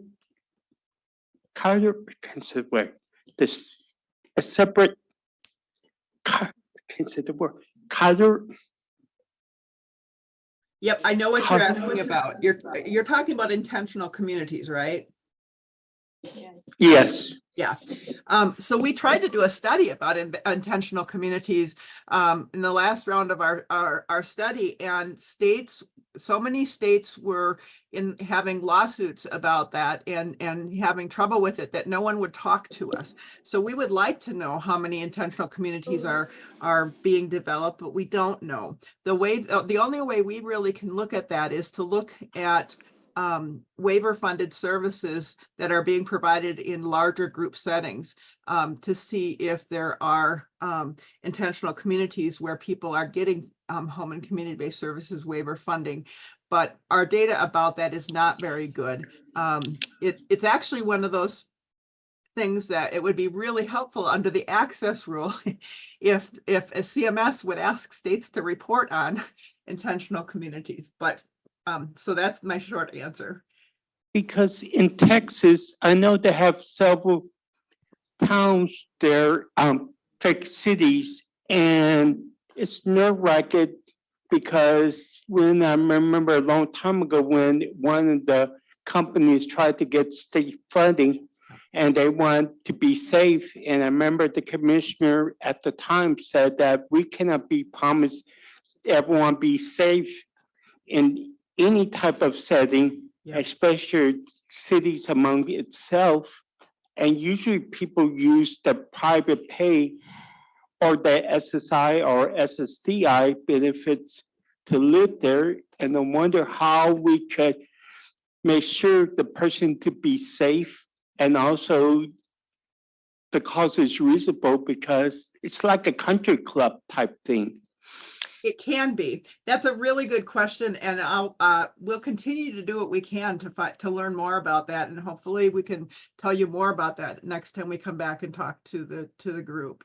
I see that there are some other questions. Yes, there are. We're going to take a question from Liz and then Emmanuel, and then we'll move on to Jean's presentation. Liz? Thank you, and thank you, Cheryl. This was a great presentation. My question is, and I think you and I have talked about this before, but do you count private institution like the institution I was in, or even the farms or the intentional community that James is talking about? Yeah, that's a great question. And the answer is yes, we do. We know that we separately collect information about state operated institutions and about non-state operated institutions. And what we know is starting in about 2018, there are now more people living in non-state institutions, private institutions, than there are in state operated institutions. So the picture has really shifted. For so long, we've been focused on downsizing state operated settings, but now there's actually more people in non-state settings, and those settings are closing and downsizing slower than the state operated ones. And so you're right, that's something that we should continue to pay attention to and make sure that the people who want to leave that kind of a place are able to move into home and community-based settings. Thank you. Very good. And Thank you. can Liz, I- I'm sorry. Liz, I'm sorry, dear. We're not going to have time for a follow-up. I'm going to see if we can get Emmanuel's question in, and then we're going to go back to Jean. Forgive me. Emmanuel? Thank you. I just want to make a quick statement. Thank you for talking about the IDD population, but my comment is really about looking at institutions, but also there are several states that have those institutions, but they're really starting to call them different names. So really painting a picture of, you really want to live here, nice golf course, whatever it is. Yeah. But when you take all that away, it's still the intentional community. Have you guys discussed a way to really figure out those numbers? Because with them not wanting to call it what it is, how do you really monitor the growth of those kind of environments? Yeah, your question is a great one, and it's one that we've been struggling with. It's similar to the questions that James raised. There's a couple of answers. One of the most important answers is that there is this rule that says that you can't spend home and community-based services money on institutional services. And if the people get funded by home and community-based services money, there are several rights that they have to making sure that they have access to community, that they have choices about what they do, that they have access to food and visitors at any time. And I think one of our tools that we have that CMS has created is this the home and community-based services rule. We need to continue to monitor and make sure that that rule is being implemented. And with that, I'm going to turn the microphone over to Shay. Shay or Jean? Or Jean, sorry, Jean. Jean, thank you. No worries, Sherry. So my name is Dr. Jean Windsor, and I am a middle-aged white woman with highlighted blonde hair, and today I'm wearing a black blouse. I come to you from the Institute for Community Inclusion at the University of Massachusetts, Boston, and I will be talking about our Access to Integrated Employment project, which is funded by the Administration for Community Living. Next slide, please. This is our introductory slide. Many of you have heard of ThinkWork. If you have not, I would encourage you to visit the ThinkWork website.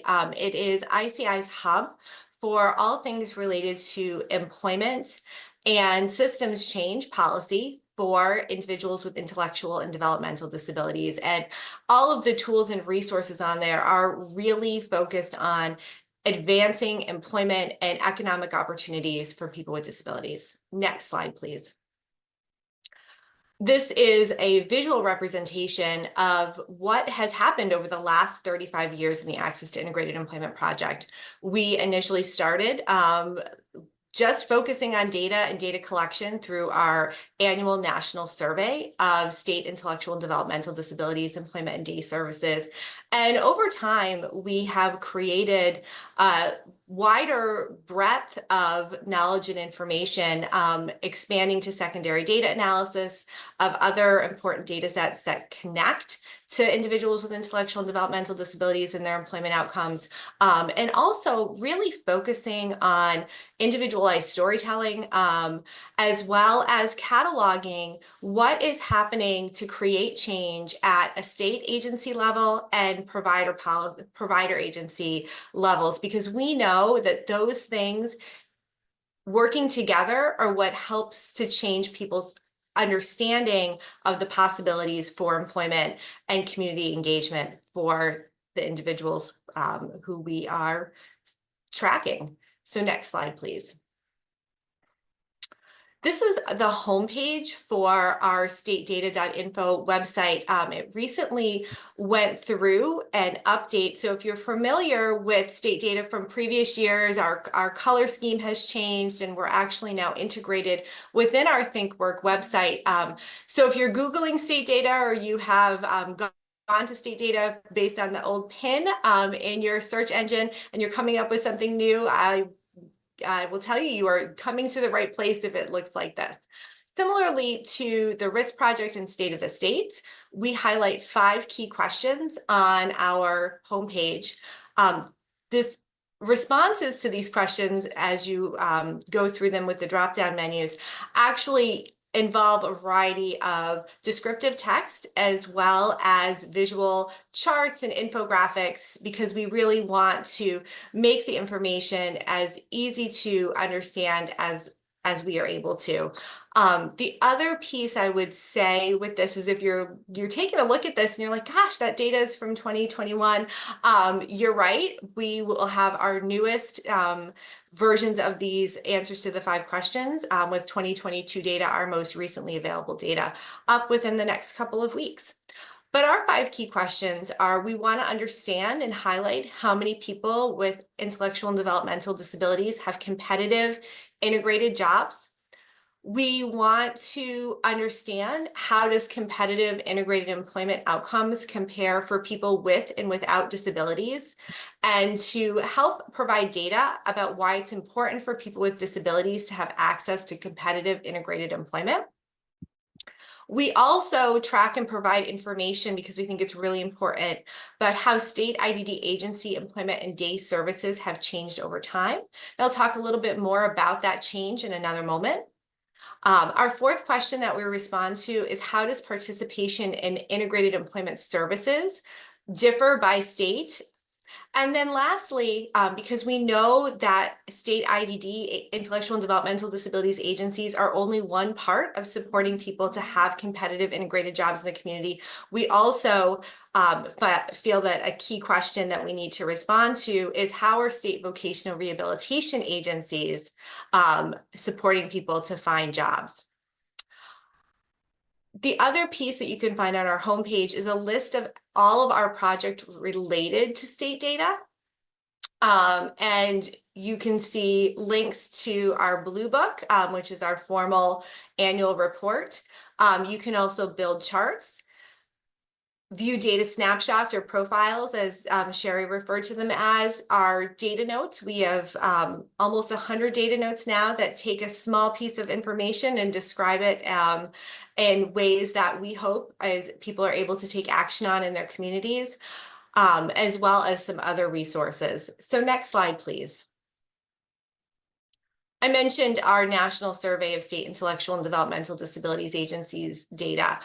We also conduct secondary data analysis on the RSA 911, which is data from state vocational rehabilitation agency programs. We work in concert with staff from the National Core Indicators Project to share information about employment and meaningful day activities.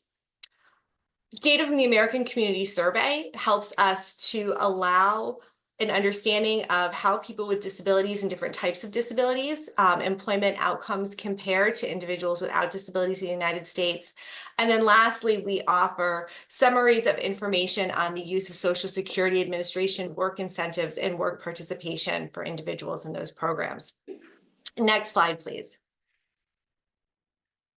This slide represents over 35 years of data from the ICI's national survey. And it shows us a trend line beginning in 1999 and ending in 2022 with the most recently available data on how more people, we're so happy, more people are receiving services from their state intellectual and developmental disabilities agency so that they can work in the community and enjoy recreation in the community during the day. But we also track, as part of that, facility-based work services and the number of people who are in facility-based work services or sheltered workshops, as some others, as we oftentimes refer to them as.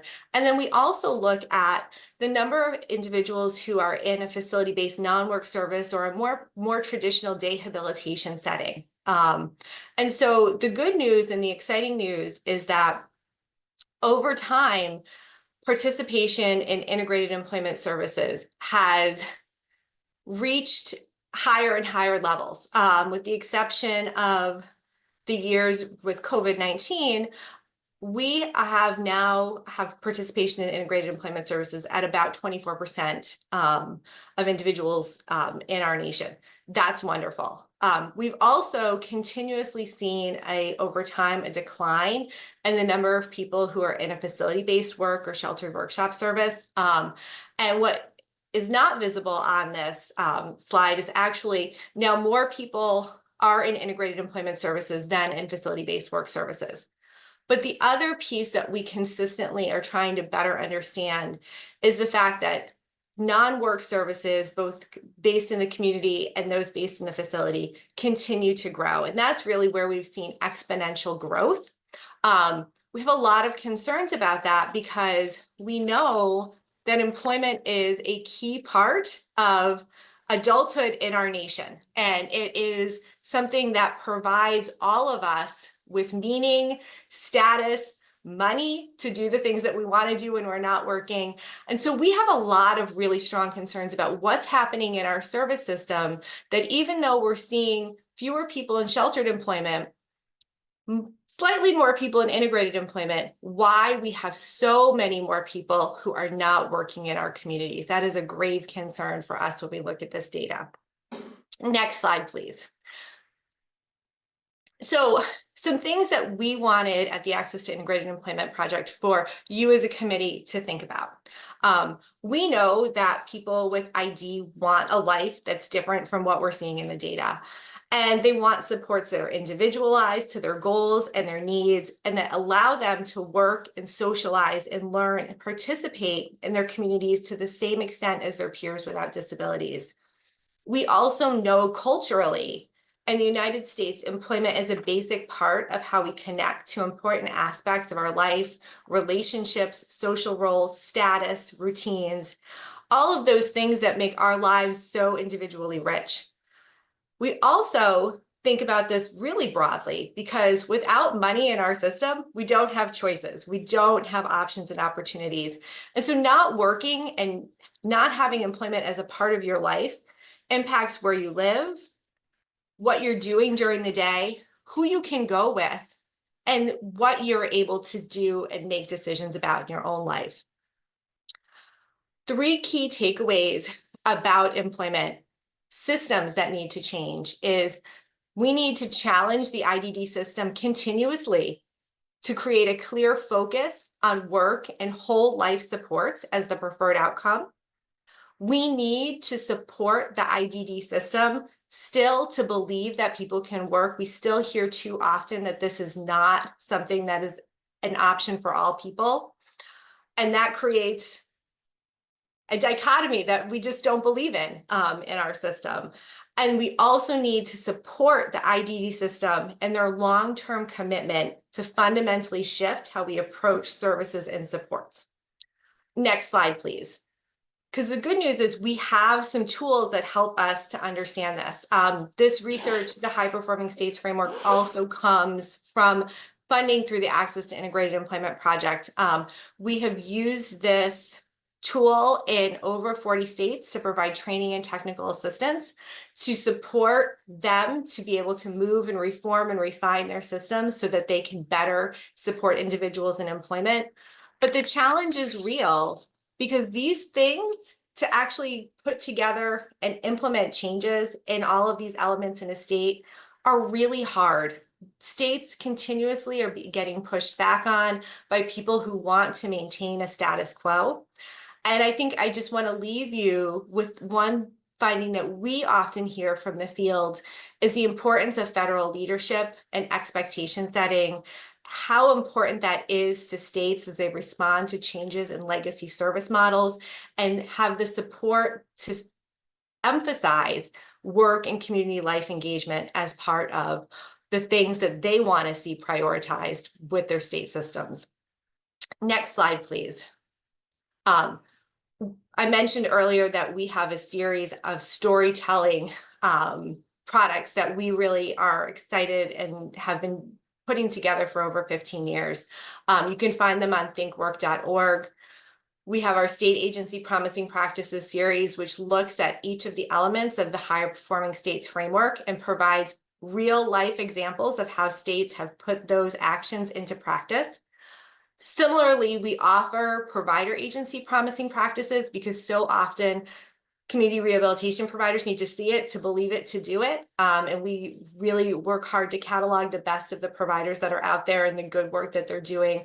And then lastly, and the piece that I think is close to all of our hearts at the Access to Integrated Employment Project is our individual promising practices series, where we are highlighting individuals and their stories and their words about why not only is employment important to them, but what the value of going through their personal employment process and journey was and achieving their goal. Next slide, please. This contains my contact information as well as the websites that you can go to for more information. I would encourage you to please reach out if you have any questions. I know this is just a thumbnail of all of the work that we're able to share with you. And I'd like to thank you for your time. And I'm going to turn it over to Dr. Shay Tanis now. Actually, thank you, Jean. Before we move on to Dr. Tanis, Tia, please, a question or comment? Yeah, are you looking at any information that talks about people with disabilities having careers? Because, you know, when you're thinking about how people look for people with jobs, it's one way to sit there and say, we want people to get jobs, but to think beyond that, when you're looking for someone to have a career, It's a lot different outcome of how people set their mind of thinking for people with disabilities.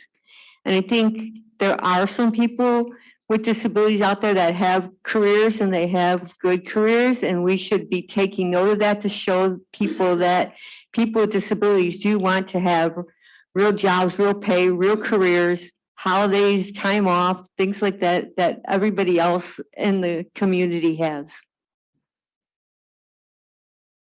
Jean, you're on mute.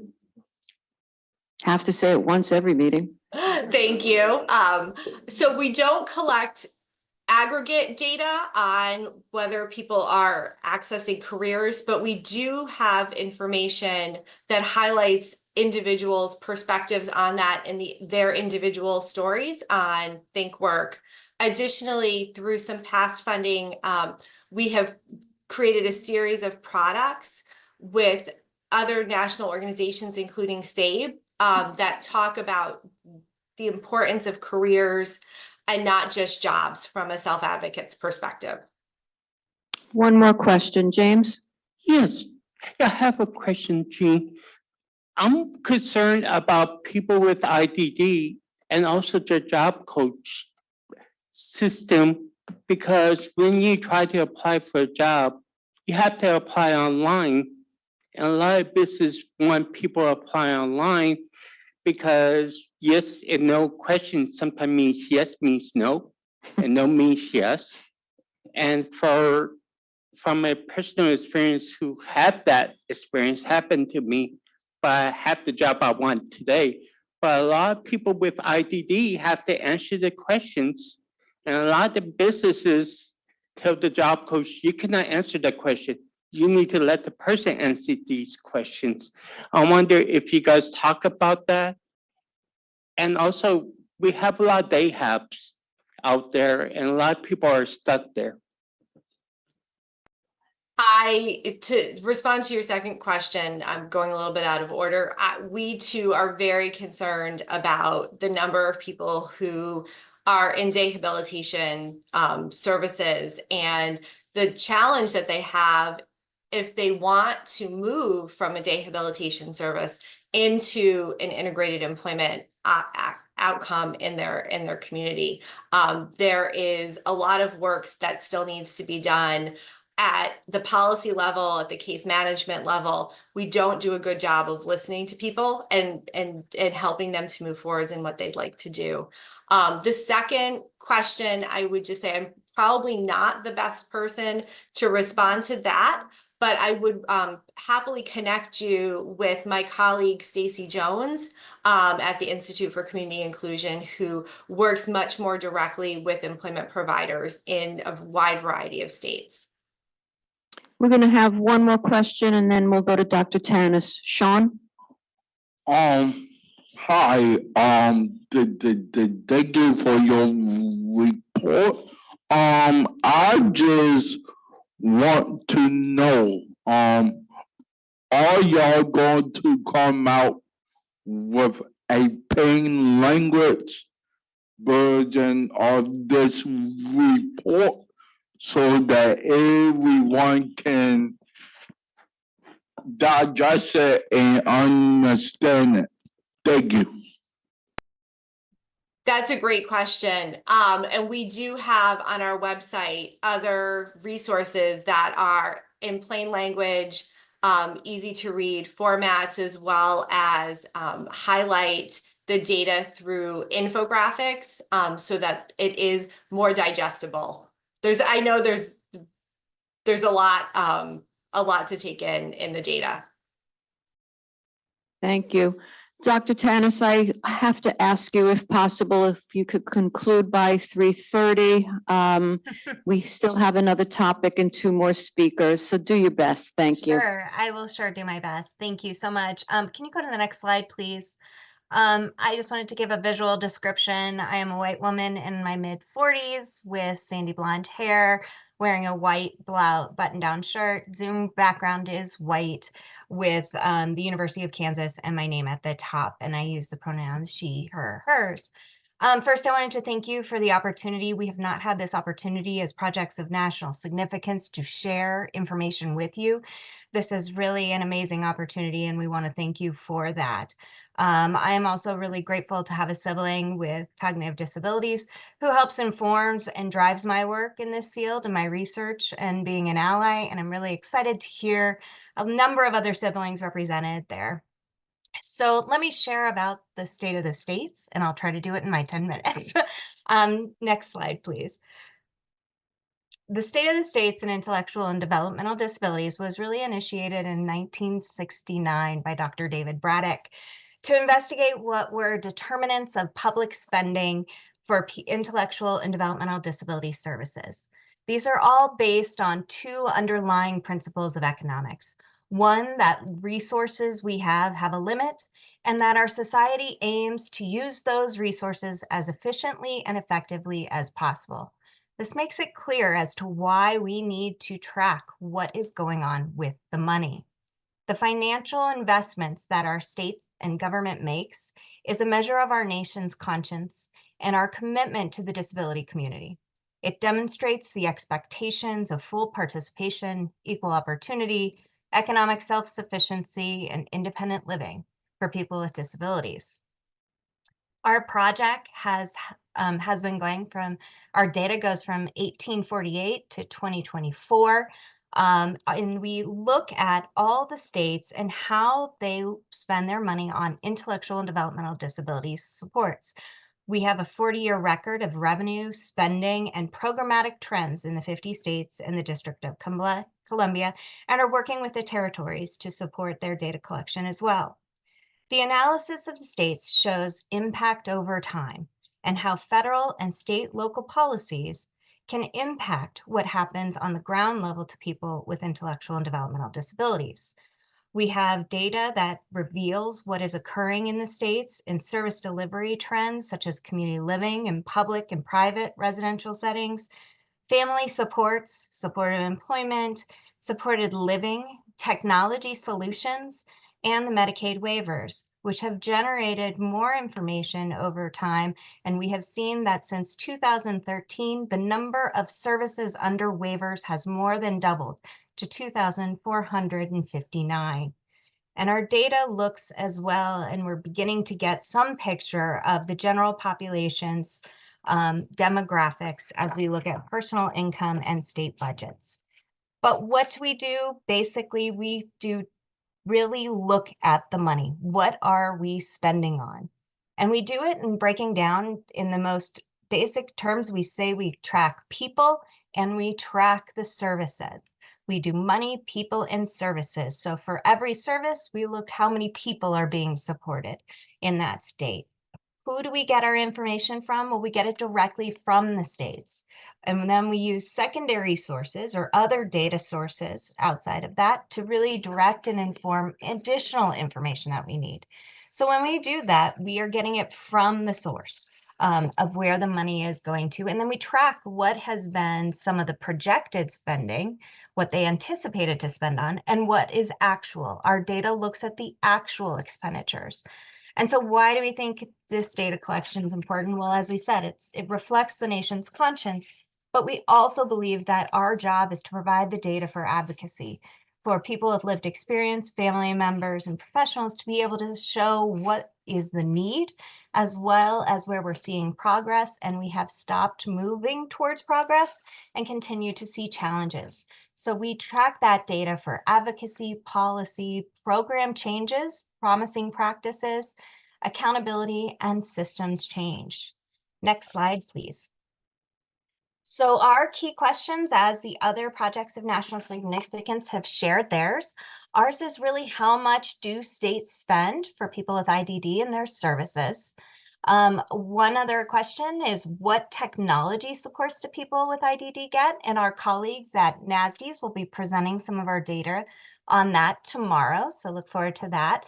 Deep dive into the most recent data on technology solutions. How has spending changed over time? Are we continuing to invest more in the supports and services for people with disabilities, or have we plateaued, meaning that we are not progressing in that space? Or are we decreasing in some cases? How much do states spend for different kinds of services? And then how does spending differ across states? And this gets more and more complicated over time as we see braided and blended funding and what is the constellation of variables in states impacting their budgets and their processes. One of the other items that is not in here that is also really of interest to most of our advocates and our family members is we track data on aging caregivers and how that is impacting our service delivery system. And we know that that is a big impact and will need to be addressed as we look at wraparound services for entire families. When we see that of the 7.57 million people living at home in 2021, those that are 60 plus years or older was about 1.3 million. So these are big issues we have to grapple with. Next slide, please. So I'm going to share one slide of data. This slide of data on the bottom shows our data from 1977 all the way to 2021. And on the left of the data slide is the amount of money in billions of dollars. Now, the individual bars are not really of importance unless you really want to do the deep dive into the data. What's important is it going up or down? Is the trend line going up or down? And what's important to us is we've seen that we've continued, except for 2 years of data collection, that trend line in spending to continue to increase. So in 2021, we spent $80.6 billion for people with IDD and service deliveries and supports. This is important for us to track to see across different states, is that trend continuing? And then across different services, how that is trending. Next slide, please. So I have 2 minutes to wrap up my slides. But this is good because it gets me to really where I wanted to focus on for this community. And it really is around data accessibility. You know, data is applied and used every single day, from the number of emails you receive to how money is spent. In 2021, there were 15.3 million Google searches per minute. This is a tremendous amount of data that is being collected and used to shape the world we live in. In the age of big data, data is quickly becoming one of the world's most valuable resources. It is also becoming an individual's most valued asset. But there's a stark lack of ability to translate data meaningfully, ensure that people with disabilities are included in the data, and that they are the ones controlling their own data. Data on people with IDD nationally is missing. We have missing data, and this silences the needs of people with disabilities. Data inclusion in the national and administrative sources, reliability and efficacy of data collection in a respectful and culturally responsive way, and the philosophy of nothing about us without us is the same philosophy that should be applied to all data. Next slide, please. So when we start to think about data, we are looking at how to make it accessible. It's one of our areas of emphasis. In addition to collecting the data, our job is not done there. Our job becomes also translation. And you, as the President's Committee, play a really important role in directing and guiding people and statewide policy and development about how to address accessible data. The programs which are developed should include the development guidance in new data structures, data terminology, making sure data sets talk to one another, data sharing, data collection methods, and identifying data literacy training and applications for decision making. All require that people with intellectual and developmental disabilities are included. We recommend some really strategies. Our team has worked since 2018 around making guidelines for cognitive accessible data visualizations, looking at strategies for data storytelling, inclusion design of data that asks the questions that people with disabilities want to know, and data agency. That data agency is feeling of being in control of your own actions and the consequences they have on our lives. And that same agency should be applied to your data. So next slide. I will just end with my four recommendations. One, making sure that creation of data infrastructures inclusively designed with people with intellectual and developmental disabilities, including the ethical use of artificial intelligence in data collection, management, and dissemination. Number two, make sure we have consistency of terminology of programs and services across states and the nation for impact measurement and accessibility. Number three, evolving accessible data literacy training for community living, civic engagement, employment, and innovation. And finally, policies to protect and enhance data agency. So thank you again for the time today. I'm trying to wrap it up. Appreciate it, Shay. Thank you very much. No problem. We do have, I saw a hand go up quite some time ago. Brent, you had a question. I hope you remember what it was. Yeah, I'm just curious with everybody presenting data, if any of the data they collect is specific or can be made specific to Indian country, tribal nations, or members of tribal nations, because it seems to be that there's a great dearth of information and data regarding Indian country specifically, or that I can access, and that's incredibly important. Absolutely. And in fact, we've tried to do, one of our last special studies was focused on data collection in Indian country. And we had a steering committee that focused on how to translate the information. What we found was the biggest challenge was, we worked with tribal nations to identify how to understand the services. That translation of services is not really occurring in Indian health services and other locations.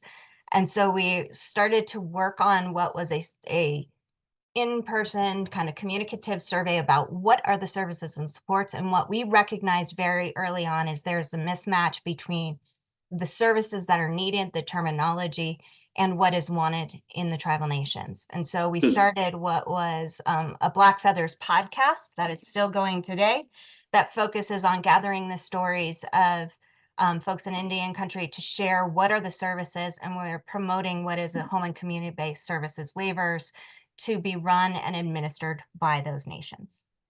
That's great. Does any of your data from states specific Excuse to me, Indian country? Brent, Sorry. Brent, I'm sorry. Gotcha. There really is no time for a follow-up question today. I apologize. Liz, we're going to give you a chance for a question.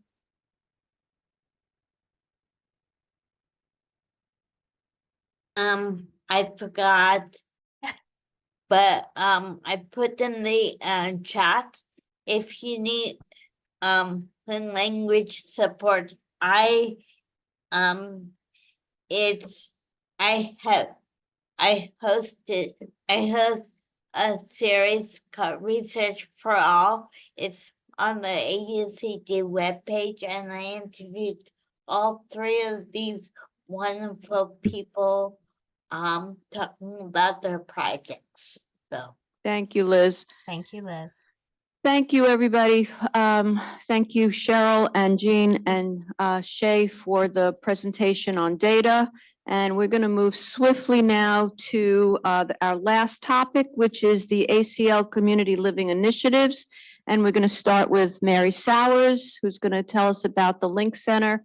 Mary is the Executive Director of NASDs. Hello, Mary. Hello, thank you so much for having me today. It's an honor to be with all of you. I'd like to thank the chair and the leaders at ACL for hosting us today to talk about the Link Center.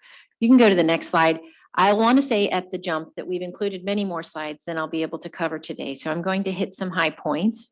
But I'd like to start by, a hearty thank you to ACL's leadership for recognizing the need for the Link Center, which is a project of national significance, really aimed at making sure mental health services are available to individuals with intellectual and developmental disabilities, brain injuries, and other cognitive disabilities, because we know that many people with disabilities do not have access to necessary mental health treatment.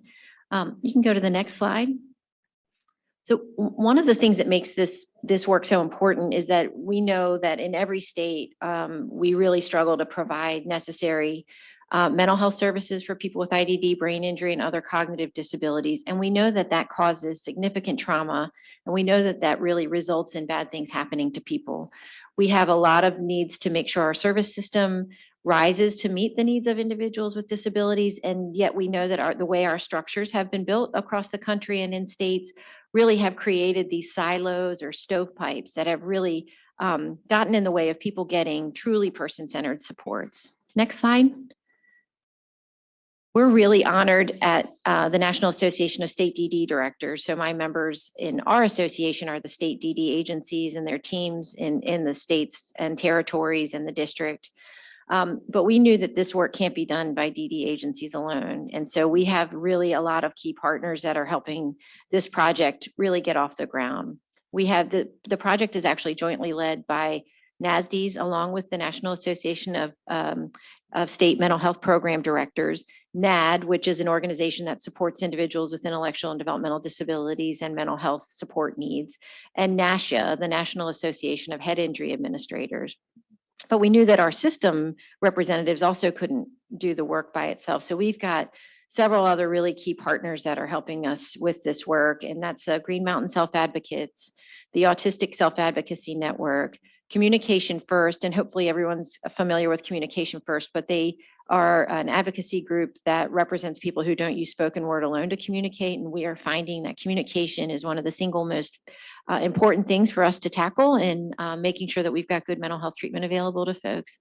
We also have some really key research and university partners in this work. At the University of New Hampshire, the National Center for START Services, the Sonoran Center at the University of Arizona, who's really helping us identify strategies to reach border and tribal communities more effectively, recognizing that's such an important and underserved community. And then our evaluation partners are the Nysonger Center at the Ohio State, really helping us not only sort of see if the project over time makes an impact, but are helping us day to day in the operation of the work by providing us with information and data. Next slide, please. I'm going to go ahead and skip this slide. I probably am preaching to the choir here about why it's important that we're all here together. So you can go on to the next slide. Our key goals for the Link Center are kind of lofty. We are hoping to make some systems changes, both at the federal and state levels, to make sure that policies and service design really take into account the voices of individuals with lived experiences with disabilities, and that there's ready access to those services. We know we have a lot of work to do to help our clinical providers as well as direct support professionals gain the skills necessary to support individuals who might have mental health concerns in addition to disabilities, and really making sure that folks have the right tools in their toolbox. And then at its very basic level, making sure people can access the services. There's a whole lot of reasons in our history why access to mental health services for folks with disabilities has been a problem, and we want to tackle those through the work of the Link Center. Next slide. So I'm going to skip this slide as well. I do encourage folks to look through the document, the slides that are in the packet. You can go to the next slide. One of the thing about the Link Center that we're most proud of is that we have a steering committee that's comprised of 14 people with lived experience who identify as having a developmental disability, a brain injury, or other cognitive or neurodivergent disability, and a mental health condition. And they are really driving the work of the Link Center. The priorities we tackle are driven by the steering committee. We are very accountable to the steering committee to make sure that we are carrying their voices in all of the work that we're doing. And we had an overwhelming response to our request for people who might be interested to serve on the steering committee. Over 100 applications were received, and we went through a process to make sure that we had a whole bunch of diversity on the steering committee, from cultural and linguistic and racial backgrounds, geographic backgrounds, disability representation, to try to get as many voices to the table as we can. We also made sure that we were making space for people who don't communicate with spoken word alone, making sure that we've got a lot of different voices coming together around these issues. Next slide. So this is just to give you an idea. This is the states from where our steering committee members hail. So we really did try to get a geographic representation from folks in all different rural and urban and frontier areas of the country. Next slide. One of the other key components of the Link Center work is shared learning groups, and we'll hopefully this is something that all of you might, if your schedules permit, to listen into. And I'm missing a check on the October 27th, 28th, but that one's completed as well. We have every quarter a series of calls where we provide information on key issues around mental health. And there's 4 different calls every quarter. One's aimed specifically at individuals with lived experience, one's aimed at families, one's aimed at direct support professionals, and one's aimed at clinical professionals. Anyone can attend all of them. And the topics are the same across the calls, but we tailor the information a bit to meet the audience needs. So we're really trying to get all of the same information into everybody's hands, but making it usable for each of the different audiences. So as you'll see in the slides, we've got some really upcoming topics in October around navigating risky situations or supporting people through the justice that get involved with the justice system and other tools. So hopefully that's something that you'd consider attending. And we're continuing to refine these approaches just to make sure that we're getting the right information into folks' hands. These shared learning groups are also providing us with an opportunity to identify where there's gaps in resources. We know there's not enough tools out there to support people, and the Link Center is trying to fill some of those gaps with this work as well. Next slide. So we have an important partnership with SAMHSA. So we are really grateful for ACL's leadership in standing up the Link Center and most importantly, partnering with other federal agencies to raise awareness. And I'll give a hearty shout out to, of course, Allison Barkoff and Jennifer Johnson and all the leaders at ACL who have begun to have conversations that are really historic with other federal agencies around these issues. There are conversations happening around the co-occurrence of disability and mental health concerns in ways that haven't happened. So this partnership with SAMHSA has been especially exciting. You can go next slide and next slide. I'll talk a little bit about this, but we have right now we just this week hosted a policy academy in person.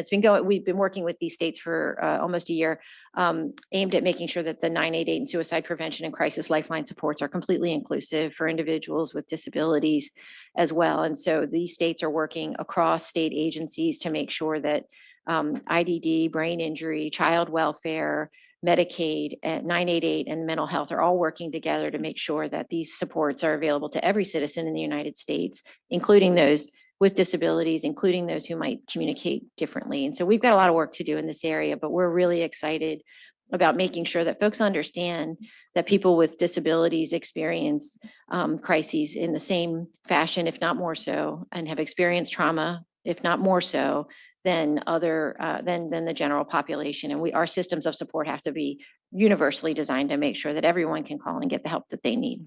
Next slide, please. So just some learnings. It won't surprise anyone in this room that no longer can we just work in our own silo. No system can support all of the needs of people. We've designed these systems of support pretending like folks are one-dimensional, and we really need to recognize the whole human condition. And we've got a lot of training needs and opportunities that we have to fill. You can go to the next slide. One of the things that this next section of, I won't go into great detail here, but hopefully a lot of the information that's contained in there will resonate with all of you. We are still battling bias and bigotry and myths about people with intellectual and developmental disabilities and their capabilities. And so one of those big areas is this myth that people with IDD couldn't have mental health concerns or that they can't benefit from mental health treatment. And we know in 2024 that that is malarkey, pardon my, but we still have to continue to work to change those perceptions. And unfortunately, those perceptions made their ways into policies. And so we've got to work to make sure that we're changing policies that continue to be barriers to people accessing services. And to credit our federal partners, I think now I've never been more optimistic that we have the power to do that because there are conversations happening there. So you can actually go, I'll probably have to skip a couple of slides. So really, we just got the myths and the truth really about people with disabilities and mental health. We really do have to recognize the trauma has to infuse everything that we do, and also not just the mental health supports that are supporting individuals. Next slide, please. And then we've got a lot of policy practice. So I'm sorry to speed through these. I should have been a little more, not include so many slides. But I would just encourage you to, the Link Center has a website, and I'm going to ask you just to forward through to there's a Link Center website page. We're really recognizing that we have to build a resource that is living and breathing and reflecting all of the good work that's happening, including with our research partners. And so we're elevating those good practices, but I'd encourage you to spend some time on the Link Center website. We've got great resources, but more added every day. So come back often, including, you'll see in some of those slides, what we're seeing as emerging as necessary around how we support people in a holistic way, in a truly person-centered way, because person-centered means truly person-centered, not just what your system happens to offer. And so we've really got to wrap supports around people. So I'm sorry to talk so fast. No, Mary, thank you so much. We really put you on the speed track. So thank you. We really really appreciate it. We have one more speaker today, and that is Greg Link. We actually have a couple, so. Thanks, Mary. I'm board chair of Communication First, and this work is great. Okay, I just want to say something quickly. A lot of people have been cut off from robust dialogue today, and I just encourage to consider this for the future. I know meetings have to move forward, but maybe there's a way to plan the agenda with more consideration and pauses. Yeah. Thank you for saying that, Jordan, and we have already been talking about that behind the scenes. Jennifer? Yeah, just to say what Robin said is that we're definitely, and we've already had made the adjustment that we did today, but definitely reflecting on all the content that is on the agenda and the need for discussion about what's being presented. So thank you for stating that and bringing that to our attention, and know that we are in agreement with you. Shall we? Yeah. Sean, you were next, and then James. Yes, two comments. On one, nasty. I worked with y'all when I was in high school. How is the Cashman doing, Christina Cashman? You know, I have been with. I do not know Christina, but I will follow up with some of my colleagues to see. Okay. And second of all, just to piggyback off Jordan just real bad, real fast. I think these meetings are more better in person, but we need to do a better job of making sure that the census members have more time to speak. And David and Jim, I would suggest that y'all make this instead of a 2-day meeting, a 3-day meeting, or even a 4-day meeting. Because 2 days just to cram in issues is not going to work. If we really want to make a effective change, am I still happy that we in person?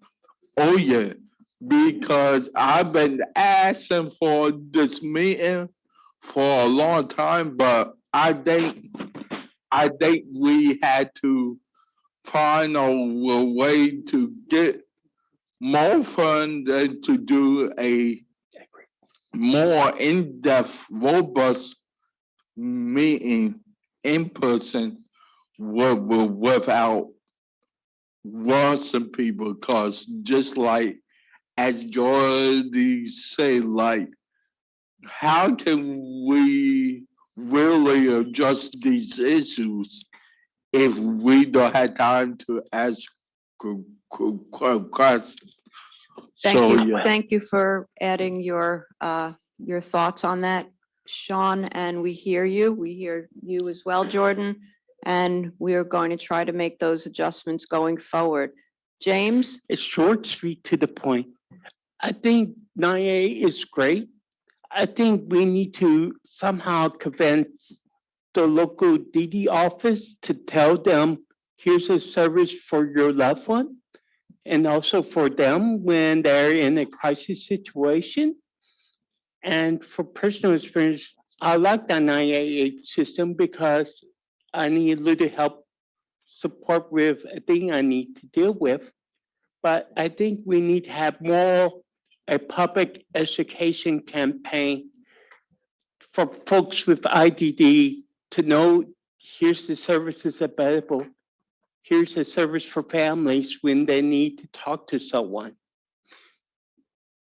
That's my thought. Well, it's a wonderful thought, James, and it's almost like you were sitting in the meeting this week with the states that are going through the Policy Academy.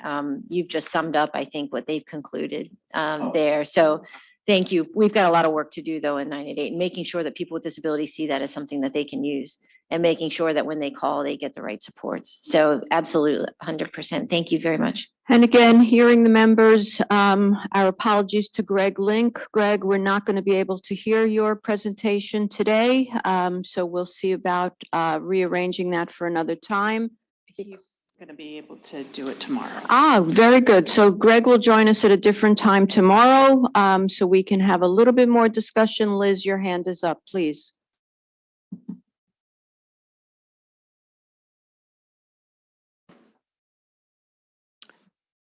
Liz, if you're on, I Yes. believe you're on mute. Yes. There you go. And I just want to echo James's comment, Mary. I think this is such an important topic. I've been in this field for probably 20 years. I think I met you soon after that. And I haven't really ever heard people talking about mental health and mental illness. We always talk about physical issues and physical ailments, but we don't talk about mental health. And we need to, especially after the COVID after 2 years of COVID, and still we're dealing with some of the same issues about Zoom. I'm on Zoom because I wasn't because of vacation yesterday, but I feel isolated on Zoom. I want to be with people, and that's not to say poor Liz, but we need to think about that people who are on Zoom are also very isolated. We need to be with people, and we can't always be with people because of COVID. People are scared and whatever, but we also need to be with colleagues to say, can I talk, or sidebar conversations or whatever. So thank you, Mary. Thanks for raising that, Liz, and thanks for, I think, flagging, in addition to sort of as we think about clinical mental health treatment, we also just need to think about mental wellness and how each of us, through friendships and connections and interacting with people, can really enhance one another's mental well-being. And so it's just such an important thing to keep in mind. And we haven't always talked about that in the lives of people with disabilities. Sometimes we would say, oh, someone's got a behavior today, instead of, you know what, people have crappy days sometimes, and it happens, but maybe thinking about how can I support that person in a way. So we've got just a lot of work to do to change the paradigm, because we've put expectations on people with disabilities that don't exist for others, and it's time to turn that page. Thank you. Joe, please. I won't be able to be here in person tomorrow, so I want to say this today. Thank you to Robin Levine for having the unenviable task of keeping us on track all day. So thank you, Robin. It wasn't easy. I've been watching. I'll try again tomorrow. Thank you, Joe. Very kind. Tia, did I see your hand up? Robin. Thank you, Sean. Great job. I also wanted to say it's a difference between when you say that, oh, someone's having like upsetting time than when a person with a disability is having an upsetting time, because then you're having a behavior instead of having a bad day. And so we need to think about all those things of what's going on with the person, individually, that they might just be having an upsetting day, a bad day like everybody else is allowed to have. But when we do it, it's called something else and you get penalized for it. Getting a lot of agreement on that to you. Absolutely. Did you have something, Sean? Just to piggyback on Tia, oftentimes when a person have a problem and they also have a disability, they often be demonized. So we had to change that perspective all around. Thank you very much. I haven't had the luxury of looking around to see if anyone has another. Do you have something? Only because I'm gonna watch out for this one. So so Jordan shot me a note earlier and said, we should see if some people want to go for dinner together.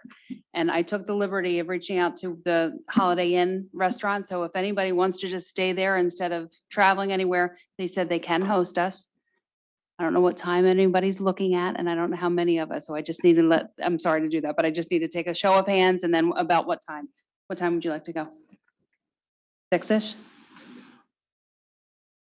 Sean said 6. Sean said 6. Okay, very good. Can I? All right. Yep, 1, 2, 3, 4. Liz, you have something, and then we're about to close the meeting for today. Can I join? Yes, we'll have you virtually join the dinner group. Okay. All right, Mr. Chairman. I just want to thank you, Robin, and David, and Jennifer. This isn't easy to put together the program.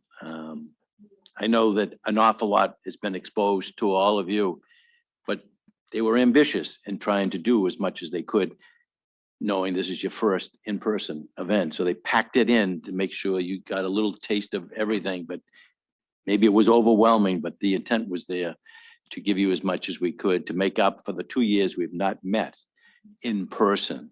In all the years that I've been on this commission, we have not gone beyond 2 days. It's always been 2 days, and they've been just like this. It's packed.